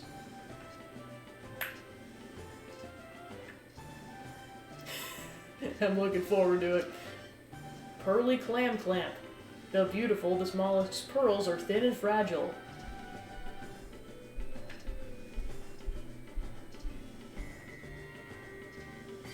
Pellet Posy. This sparsely growing plant is able to crystallize nectar into round pellets.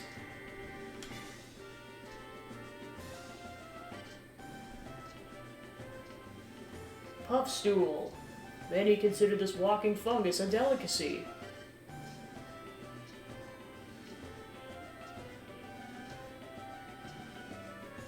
Puffy Blowhog. Instead of breathing fire, this species uses its hydrogen to float.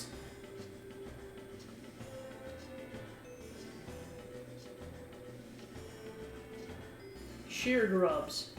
Males of this species are purple and have an armored head.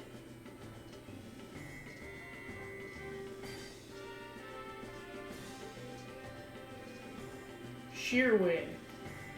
The males of this species are able to fly, but females remain underground.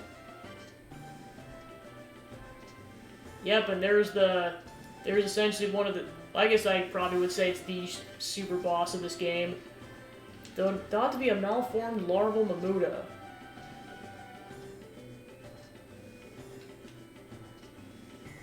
Spotty Bullbear. This rare subspecies of Bulborb has a certain indefatigability. Spotty Bulborb. This nocturnal hunter feeds mostly on small animals returning to their nests at night. Yeah, I was gonna say, because yeah, that's the thing, I'm pretty sure those bosses only occur on certain days.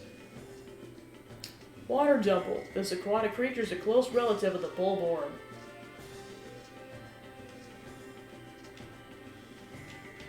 Wogpole.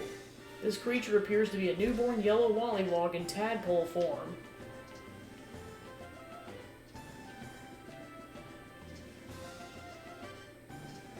Wollywog.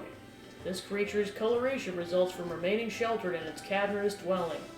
Well, and of course you can tell this is like during the beta of the game because that treasure doesn't show up in that location. Also, like, the bridge looks different and all that stuff. After evolution led to the development of its specialized jumping ability, this amphibian actually lost much of its ability to swim.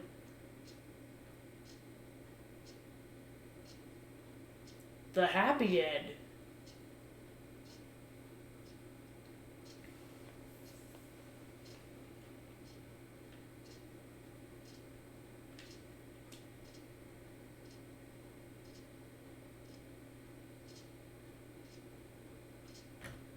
Yeah, I know, you're just like, what the heck? He's a Pikmin now, what the heck? Alright, so on that note, I'm going to switch over to the second game, so I'll be back with that in just a moment or so.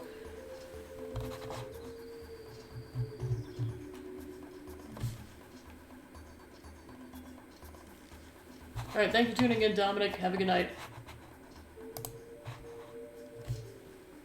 Alright. Because it kind of requires turning the console off. Thanks. It's a fun time as always.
Alright.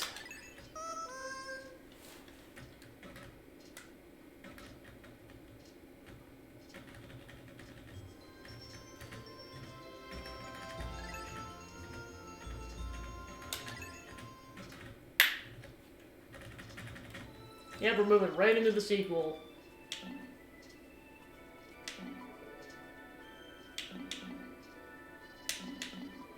Okay, I guess never mind. I beat this game twice, apparently.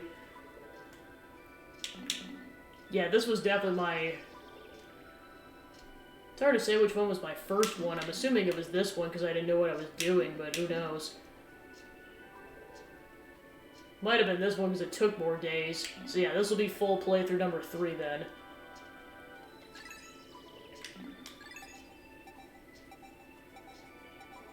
Yeah, that was one of my playthroughs where I think where, like, it was just to get the minimum requirements. Hocotate Freight is a long-haul, deep space shipping company. One day, its only employee of any merit, Captain Olimar, crashed on an uncharted planet while on an interstellar vacation. There he was aided by indigenous creatures which he called Pikmin. In the end, he escaped. But in Olimar's absence, his employer, Hocotate Freight, ran into financial difficulties.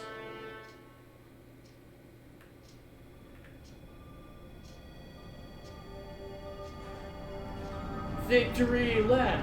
Heck yeah!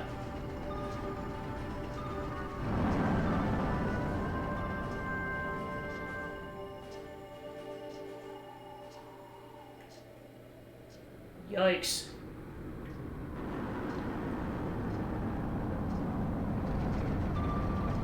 President of Hocotate Freight, local employee Louis.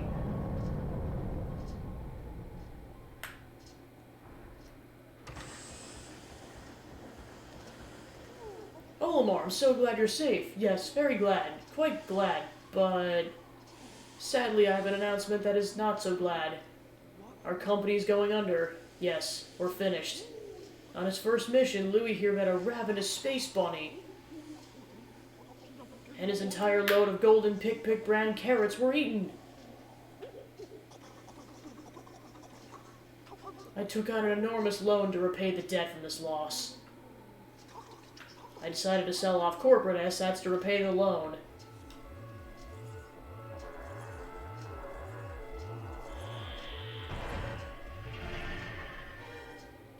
But the only asset we had to sell was your ship, the SS Dolphin. As for the rest of the loan,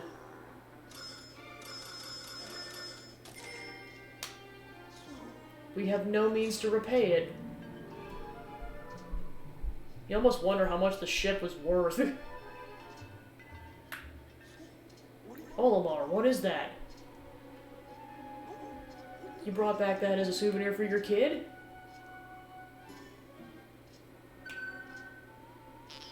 Treasure, treasure, treasure, money, money, money, money!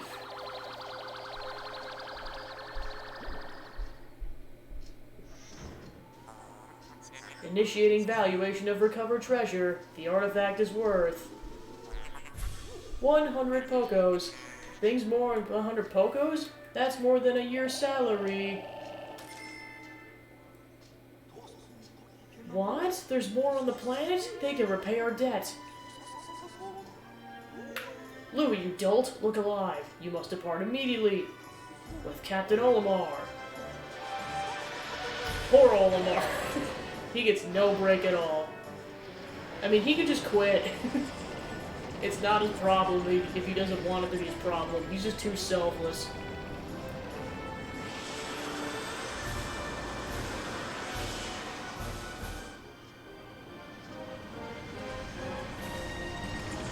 See, he learned his lesson that time.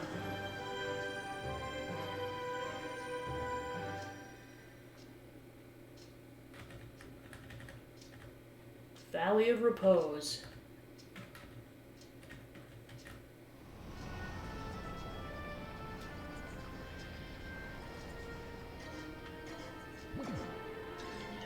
Oh shit. Well, sort of.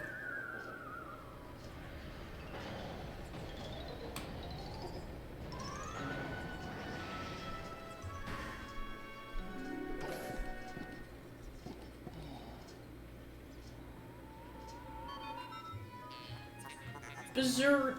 That was close. I have averted a crash landing. Running diagnostics. Alert! Danger! Louis is missing. He must have somehow fallen out of his cockpit. He is not responding via his communicator. He is either flouting protocol or in danger.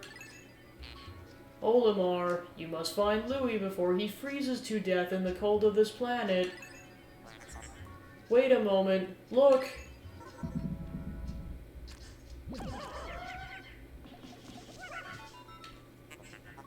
Could these be Pikmin? They look like they were about to be devoured as we speak. You must help them quickly. Press B to call them with your whistle, Captain Olimar. You can also hold B to make the sound of your whistle carry farther. Remember?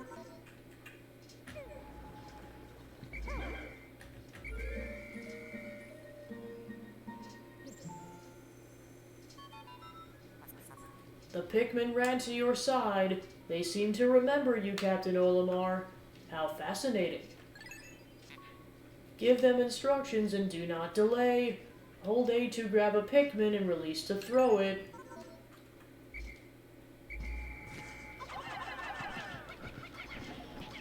Of course, you can still punch the enemies.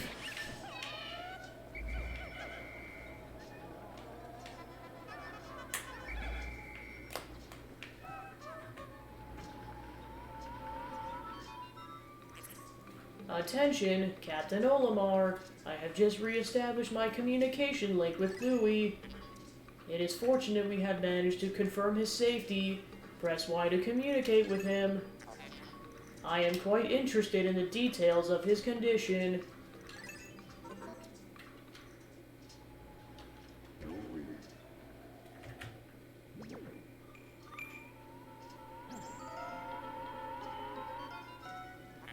Louis, allow me to assess your condition as per our safety protocols. Are you at all injured? Is that so? Then my concerns are eased. Our communication link shows you are nearby. Can you make your way to our location and rejoin us? I will navigate for you. Press start pause to contact me and obtain information about the terrain. Yeah, including the 50 that died in the naval... the forest naval. Well, this is the nice part, too, is, like, it actually shows you the entire map right out the bat. Or, like, it gives you this feature right away as opposed to making you get a part for it. Whee!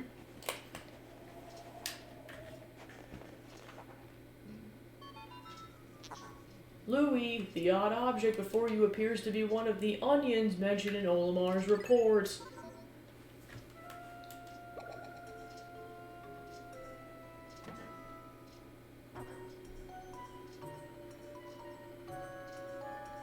The frick?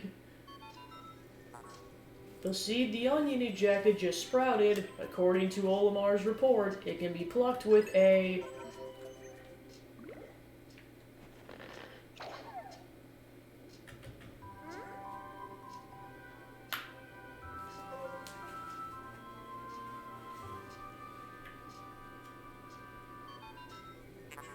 Louis, this must be one of the Pikmin creatures from Olimar's report. It is staring at you. You can use C to issue objectives to your Pikmin squad and even direct their movement. You can disband your squad with X. Interesting. Olimar's description of the creatures resembling pick carrots was strikingly accurate. Louis, my sensors have detected drool in the corner of your mouth. Are you alright? Aw. Yeah, Louis like, nope, nobody, nope, no.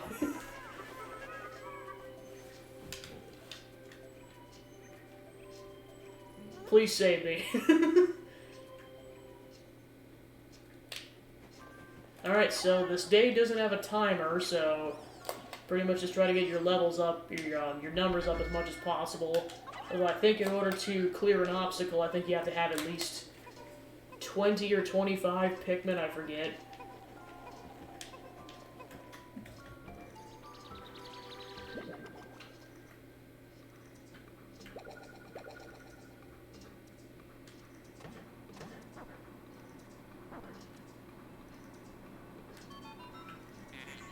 The onion ejected more seeds. The pellet from the flower must hold nutrients that breed Pikmin. Yes, the Pikmin gather nutrients, haul them to the onion, and further propagate the species. The onion is a Pikmin mothership. Reviewing Olimar's report, it seems repeatedly tapping A lets one rapidly pluck Pikmin sprouts.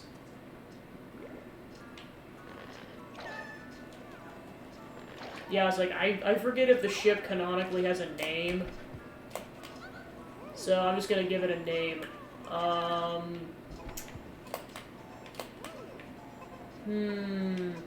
Because this is gonna stick for the rest of the playthrough.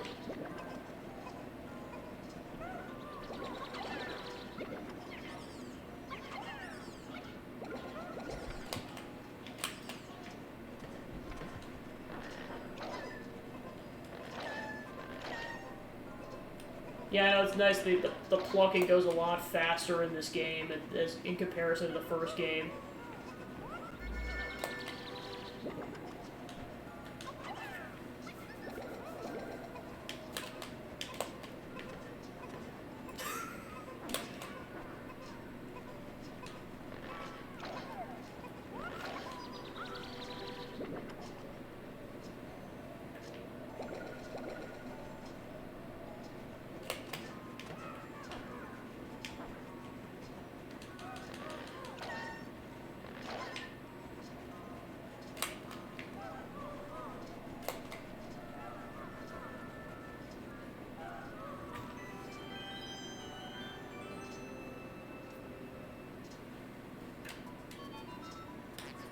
Perhaps this object is one of the treasures we are searching for.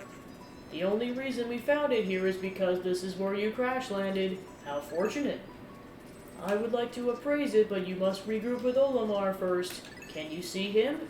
Press L to move the camera behind you, R to zoom, and Z to change angles.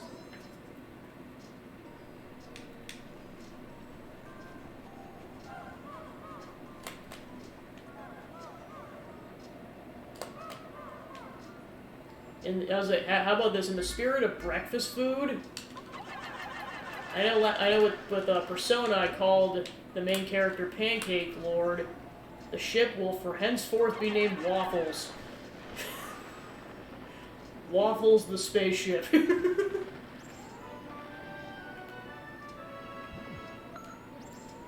Alright, what's up, Waffles? Captain Olimar, Louis, you are reunited at last. This has been a troublesome start to our trip. But now you must feel assured that your combined wits get you through anything, correct? From now on, use B to form a single group, X to take solo action, and Y to change leaders.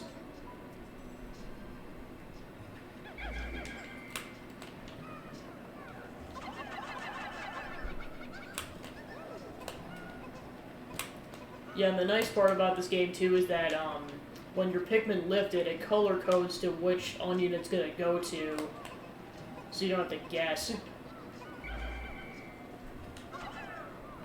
Alright, so you need 35 to get to that section, so to be continued.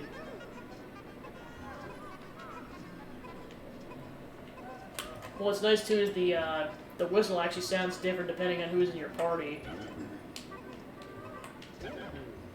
So yeah, it's Olimar, Louis, the Pikmin, and Waffles, the ship.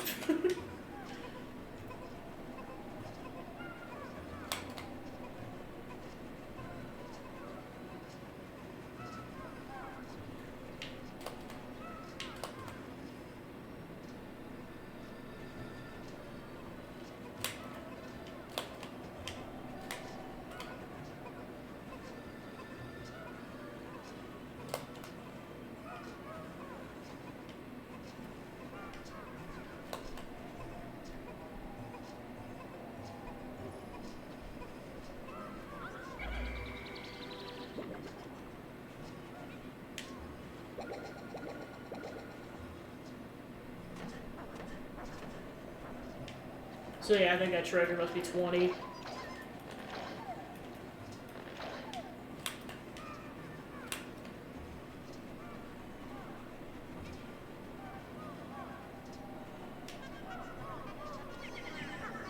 And that's another thing, is you have to dig treasures out sometimes.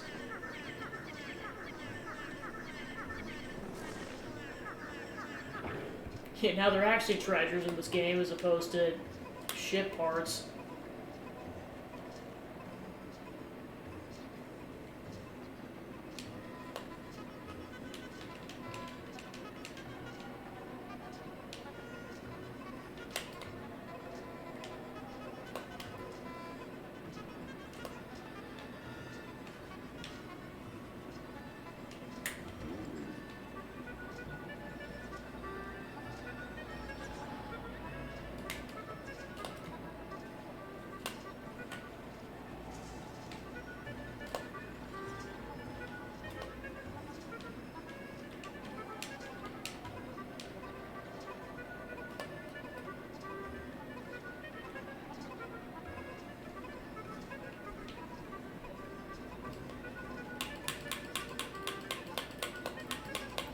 Time to make everyone dizzy. We...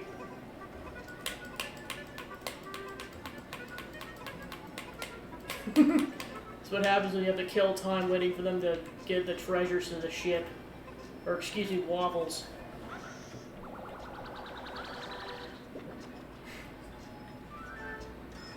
I mean, I'm not surprised. I know...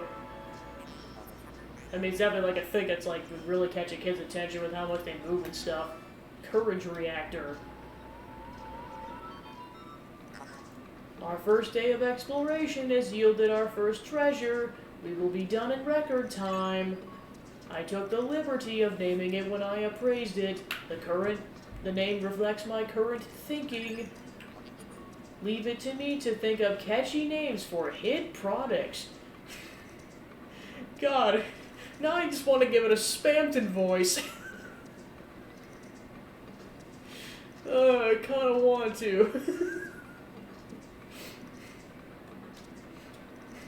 Screw it. Waffles is gonna sound like Spamton for the rest of the playthrough.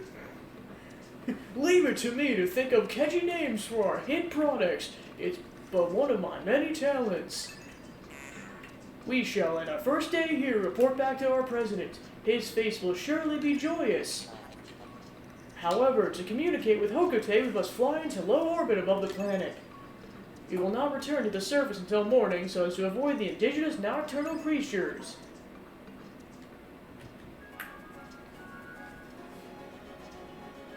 Alright, so I've got my headcanon. It's Waffles the ship who has a stamped voice.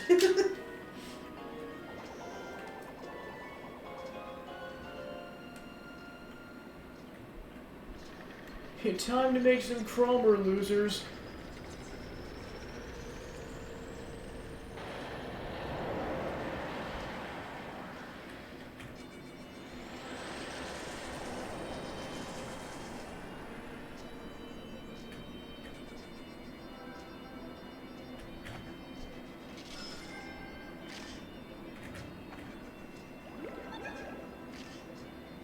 And then it actually, like, pinpoints, because, like, how your Pikmin can die, because I know with the original game it would just say if they died in battle or if they died because they got left behind. With this, it actually is, it's actually more of a breakdown of how they die. I'll show it off after, or at the end of the next day. Found your first bit of treasure. Fine work. Our future depends on your efforts, so check your treasure hoard regularly. I'll keep checking often. Keep up the pace. And yes, I'm still calling him the president because that is his canonical name.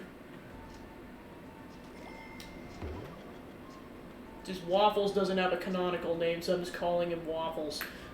So yeah, with this you can actually see what treasures you have, as well as the Piclopedia of all the enemies. As well as how many you defeated and how much they're worth.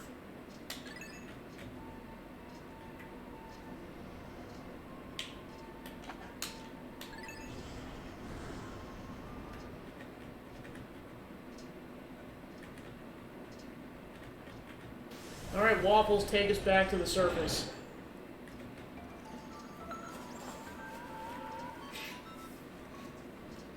Good morning, workers! Ready for another day of toiling for the profit of your company?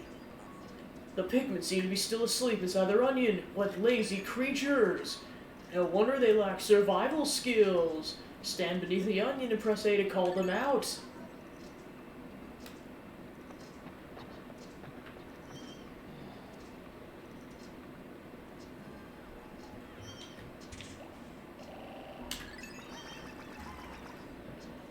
Yeah, also getting them out of the onions a lot faster as well. So yeah, from here on out, you were actually on a timer. Yeah, because like I said, that whole thing about them, like... No, actually, they still go back to Olimar now that I think about it. Maybe they do, maybe they don't. I'll find out in a few minutes.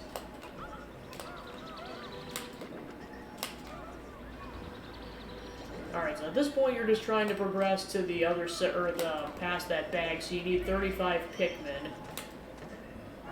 So it's all about getting your numbers up.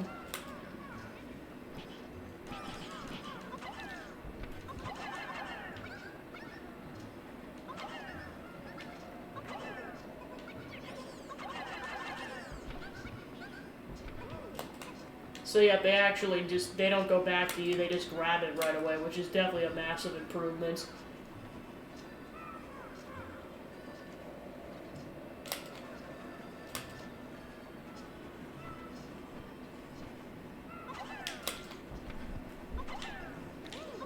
I mean, it's good they make, like, subtle improvements like this, because since they ramp up the difficulty, it feels a bit more fair. Like, I feel like with how RNG some of the levels get later on in the game, if you had to deal with the Pikmin 1 controls, it'd be way harder.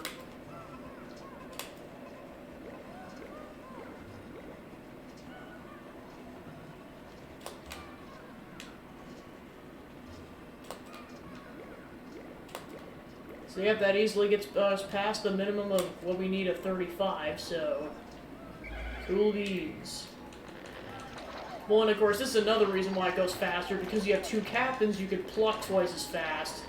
And also, I think they just pluck faster to be in, generally speaking.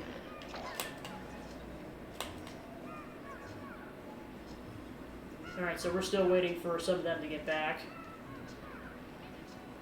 Go ahead and speed the process up a little bit.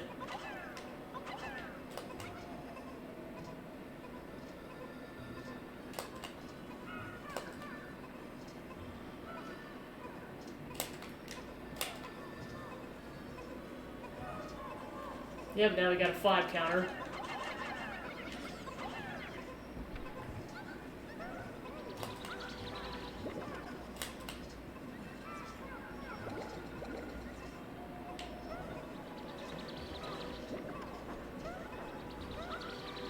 Yeah, it's like, see how much faster the Pikmin sprout? It's like, it's a matter of 2 seconds as opposed to like 10 to 20.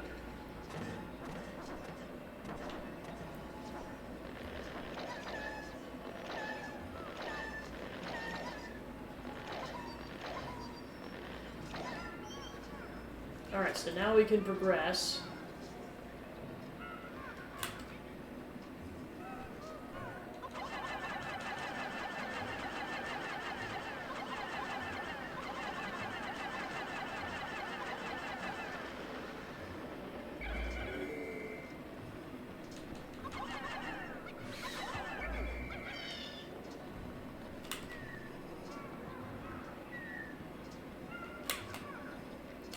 Alright, so there's another treasure over there, but first let's go take care of this Bulbor.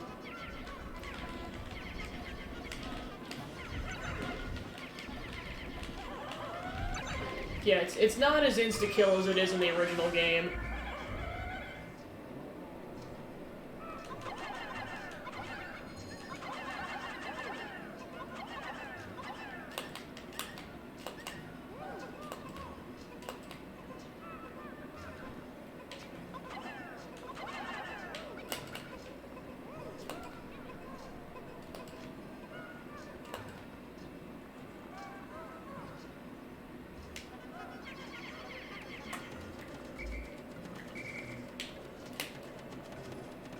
Alright, then, yeah, from here on out we get the taste of what Two Captains is like, as you can send Olimar over here to grab the Pikmin, and you can have Louie babysit the ones taking down the wall. And that's just the beginning.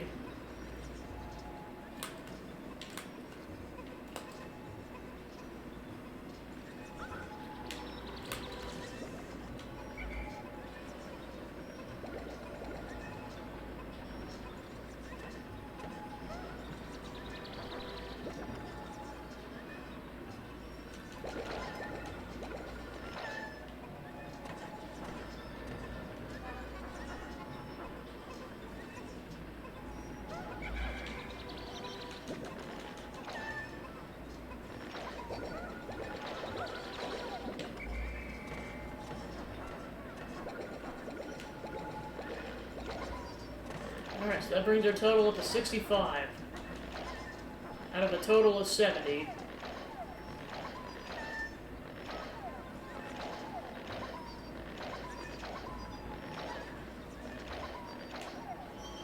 Alright, so we should easily have enough to get the soda can without having to grab some of the ones working on the wall.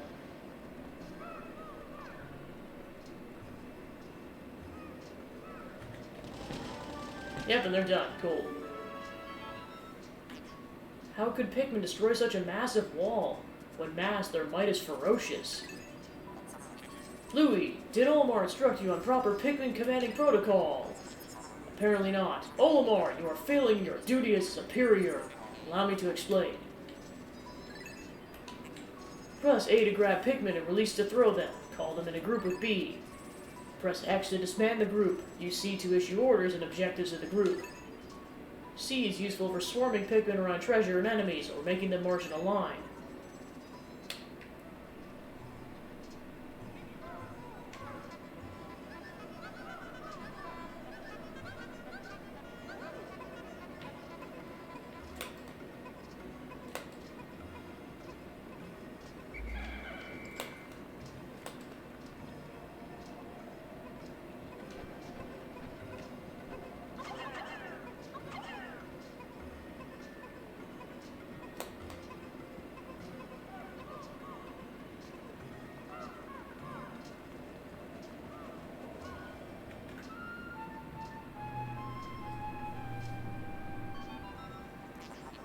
Interesting. Warm air is welling up from the hole in the ground before you. What could lie underground? What is wrong? You both show expressions of unease. Do not fear. The leader's group of Pikmin will join you. I shall dispatch my research pod, too. Approach the hole and press A to jump in.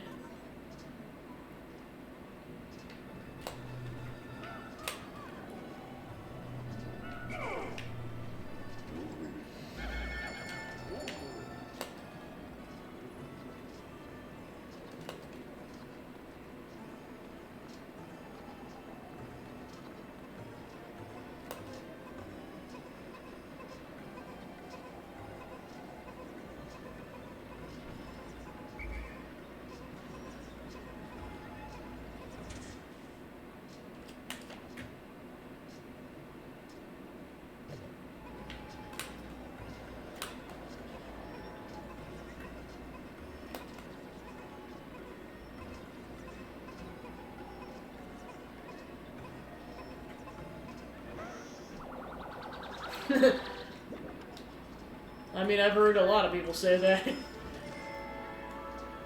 And it's one of those things you just don't realize until you're an adult. Utter scrap.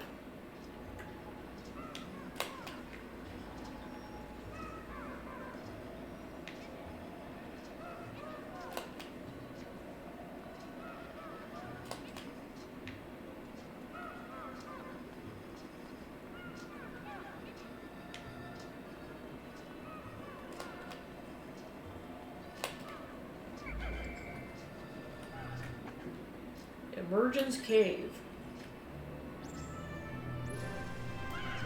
Whee! And then, of course, the game saves in between floors, so if you... This is why I recommend, like, if you just get a really bad layout of a floor, just reset the game, because you'll just go back to the beginning of that state, or that particular floor. Or if you miss something as well.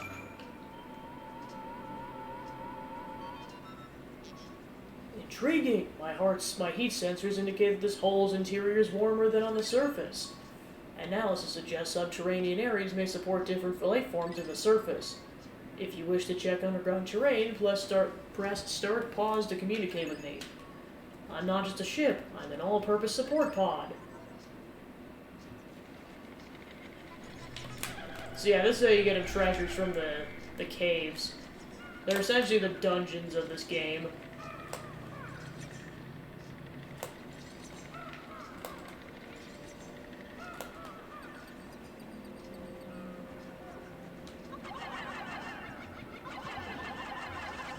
Yeah, and of course there's a decent amount of enemies that only show up in caves. They do not show up on the surface.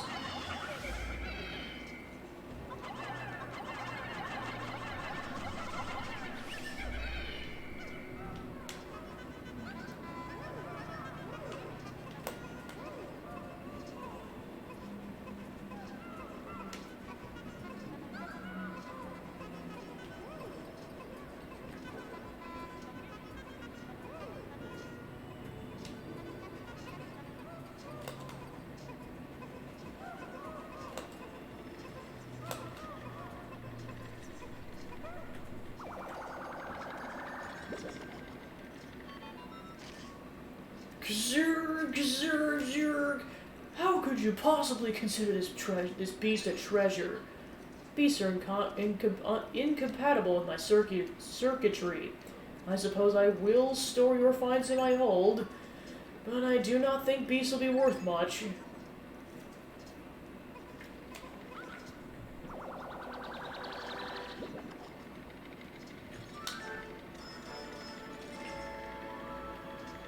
Citrus lump.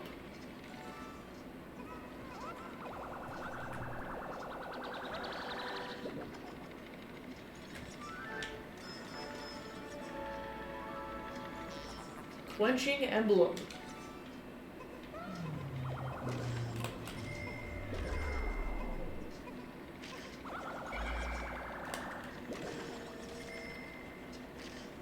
So yeah, whenever you hear that noise, that means you've gotten all the treasures on a floor. This hole appears to be quite deep. My sensors indicate more treacherous terrain ahead. Louis, do you recall you can adjust the camera with Z, or with L, R, and Z, correct? Your expression suggests that you do. Excellent. Then approach the hole and press A to enter it.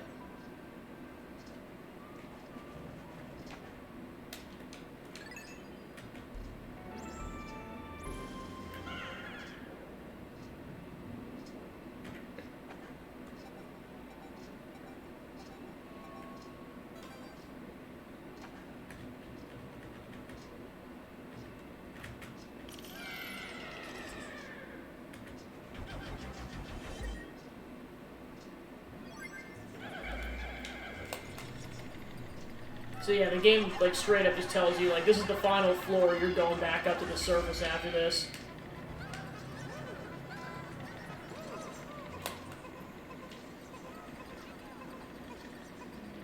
Yeah, and then the nice part about the caves, too, is you are not timed while you're down here.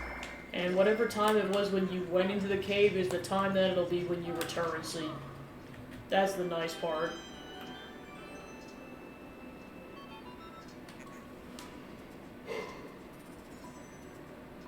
It's inconceivable that such an immense object has been buried here for so long. The design on the outer shell resembles the surface of the planet as seen from space. Perhaps it should be used for something other than salvage. But how will we ever lift it? I fear that even 100 red Pikmin would be unable to lift it. So yeah, this is your first taste of treasures that you need purple Pikmin to lift.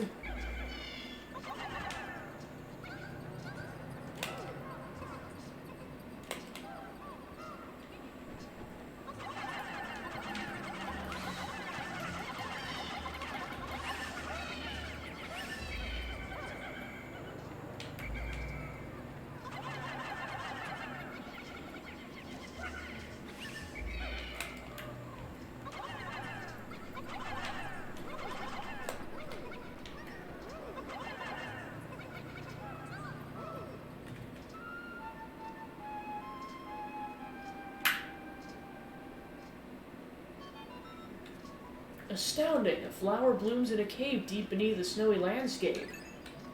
Certainly it's warmer down here than above. Look, the Pikmin are restless. They look as if they yearn to be tossed into the flower.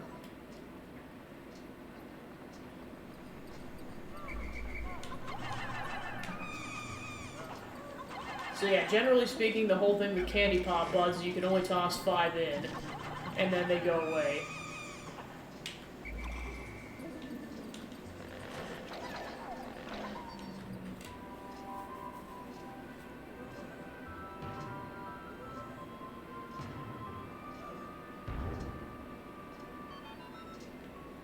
Amazing! A purple Pikmin.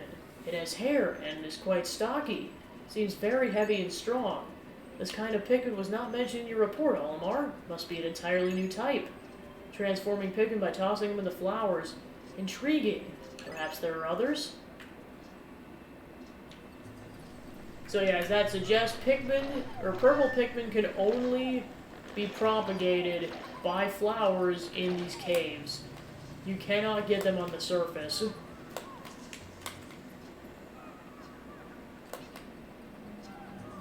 Yeah, and of course, as that whole thing suggests, they are also the slowest Pikmin type.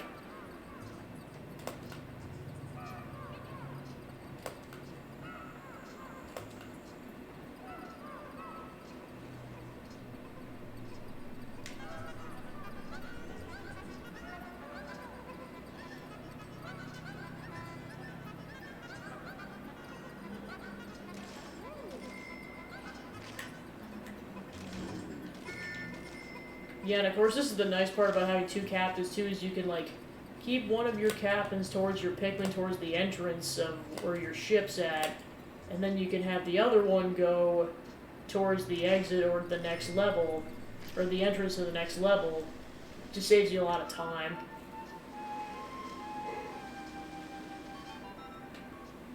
Astounding! Water shooting out of this geyser with incredible force. The sensors indicate it has enough power to launch you into the air.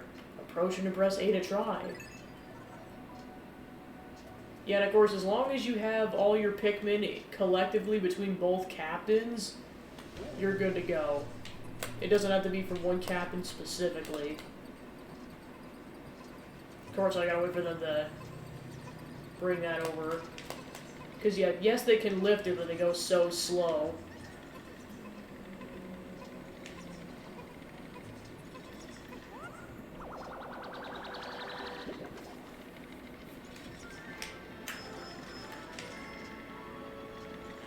Spherical Atlas. There's a device resembling a microchip embedded inside the sphere. Retrieving data. Error. I could only decode a portion of the data, but I did receive new geographical charts. I will input this data into my planetary database and name it the Sphere Chart. Press Start Pause to contact me and access the exploration kit on the radar screen with L. Now we'll have the new data. We should explore the new decoded territory tomorrow.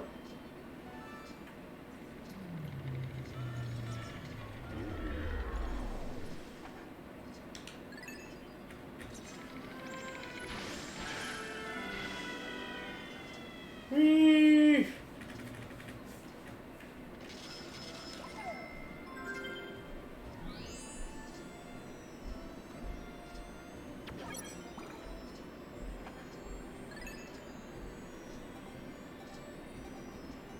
So yeah, that's pretty much the introduction to the whole cave mechanic, and of course it'll get more complex and crazy from here.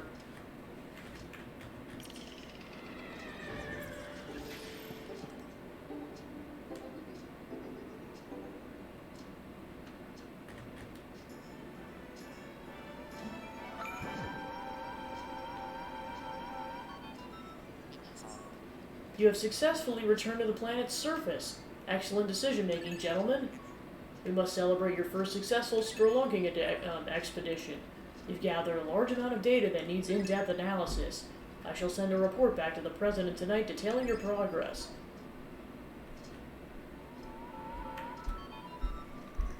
Olimar Louis, since you'll explore a new area tomorrow, today's work is done. What? You still want to work? Unacceptable. You may not realize it, but you were exhausted. You should take as much time as a much-needed rest, as you'll have all the time you need to collect treasure. Haste makes waste, so take it slow and steady. So yeah, pretty much like that's the game's way of telling you, like, there isn't a day limit. Unlike the first game where you have 30 days to complete it. With this, it's like, yeah, just take your time with it. You're still on the day system, but like you got as many days as you need.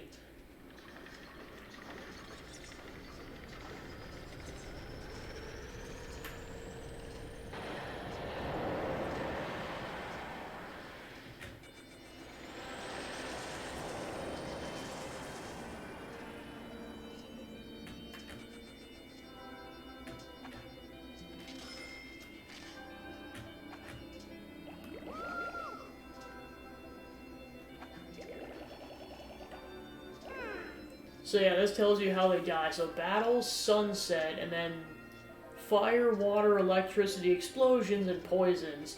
So the 4 elements you're going to run to in this game, plus explosions.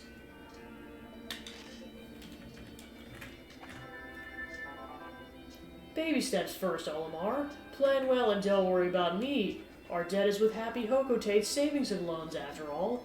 Besides, there's nothing left to repossess, so ha!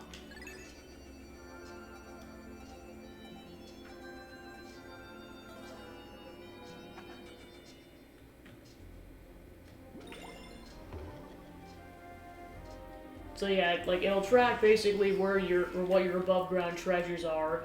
It won't tell you how many you've gotten in total out of like X number until after you've gotten the debt paid off, but that will show up at some point. But at least for caves, it'll tell you like you did this. So in terms of the Valley of Repose, I do not recommend coming back here until you have at least the blue Pikmin, which I think you have to get the yellow Pikmin in order to get them. So yeah, do not come back here until you have all 5 Pikmin types. So we're going to the second area, Awakening Wood.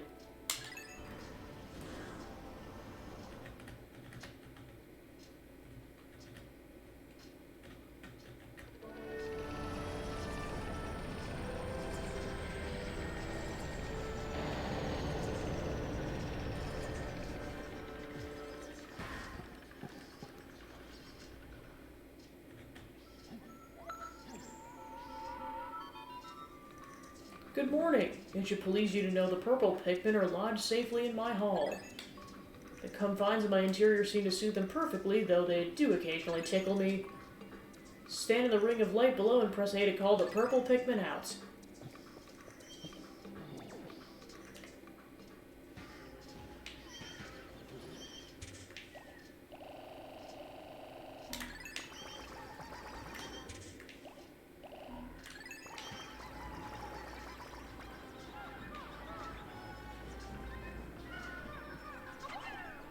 So yeah, like I said, you can only propagate purple Pikmin more so with candy pop buds.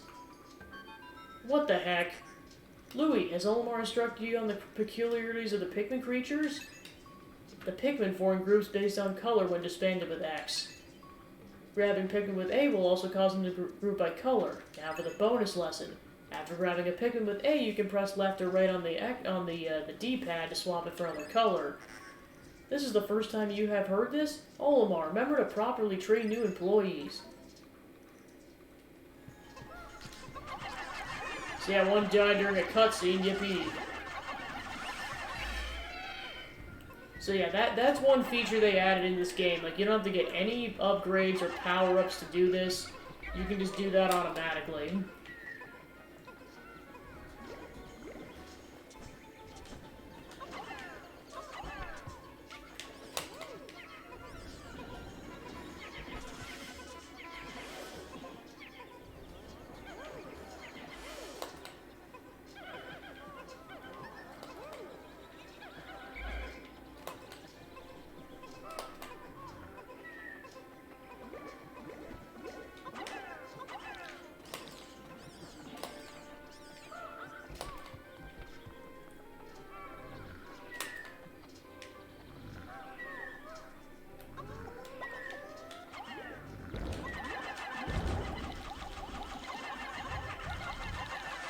This is why I recommend using purples in battle, because if you chuck them on an enemy, it'll stun them.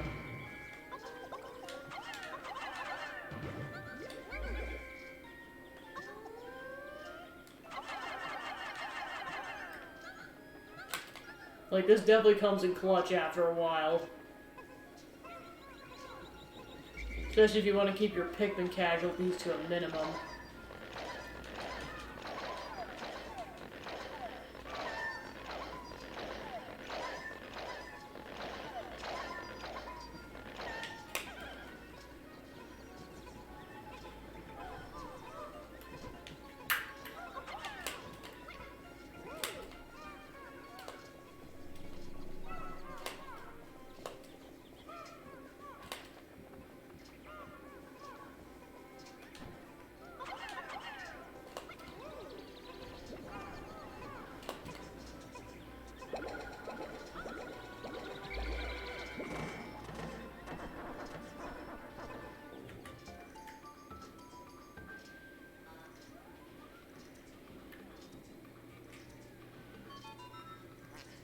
Olimar, we have a problem. The onion has ceased ejecting seeds. Is it malfunctioning? Interesting. It now seems the number of life forms within the onion has increased. Didn't you know that no more than 100 Pikmin will venture out on the planet at once? But I currently observe only 95 on the surface. Could there be wild Pikmin somewhere?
Astounding! The red berry contains an ultra-spicy essence. It does not appear to have any monetary value, but I shall research potential uses for it. Bring me another specimen.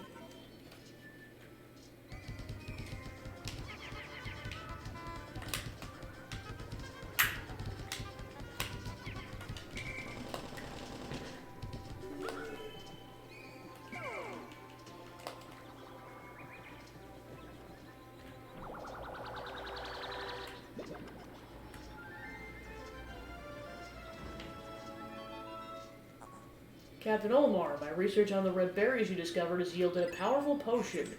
Behold the Ultra Spicy Spray. Although it's untested, I believe it'll have spectacular results. Spray it on all your Pikmin by pressing down on the D-pad. When necessary, I can produce 1 bottle of spray from 10 berries. Press start pause to contact me and confirm your berry count. Look at L on the radar screen.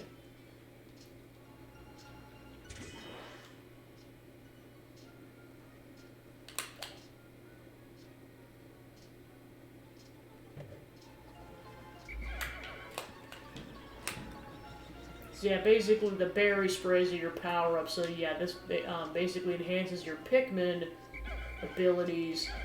And then there's a super bitter spray, which basically freezes an enemy in place for a certain amount of time.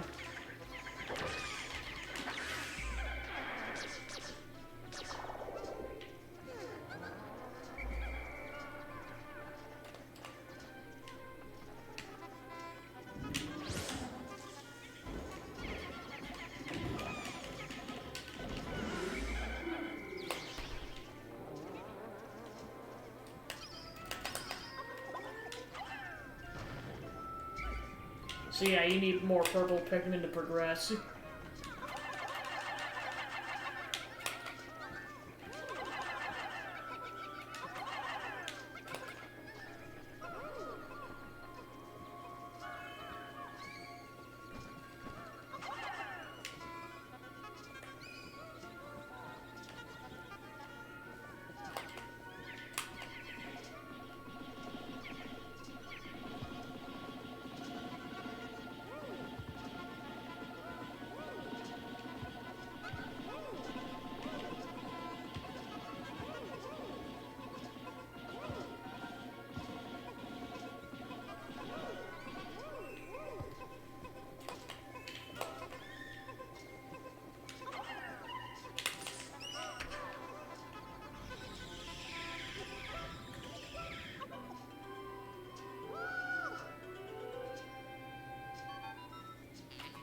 The Pikmin that drank the yellow nectar instantly matured into flower Pikmin. It appears to have enhanced motor skills. What a wondrous nectar! How intriguing. Like plants, Pikmin mature from leaf to bud to flower. Captain Olmar, you must share this information you have with your subordinate, Louis.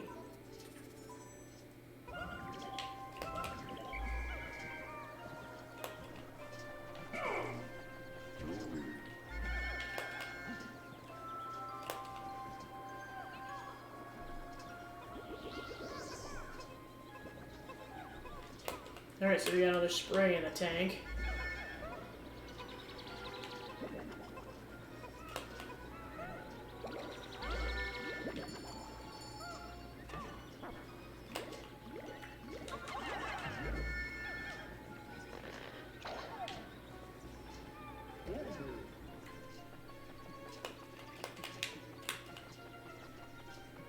Alright, so that's everything you can do for now. So into this cave we go.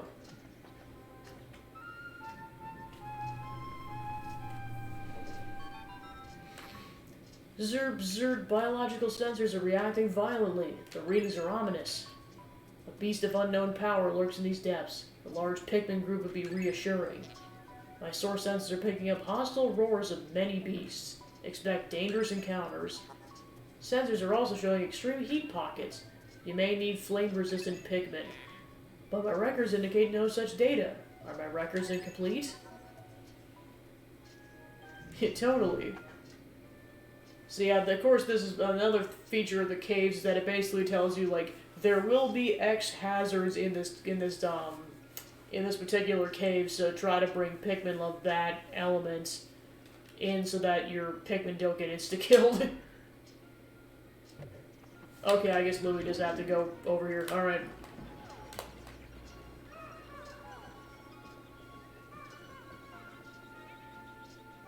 And of course, I could keep farming spray until the cows come home, but I at least want to get in the cave before it gets to be too late in the day.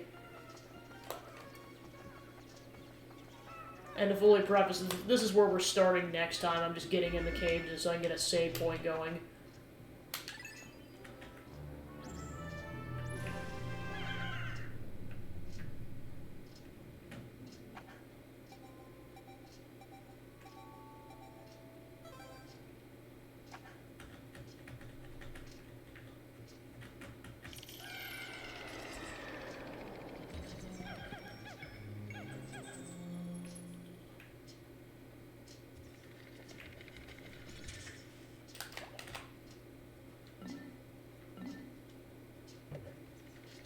Alright, so we will leave off with that and start with that next week.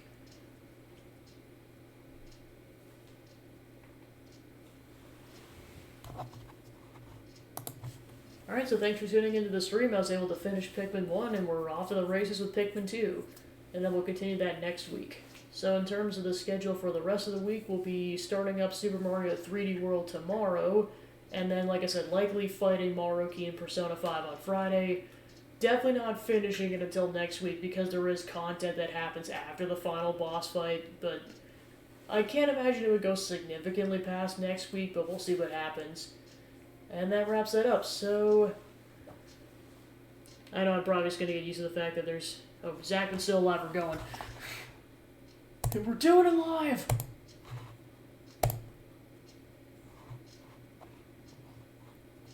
Alright, we're rating Zach in 103 because he's still alive. Alright, thanks for tuning in to Devil's Cry. Have a good night.